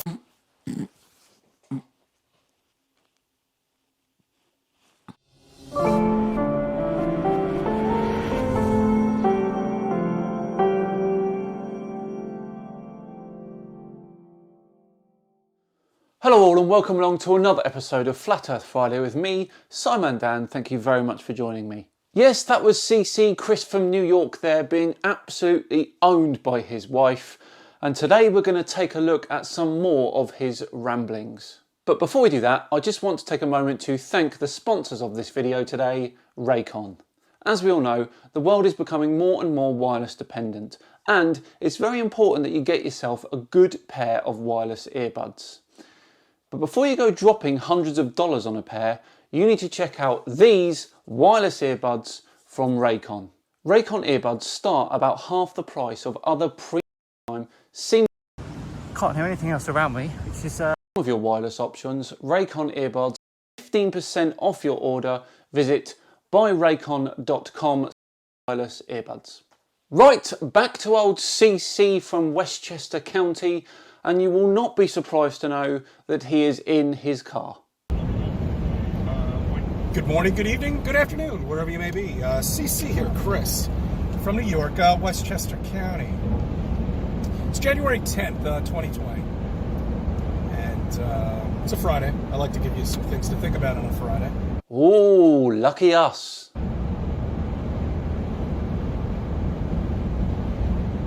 All right, just going to get right into it. I was listening to the news the other day, and I'll tell you, they're really doing the agenda with space. I mean, even a local station was interviewing some amateur astronomist. And, yeah, it's astronomer, Chris.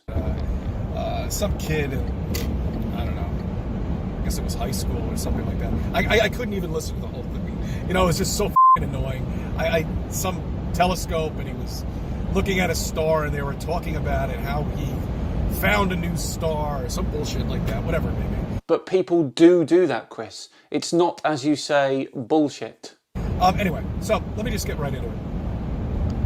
The climate change.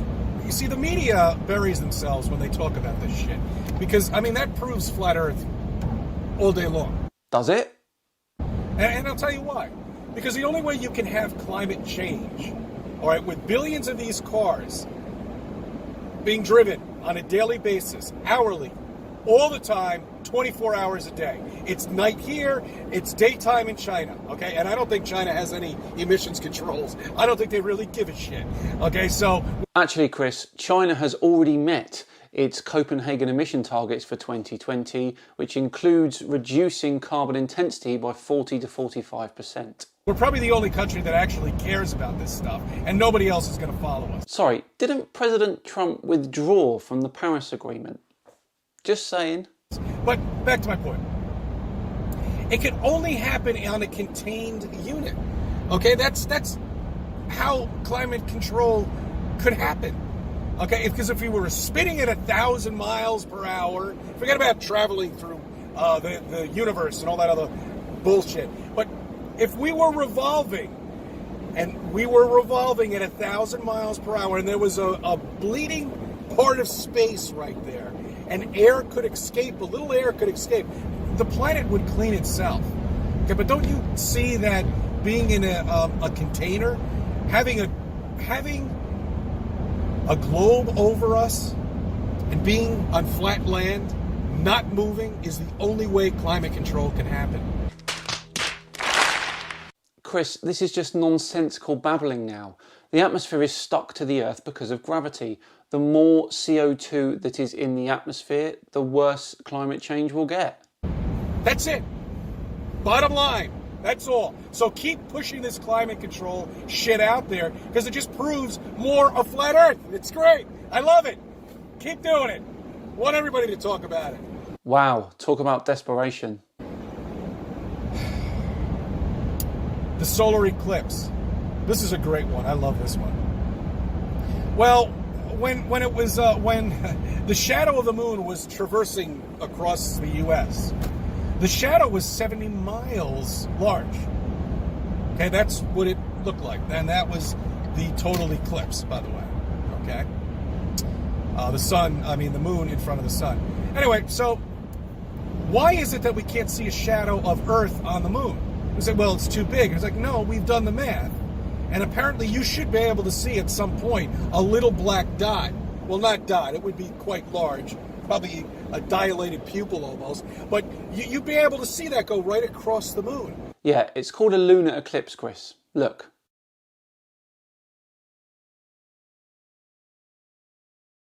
but you don't. No, I just showed you. Look, here.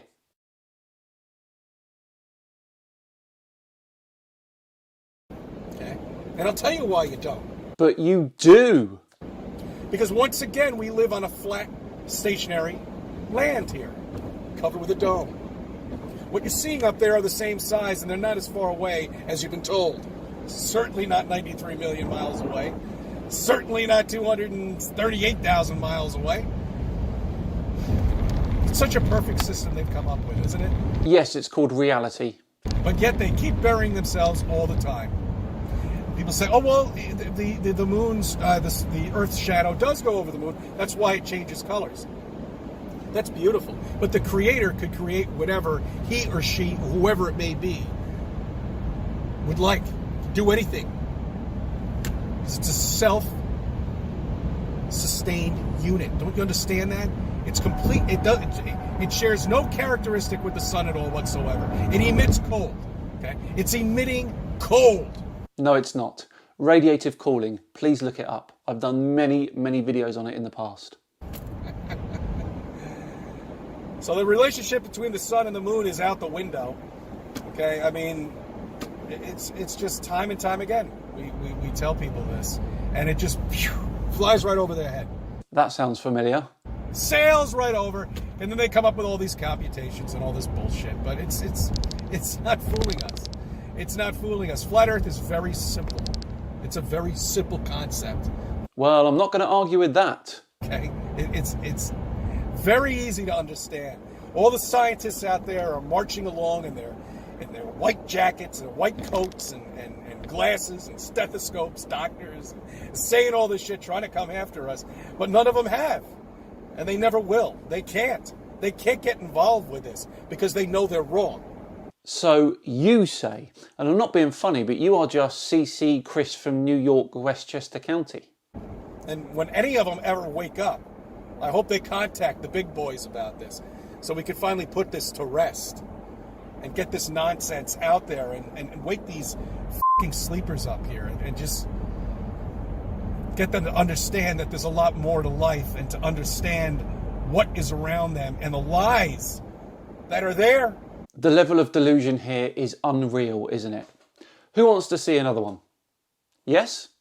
Okay, cool. Here we go. Here's Chris. He's in his car again, but this time he's not moving. Good morning, good evening, good afternoon, wherever you may be. CC here, Chris, from New York, Westchester County. It's January something 25th or 6th, 2020. Anyway, look, I was supposed to have a week off. Sorry to hear that, matey. And I was going to just kind of revamp my channel. And I wasn't able to do that, and that really pissed me off.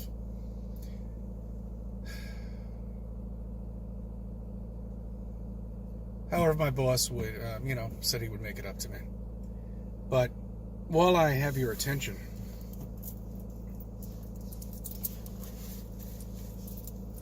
I don't understand one thing. One thing? Well, it's 5:10. I have very little time. I just don't understand one thing, is that if you take your conventional magnet from your house, and you heat it up on your frying pan, get it to about, 400 degrees? 400 degrees in a frying pan? Wow. Probably around then. All of a sudden it loses its magnetism. Yes, this is called the Curie temperature or Curie point, and this is the point at a certain temperature where some metals will lose their magnetic properties. You see, now, that's funny, because we were told that the Earth has a core of lava. That's just iron or whatever the hell it is. We have no idea, because they tell you whatever they want you to believe, and you believe it! Yes, the inner core is solid iron and nickel, and the outer core is molten iron, nickel, and other trace metals. So the thing is, my question is to the scientists out there is why is it that I can just heat up a magnet that has magnetism and can attract metal to it, but I can heat it up and then all of a sudden it loses that magnetism. But yet the core of our Earth is molten lava. Molten metals, but we know what you mean. That's spinning around, apparently causing gravity. What? The level of misunderstanding here is quite simply astounding. Now, I was expecting Chris here to say, why is there still a magnetic field if the core of the Earth is hotter than the Curie point or Curie temperature? Well, this is because the Curie point only affects the ferromagnetism of metals. The core of the Earth produces an electromagnetic field that is not affected by the Curie temperature or Curie point. However, Chris says this. That's spinning around, apparently causing gravity. Wow. Just so you're aware, Chris, it's the whole mass of the planet that causes the gravitational pull, not just the core. I really think, despite these examples, that Chris can be educated enough to at least start doubting Flat Earth. So this, right now, is an open invite to CC to have a chat with me online about his Flat Earth beliefs. I'll record the discussion, and if he is comfortable, then I will publish it at a later date.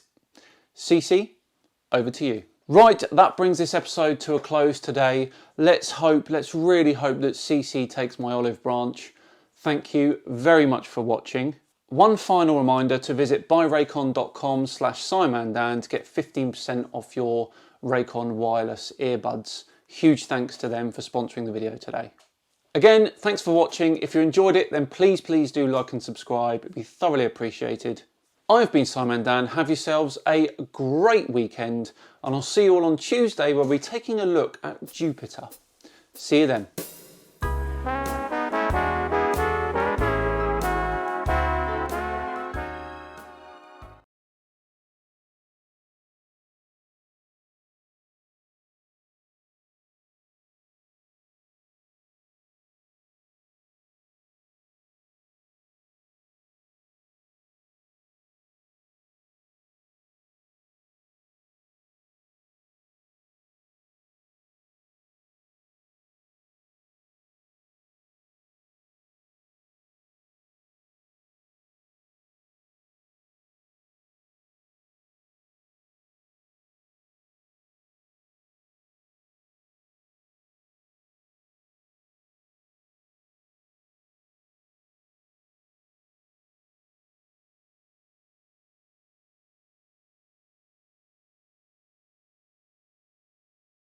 Various people around in wheelchairs. So the Dunning-Kruger is strong with this one. Oh yeah. Oh no, I'm not sure it's even Dunning-Kruger anymore. Shout out to his wife though. Well, yeah, no, I would subscribe to his wife's YouTube channel for sure. And I bet it's called "My Husband's an Idiot."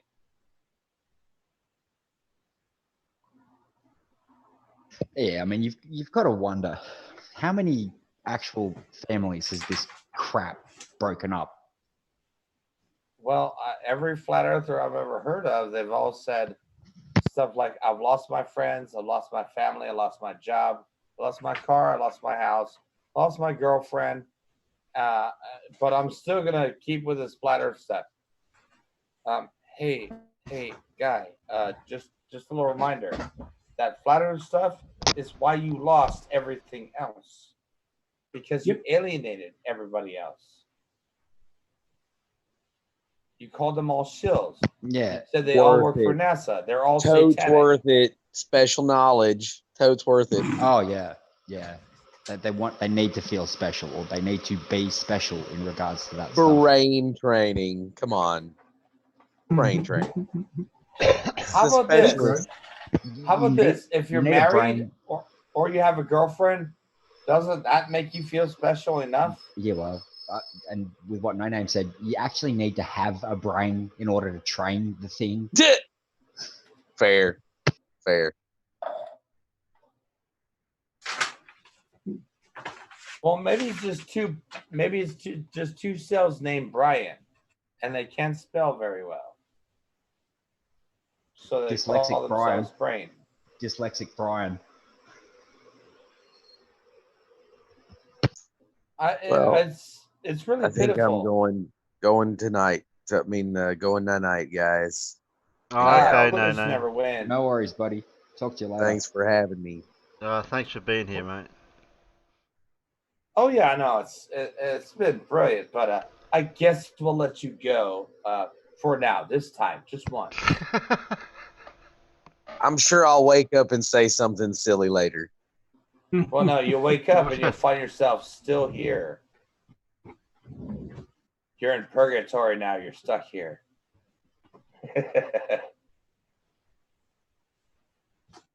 Anyway, no, it's great to have you here. We can just wake up one of the clones, honestly.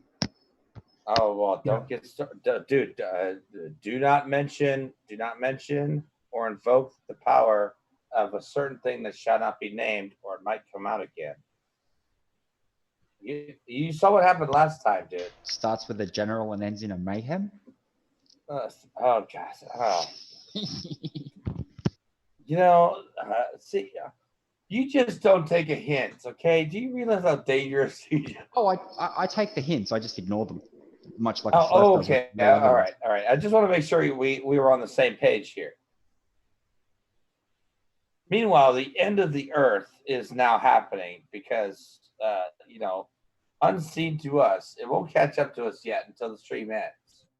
The end of the flat Earth? That's when the squirrels will all have eaten us alive. Is it the end of the flat Earth, though? Because that's what I want to say. The entire Earth, really, I think. Whether it's flat or not. Yeah, whether it's flat or not, we don't care. We're going to eat your eyeballs. You know, those very nice, personable, family-friendly woodland creatures from South Park. We only took one of them. Don't get me started with the Teddy Ruxpin. What do we got next, Terry? Waiting for the votes to come in. Oh, you're voting? I'm making coffee, so I can't see the screen. Okay, well, I'm just being amused watching this sort of like Russian election going on here. It's like everyone's going to say one thing, and he's going to be like, yeah. Well, I'm going to play the one I was going to play anyway. So.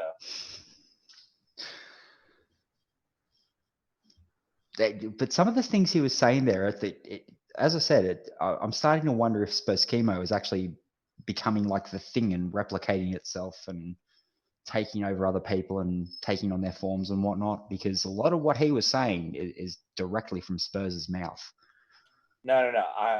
Have you seen the movie Invasion of the Body Snatchers? Yep. That's what's going on, dude. See, what they're doing is they're stealing the bodies of people, and then now they just come out and now they're suddenly all about flat Earth. They keep admitting it all the time. So I think what's happening is literally Invasion of the Body Snatchers, because that was broadcast over radio. So aliens picked that up and they're like, no, that hey, was you know what? That's a good idea. That was War of the Worlds, the Orson Welles thing, where America panicked and thought they were being invaded by Martians. War of the Worlds. Well, no, everything that we broadcast, in some way has leaked out into space. And I'm thinking that aliens picked up on Invasion of the Body Snatchers and thought it was a good idea. And they were like, thanks, humans, for the great idea. We were trying to look for a plan to invade your species, but, well, your movies have given us a great idea. And they've all come to take over planet Earth, and they're all going to say the Earth is flat. It's stage one of their plan. Watch out, man. I'm telling you, the aliens, man, they're real, okay? They control all the money. And you look at the money, you look at the American money, right? Okay? They definitely have control of the American money. There's a pyramid, and it's green, too. So that means it's the aliens.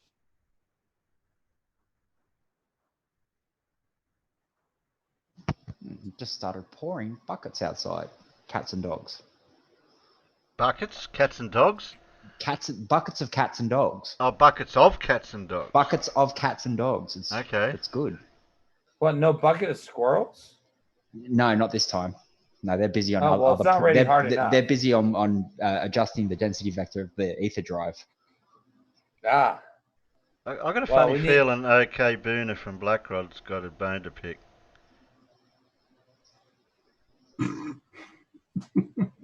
Yeah, maybe. Well, he kind of has a bone to pick all the time. He's always got that bone, and he's always picking it. It could be with anybody, really. But it's not to discredit him at all or anything. But it's actually kind of good to have a bone to pick with people. It's just what bone is he picking now? I don't know. I got no idea. Is it chicken or beef? Because I actually like ribs. I think he might have got out of the wrong side of bed this morning.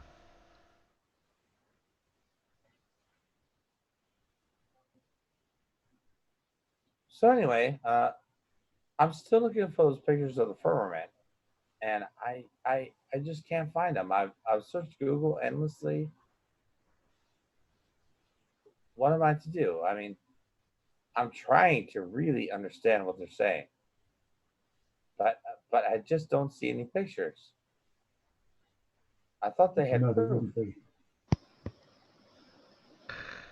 Because it's not real. Oh, OK, butt hurt because I timed him out. Yeah, Everyone else got timed out as well for picking 4 all the time. Jeez. You weren't the only one. Don't feel special. You weren't the only one. Oh. I think he needs a kiss and a hug. Oh, yeah, I think so. Does he need Amanda? Oh, well, I was thinking about putting the snowflake back in the freezer so it didn't melt. Did I say that live? Oops. The number 4 is cursed. It's the 4 kingdoms, man. So we can't have the 4 kingdoms. Yeah, but 3 is the magic number. So 3-1. Oh, are we prepared for this? Oh, what are the angles on that? Oh, this is the one I was talking about earlier. This one's great. Yeah, this one's good. Okay, here we go. Greetings from Northern Michigan. This is Bob the Science Guy.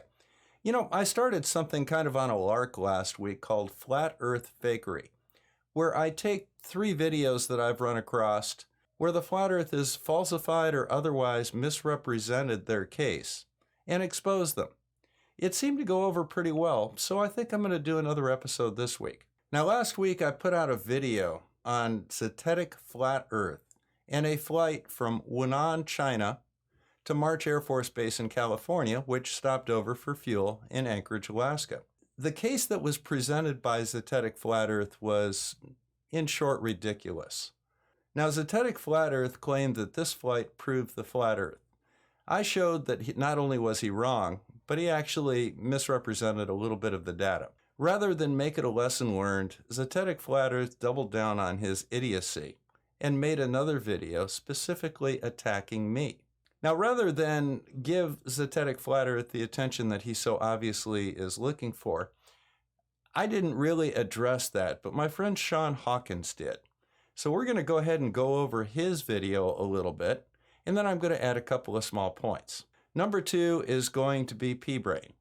Now, Brane was the subject of last week's Flat Earth Fakery with his little tilt the disc Mount Rainier photograph where I exposed him to be a fraud. However, he put out another video this week essentially saying the same thing.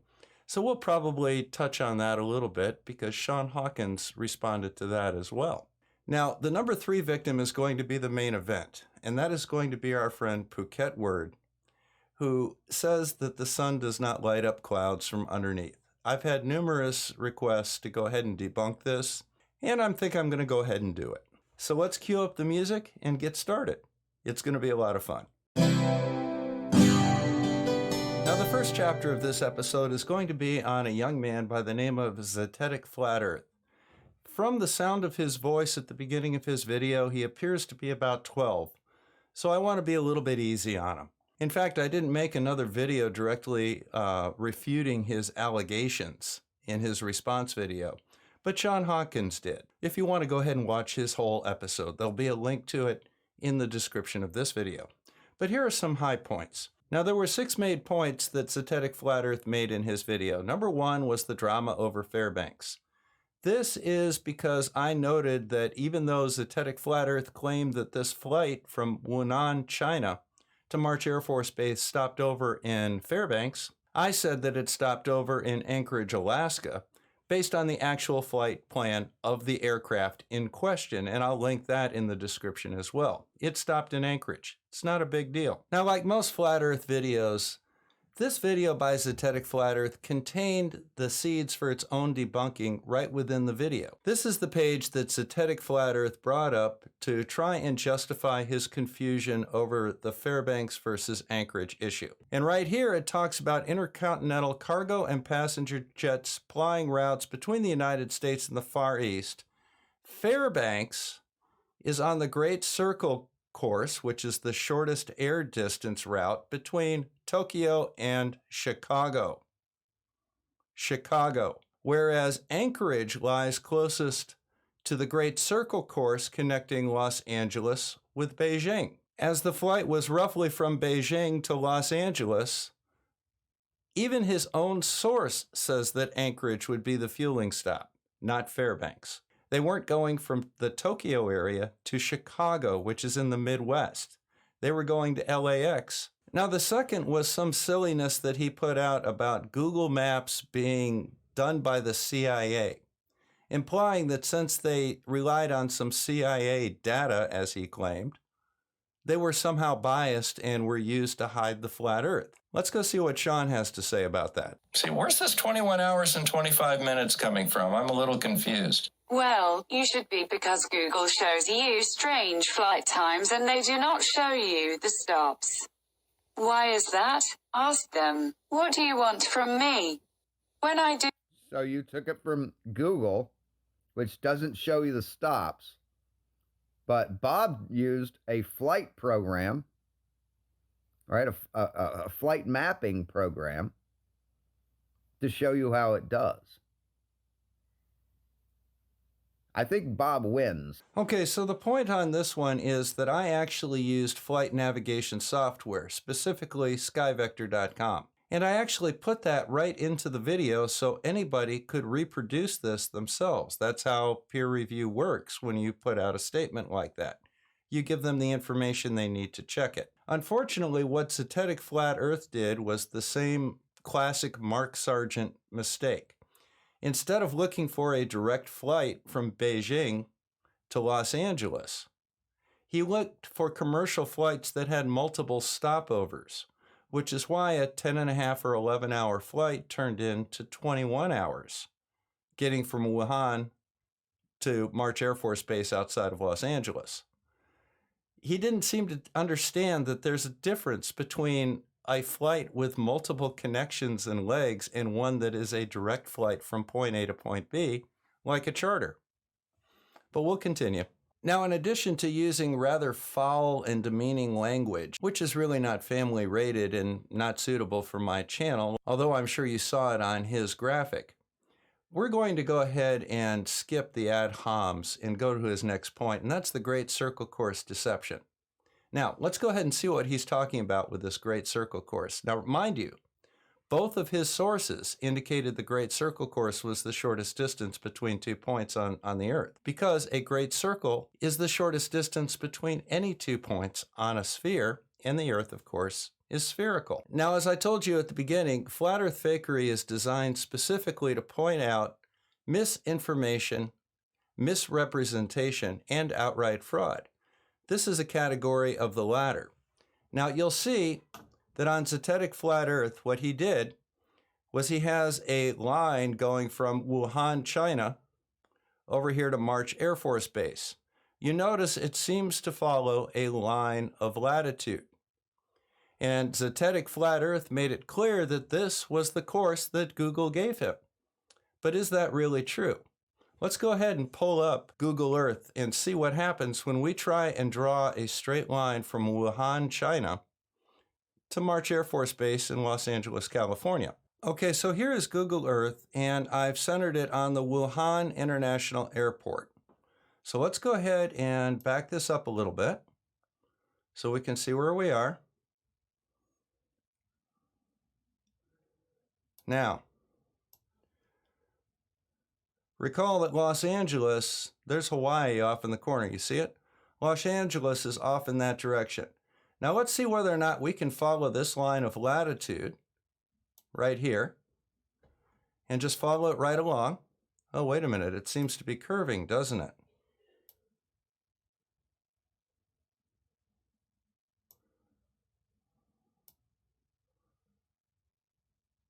Over there to about Los Angeles. Will you look at that?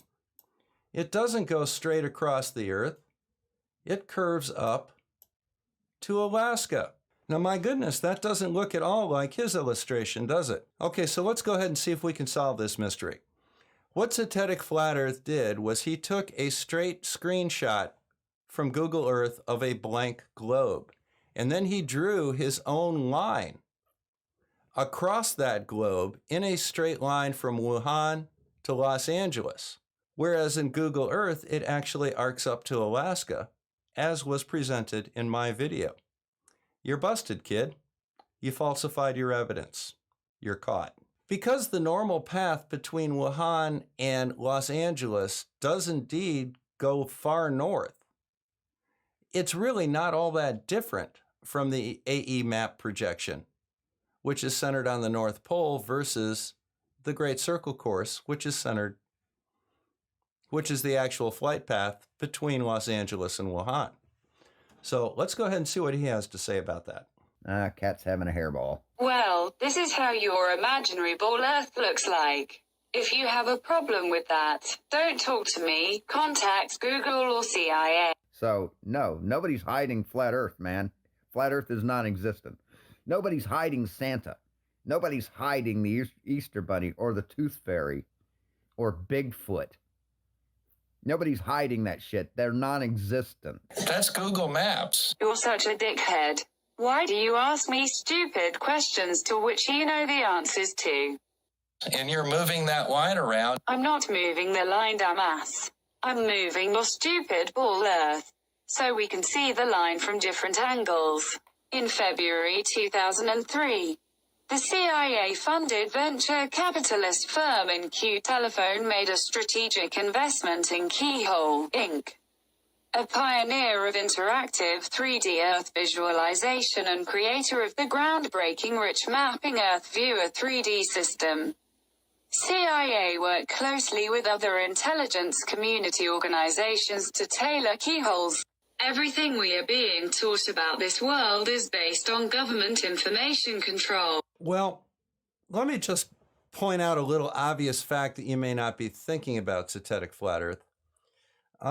If I want to send a missile or an artillery shell over to the bad guys, I'd kind of like to know where they are, at what direction, and at what range. Wouldn't you? Do you think that the military has got a vested interest in having accurate mapping software so that they can actually see the relationships of the battlefield? How about the CIA? Do you think they might want to know where Uzbekistan is? You know, when I was a kid, we used to have these big atlases, and you'd flip from map to map to map, and they could only represent so much on a page, so sometimes you'd have to flip 10 pages to get to an area that's just below the map that you're looking at now. You got to go another 10 pages to get to the page that shows the map right below your area. So if you're, planning a trip that goes across 2 map sheets, it's kind of tedious. So with Google Earth or with Google Maps or with ForeFlight or any of this software that you can have on an iPad, you can immediately plot a course anywhere in the world. And it's very easy to do. That's a benefit. It's a benefit to the military. It's a benefit to the CIA. It's of benefit to researchers. It's of benefit to people like you and me that need to plan a road trip. But in order to do that, you have to actually understand how to use the map. So for example, if you want to plot a line from Wuhan, China to Los Angeles and see where it really is, you don't get out a ruler and just draw a straight line between the two. All right, look at this right here. He's even admitting it right here. Azimuthal equidistant projection map. You know what that's a projection of? See, in order to project something, you have to have something to project from.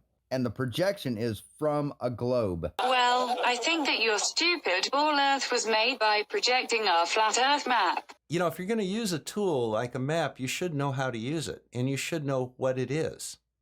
So to suggest that the globe is somehow a projection of the AE projection map of the Earth doesn't make any sense at all. Have you ever followed that through logically? If it was a projection of the AE map itself would not be a projection. Now would it? It would be the flat Earth map. Okay, I think I've had about as much fun with this kid as I think I can stand right now. If you'd like to see the full R-rated dissection of this young man's debunk of me, head on over to Shawn Hawkins' channel. Hit him, like and subscribe while you're over there. He needs it. He's almost at 1,000, so give him a little boost. So let's move on to the next one. Now, one of the subjects of my first Flat Earth Fakery was this gentleman, Brane, which I feel is a very apt name for him, but he got the spelling wrong. And in that episode, I showed how he falsified evidence to try and support his narrative. But since I called him out again, he had to put out a video that consisted of about 10 minutes or so of ad hom attacks against me and a complete repeat of his old points that I had already debunked. He didn't have anything new. And I didn't bother with it, but Shawn went ahead and did a quick video on it. So let's just go ahead and have a look here and see if we've got anything of note. See, this guy doesn't know when to quit. He's been debunked on this. That's a shadow of a mountain on the underside of clouds that can only happen on a sphere. Could never happen on flat Earth. This is nothing more than damage control. Remember what I told you about flat earthers putting out these silly videos and debunking themselves? You see this video here from Brane where he's got those 5 holes and he's got the sunlight streaming through those holes directly down to another disk? You see how those lines are straight and parallel? That's because the light coming from the sun is straight and parallel. That's because the sun is very distant. If the sun was close, those light sources would splay out. But Brane is demonstrating that we have a distant sun right here with this experiment that he did. He just doesn't realize what he's looking at, and that is his major problem. He cannot comprehend the data that is right in front of his face. Now, a few minutes ago, we had this view of the mountain. And one of Brane's supporters, a guy named Brandon Toy, came out and said, I think that mountain's above the clouds. I don't see any gap between the mountain and the clouds. Well, let's go ahead and have a look at it right here. Do you not see that gap right there? I mean, seriously? You can't see the dark shadow up here, the dark mountain down there, and the bright sky between the two? Brandon, you do see that, right?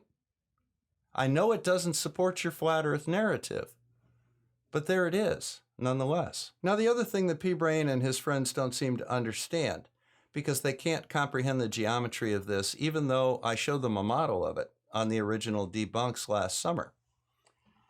This part of this shadow is being cast by a sun down here that is below the peak of the mountain. It's being cast up. This part of the shadow is from that part of the mountain. Where's this part of the shadow from? It's from the lower part, the wider part of the mountain, because the sunlight is coming up like this. The shadow is not going out just from the peak. The shadow is going across the entire mountain and is shining on the cloud deck above the peak.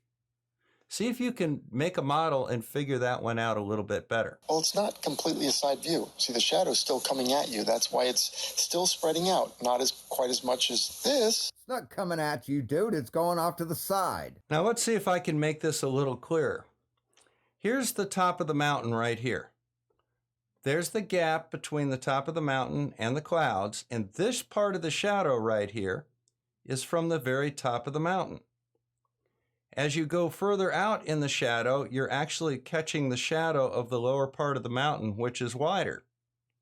This is not a perspective widening of that shadow, and you can tell that by looking at that side view. The reason that the shadow is wider here is that the mountain is wider down here than it is up here. This narrow shadow corresponds to the peak of the mountain. This wider shadow corresponds to further down the mountain where it's wider. Now, once again, P-Brane's only excuse for this is to show a picture of a mountain that is above the clouds shining down on the top of the clouds. That has nothing to do with the situation we're dealing with here. Now, for our final installment, we're going to have a look at Nick from Phuket Word.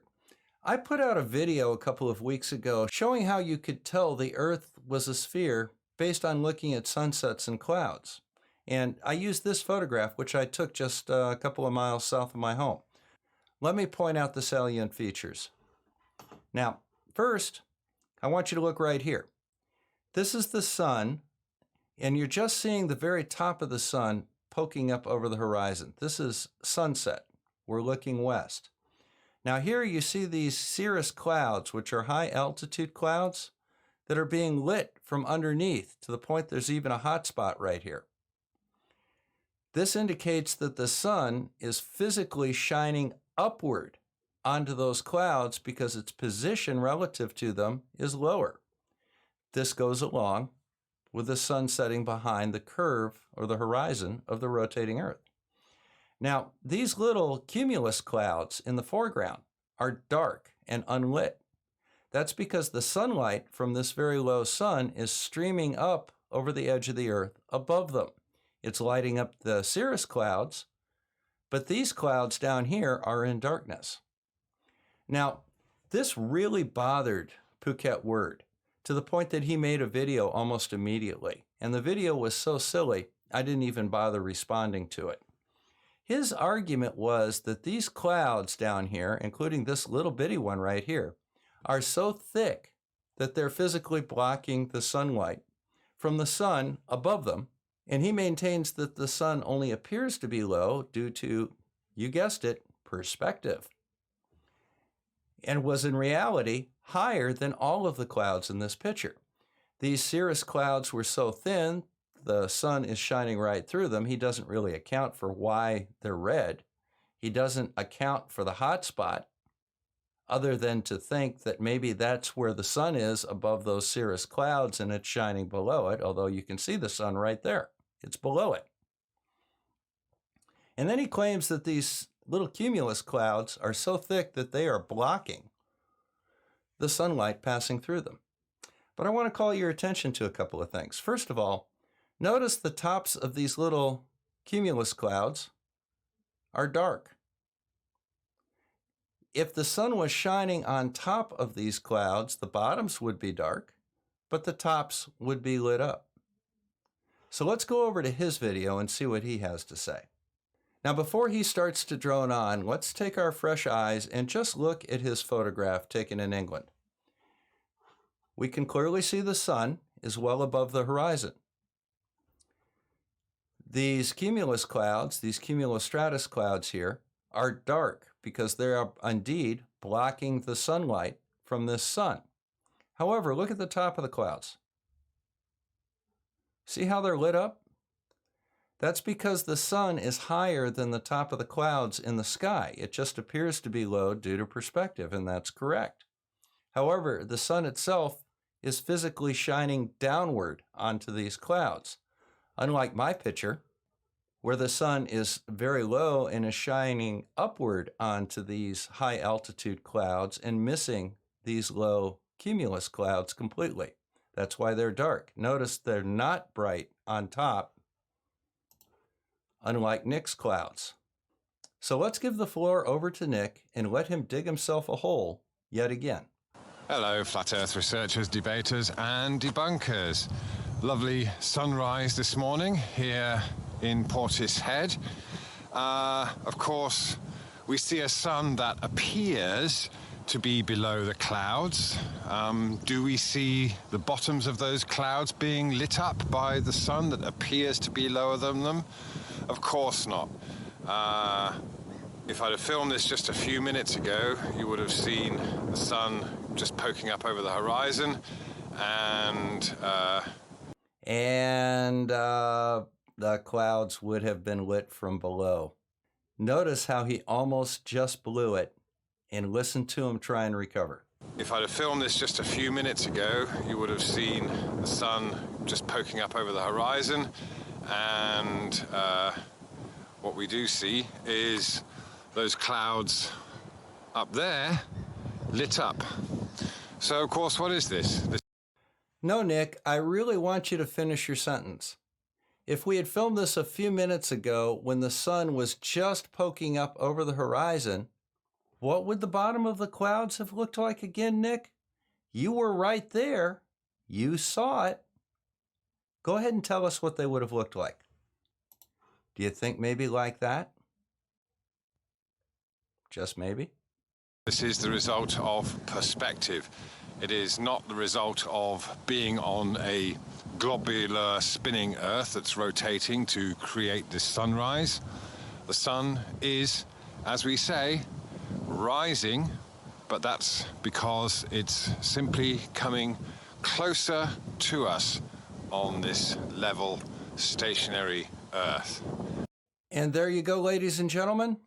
The shortest debunk in Bob the Science Guy history. Clouds are lit from below. End of sentence. Guys, thank you very much for stopping by. This is Bob the Science Guy signing out from Northern Michigan. Do me a favor, hit that little like and subscribe button down there. I'd really love having you on Team Bob. Maybe check out my Patreon and some of the channels that I've linked to in the description. The natural world is full of wonders. All you have to do is open your eyes to see them. Take care, guys.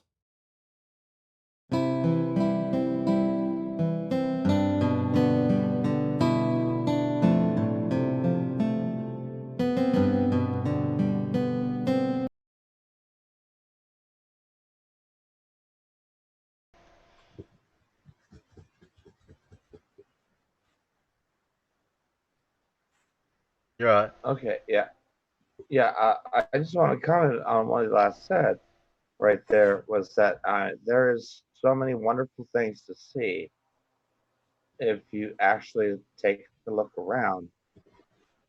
I mean, if you stop believing in this nonsense, just wasting your life trying to prove something that has already been long disproven because you feel it helps your ego, it's actually more fulfilling in life when you actually look at the expanse of the stars, see the vastness of the universe, realize how insignificant you are in the universe, and feel that humility. That makes you a better person. Yeah, they forget the scale that they're actually at.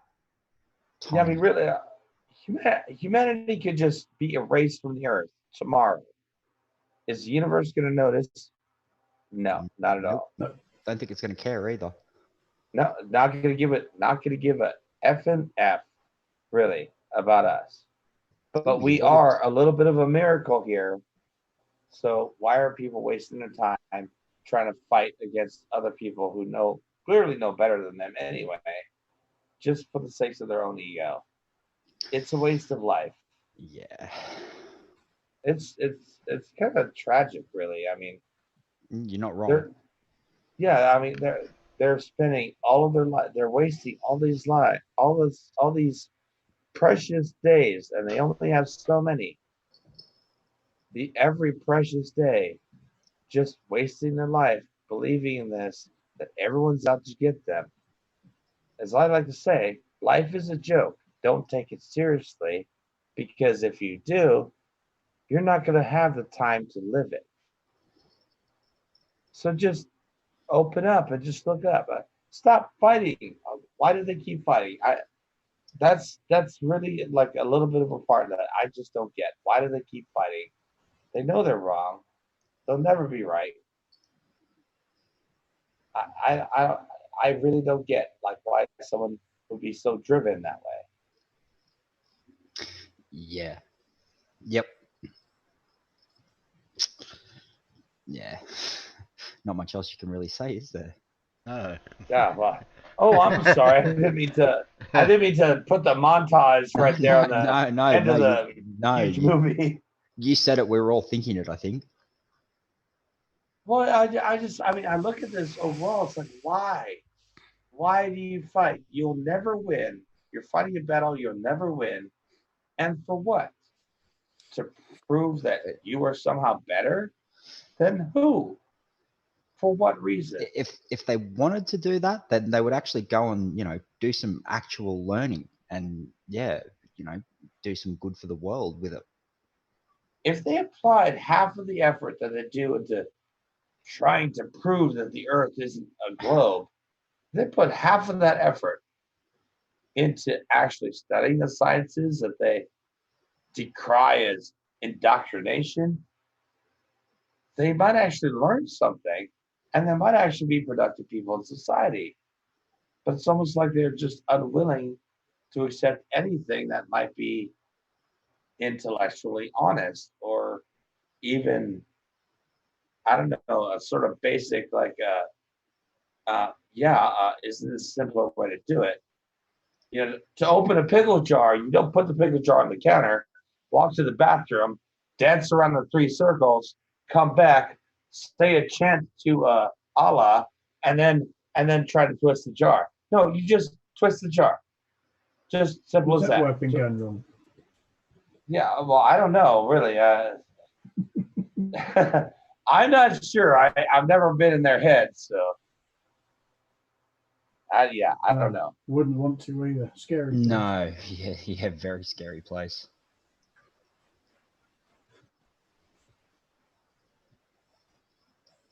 Yeah, I do like the way that Portishead word there conveniently forgot to start filming the sunrise at the point of sunrise.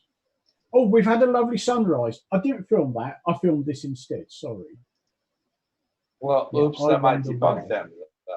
Right, of course, exactly. That's why he didn't actually film the bit where it would have been underlighting the clouds. Oops, sorry. Forgot to turn the camera on. Just stood there watching it and thinking, no, don't start filming yet. Don't start filming yet. Gave you a link on the internal chat too. I'd say, I hate to break this up again, but the Black Swan thing. No, don't go there. Just let it go. Yep. Okay, well, I'm just saying, it's like there's 2 different perspectives, and they don't show the same thing. If it's all the same thing, it should always show, right? So, if you can see something there, you can see, I don't know, you can see the city from across the water. Seems like it's too far, but you only see it on certain days. Well, maybe it's not actually just that easy. Maybe there's a reason you can see it on certain days.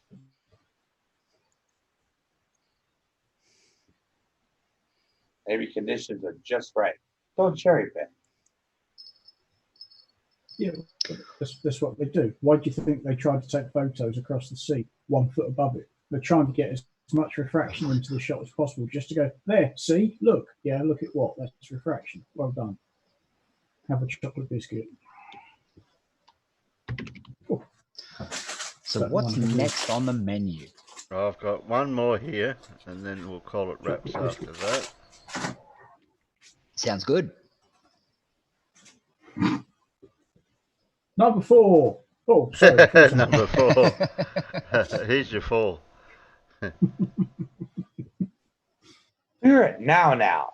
But what happened to then? Well, we just passed it. When? Just now. Just now. I gotta watch that. I'm gonna steal that bit for something somewhere. I think that's just too good. After watching BlueMarbleScience's latest release twice this morning, now I'm going to have to watch Airplane again, just for shits and giggles, and possibly Airplane 2, closely followed by Top Secret. But I might prequel all of that by watching Police Squad first. Frank Drabin. I just the funniest short series ever done. Is this a bust? Yes, very impressive. And then he shot Frank twice. Who's Frank twice? Oh, he's the teller. Lee. What have we got here? Oh, a bit of critical thinking. Sunrise is great evidence for the globe. Again. Yeah, this is. I've been saying this for ages. You don't need just a simple observation of a sunrise. Yeah, I could watch sunrises all day.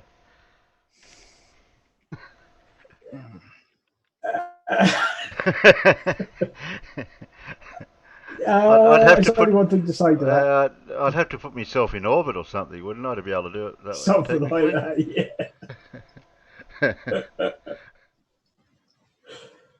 24-hour sunrise or an infinite sunrise.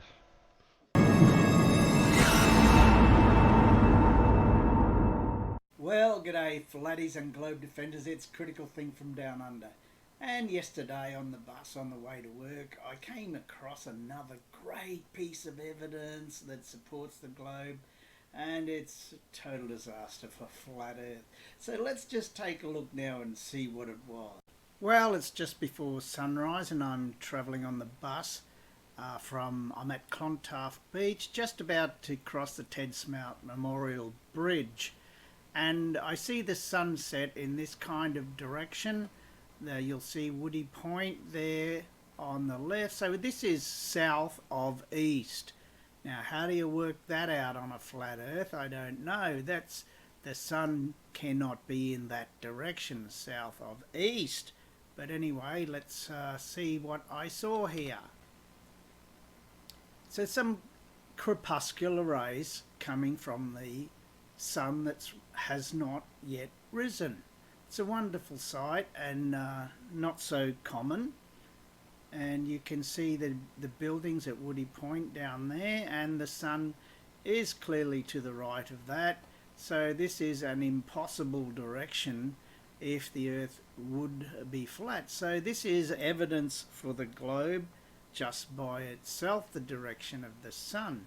But that's not all. Now let's have a look at the time here, which is February the 20th, 5:21 a.m.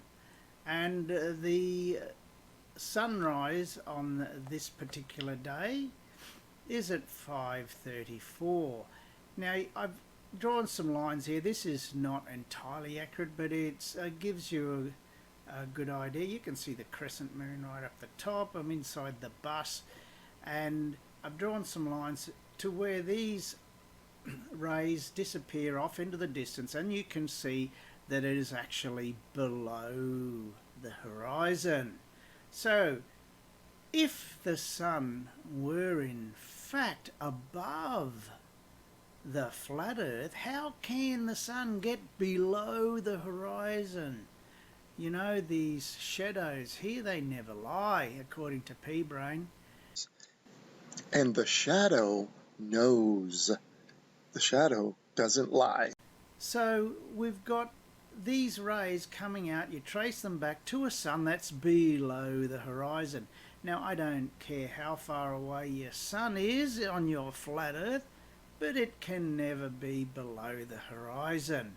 So if you want to work out, any flatty who can tell me how that can happen, and because that's just impossible. You can't even take a distance and say, well, it sinks that far that it's below the horizon. Parallel lines never meet, remember?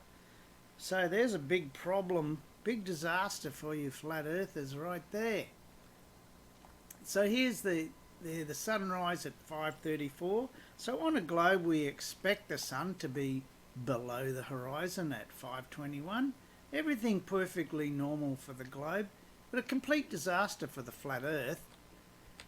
And so I go and point my camera out the other window as the bus is crossing the bridge, and this is facing west, and luckily you can still see the crepuscular rays. In this case they're called anti-crepuscular rays because they're opposite the sunrise.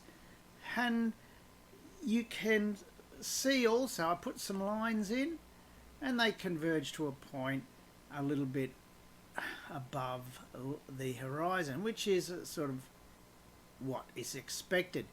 Now, it's very difficult to draw these lines, but I think I've got it pretty right there. And so on flat Earth, how can this be on flat Earth?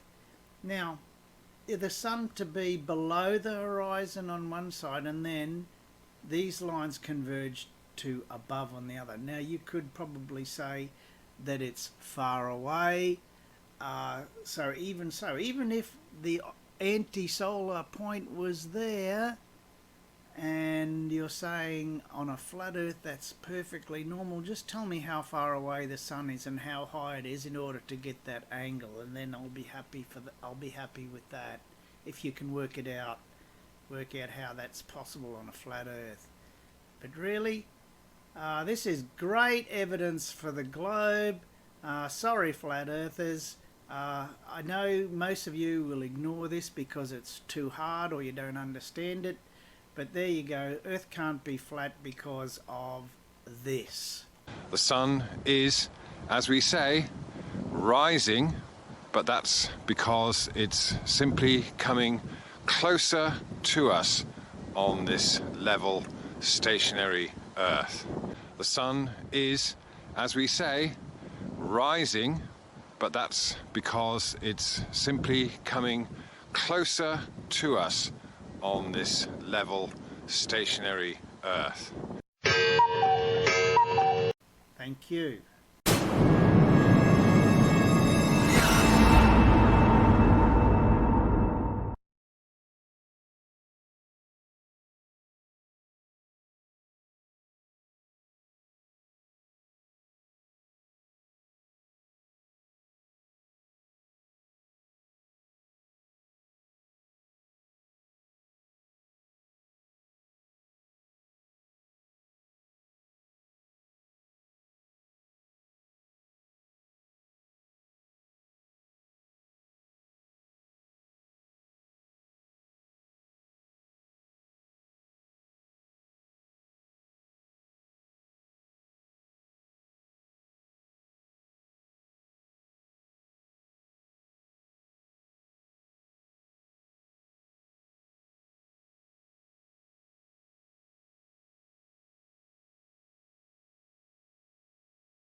I just love the way that he says, "Oh no, that the sun's just moving away or getting closer to us," yet without one shred of evidence for it. Go on, just show Once us again. that sun changing in size. Go on, Yep. I dare you. I double dare you, mother.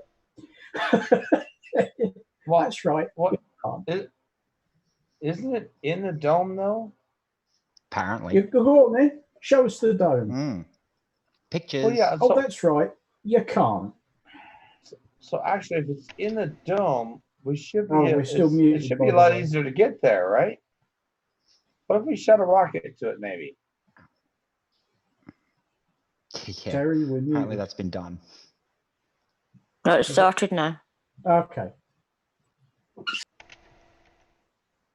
Can we But give yeah, the every moon- assertion they make, and particularly Portishead word, as he's now going to have to call himself, they just lie.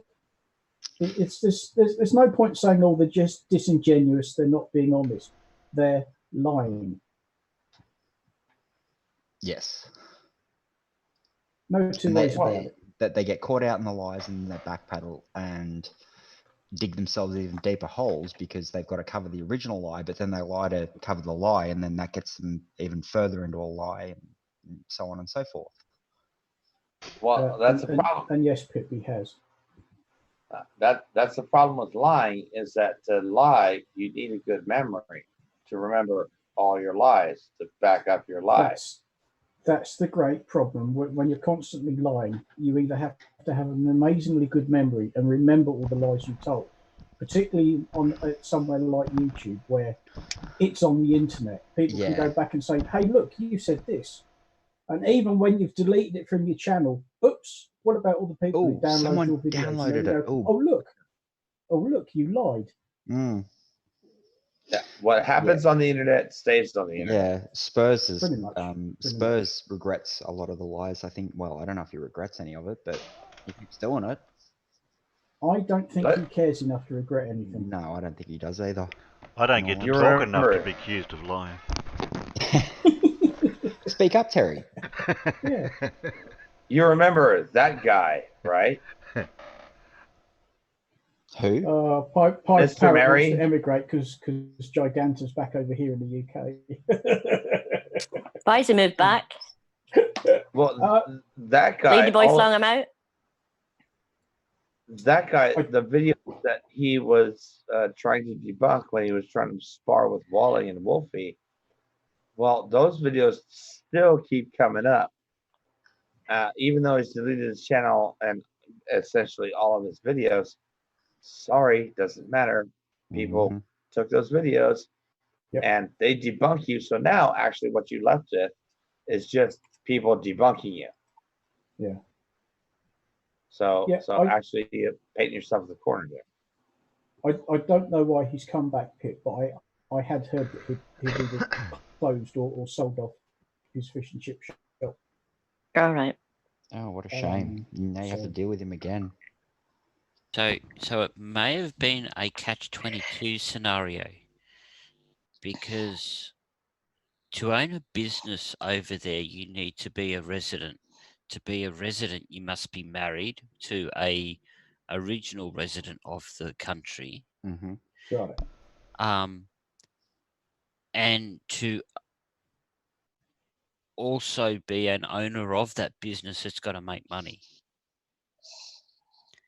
So he may have found himself got caught up in a catch-22, as in if the business started going under, there would have been a chance that he lost his residentship there. I wouldn't imagine there'd be much of a call for fish and chips there in Thailand, would there? I mean, Oh no, Just thinking that. There is. It's like, if I don't know exactly where it was, but you get a lot of tourists there after stuff like that. I actually know exactly where he was because I was there a couple of years ago to get some dental work done.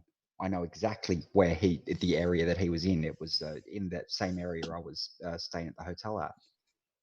If I went to Thailand, the last thing I'd be wanting is fish and chips. Me too. They've got some excellent street food there. Exactly. Yeah. Well, you just drive. Cockroaches. Yeah. No. Cockroaches, frogs.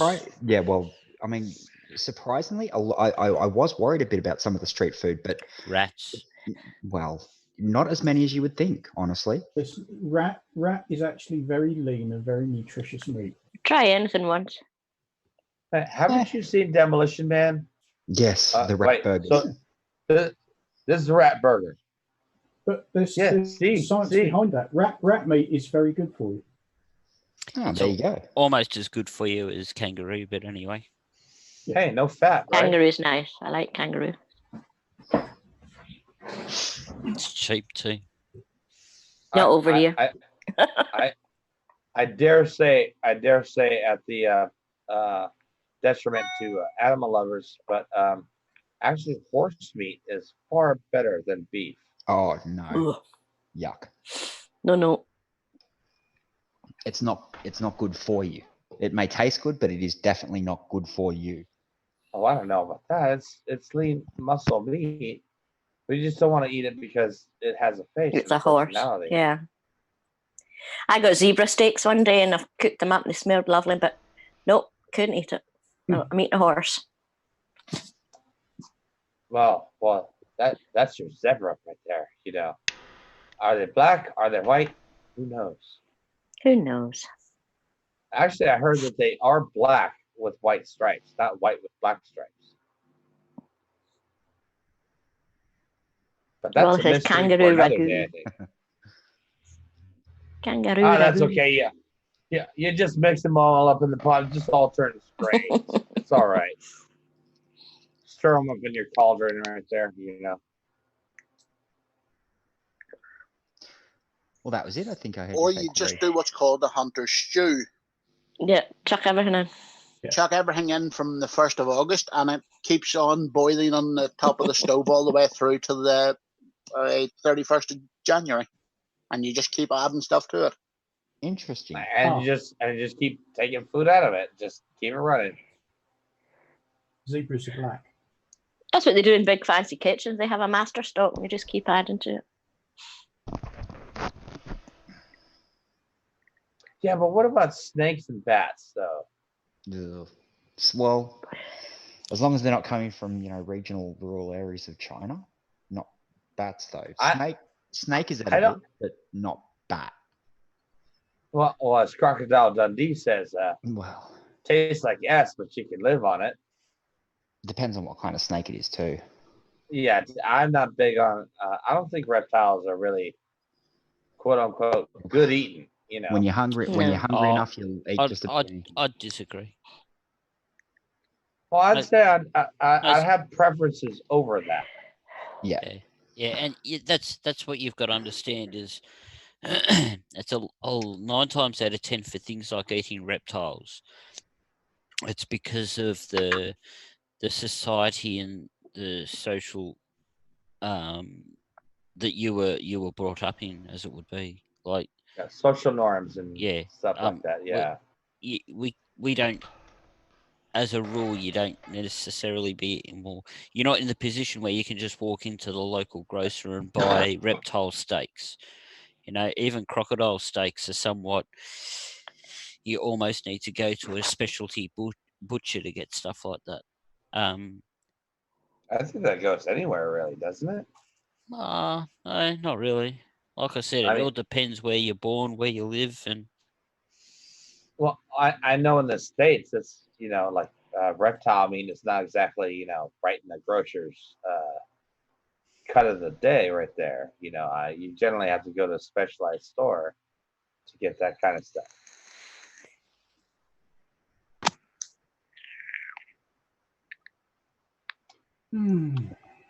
Looks like we're winding up now. Or winding down. Winding over, winding round, winding somewhere. I'd like to thank everyone on the panel. We're 15 degrees off. Sorry. Did the middle of my sentence, how's that saying go? Did the middle of my sentence interrupt the beginning of yours? Yeah. Sorry. Did I get that right? Oh, cool. Yes, you did, Joe. Well done. Usually I stuff it up every time trying to get that out. Oh, thanks everyone for here in the panel. There's Peter, Cypher, Big Blue, he's probably asleep, Philosopher, No Name, I think he went to bed earlier. Thanks for having us again, Terry. Flurpies, Pip, they and them, coffee and biscuits. Love you too, Terry. Coffee and biscuits over on Discord. You bring your own coffee and biscuits, obviously. And thanks for out there in the peanut gallery here. We got Mippet, Purger, Pip, Dartman, Lunzag, Dartman, Emball. Where's Wally? I didn't get to time you out this time, Wally, but maybe next time. I still think OK Booner from Black Roddy still got a chip on his shoulder. Dave Cannabis, Dartman, Glaber Mum, John Stock. Oh geez, the list goes on. OK Peanuts, we'll see you tomorrow night on the regularly scheduled program titled How Old Are We? So look forward to finding out that one. So catch us tomorrow. Have a good one. Night, Nutters. Bye-bye. Thanks for playing. Bye. Thanks, everyone. Turtle Peps, everybody.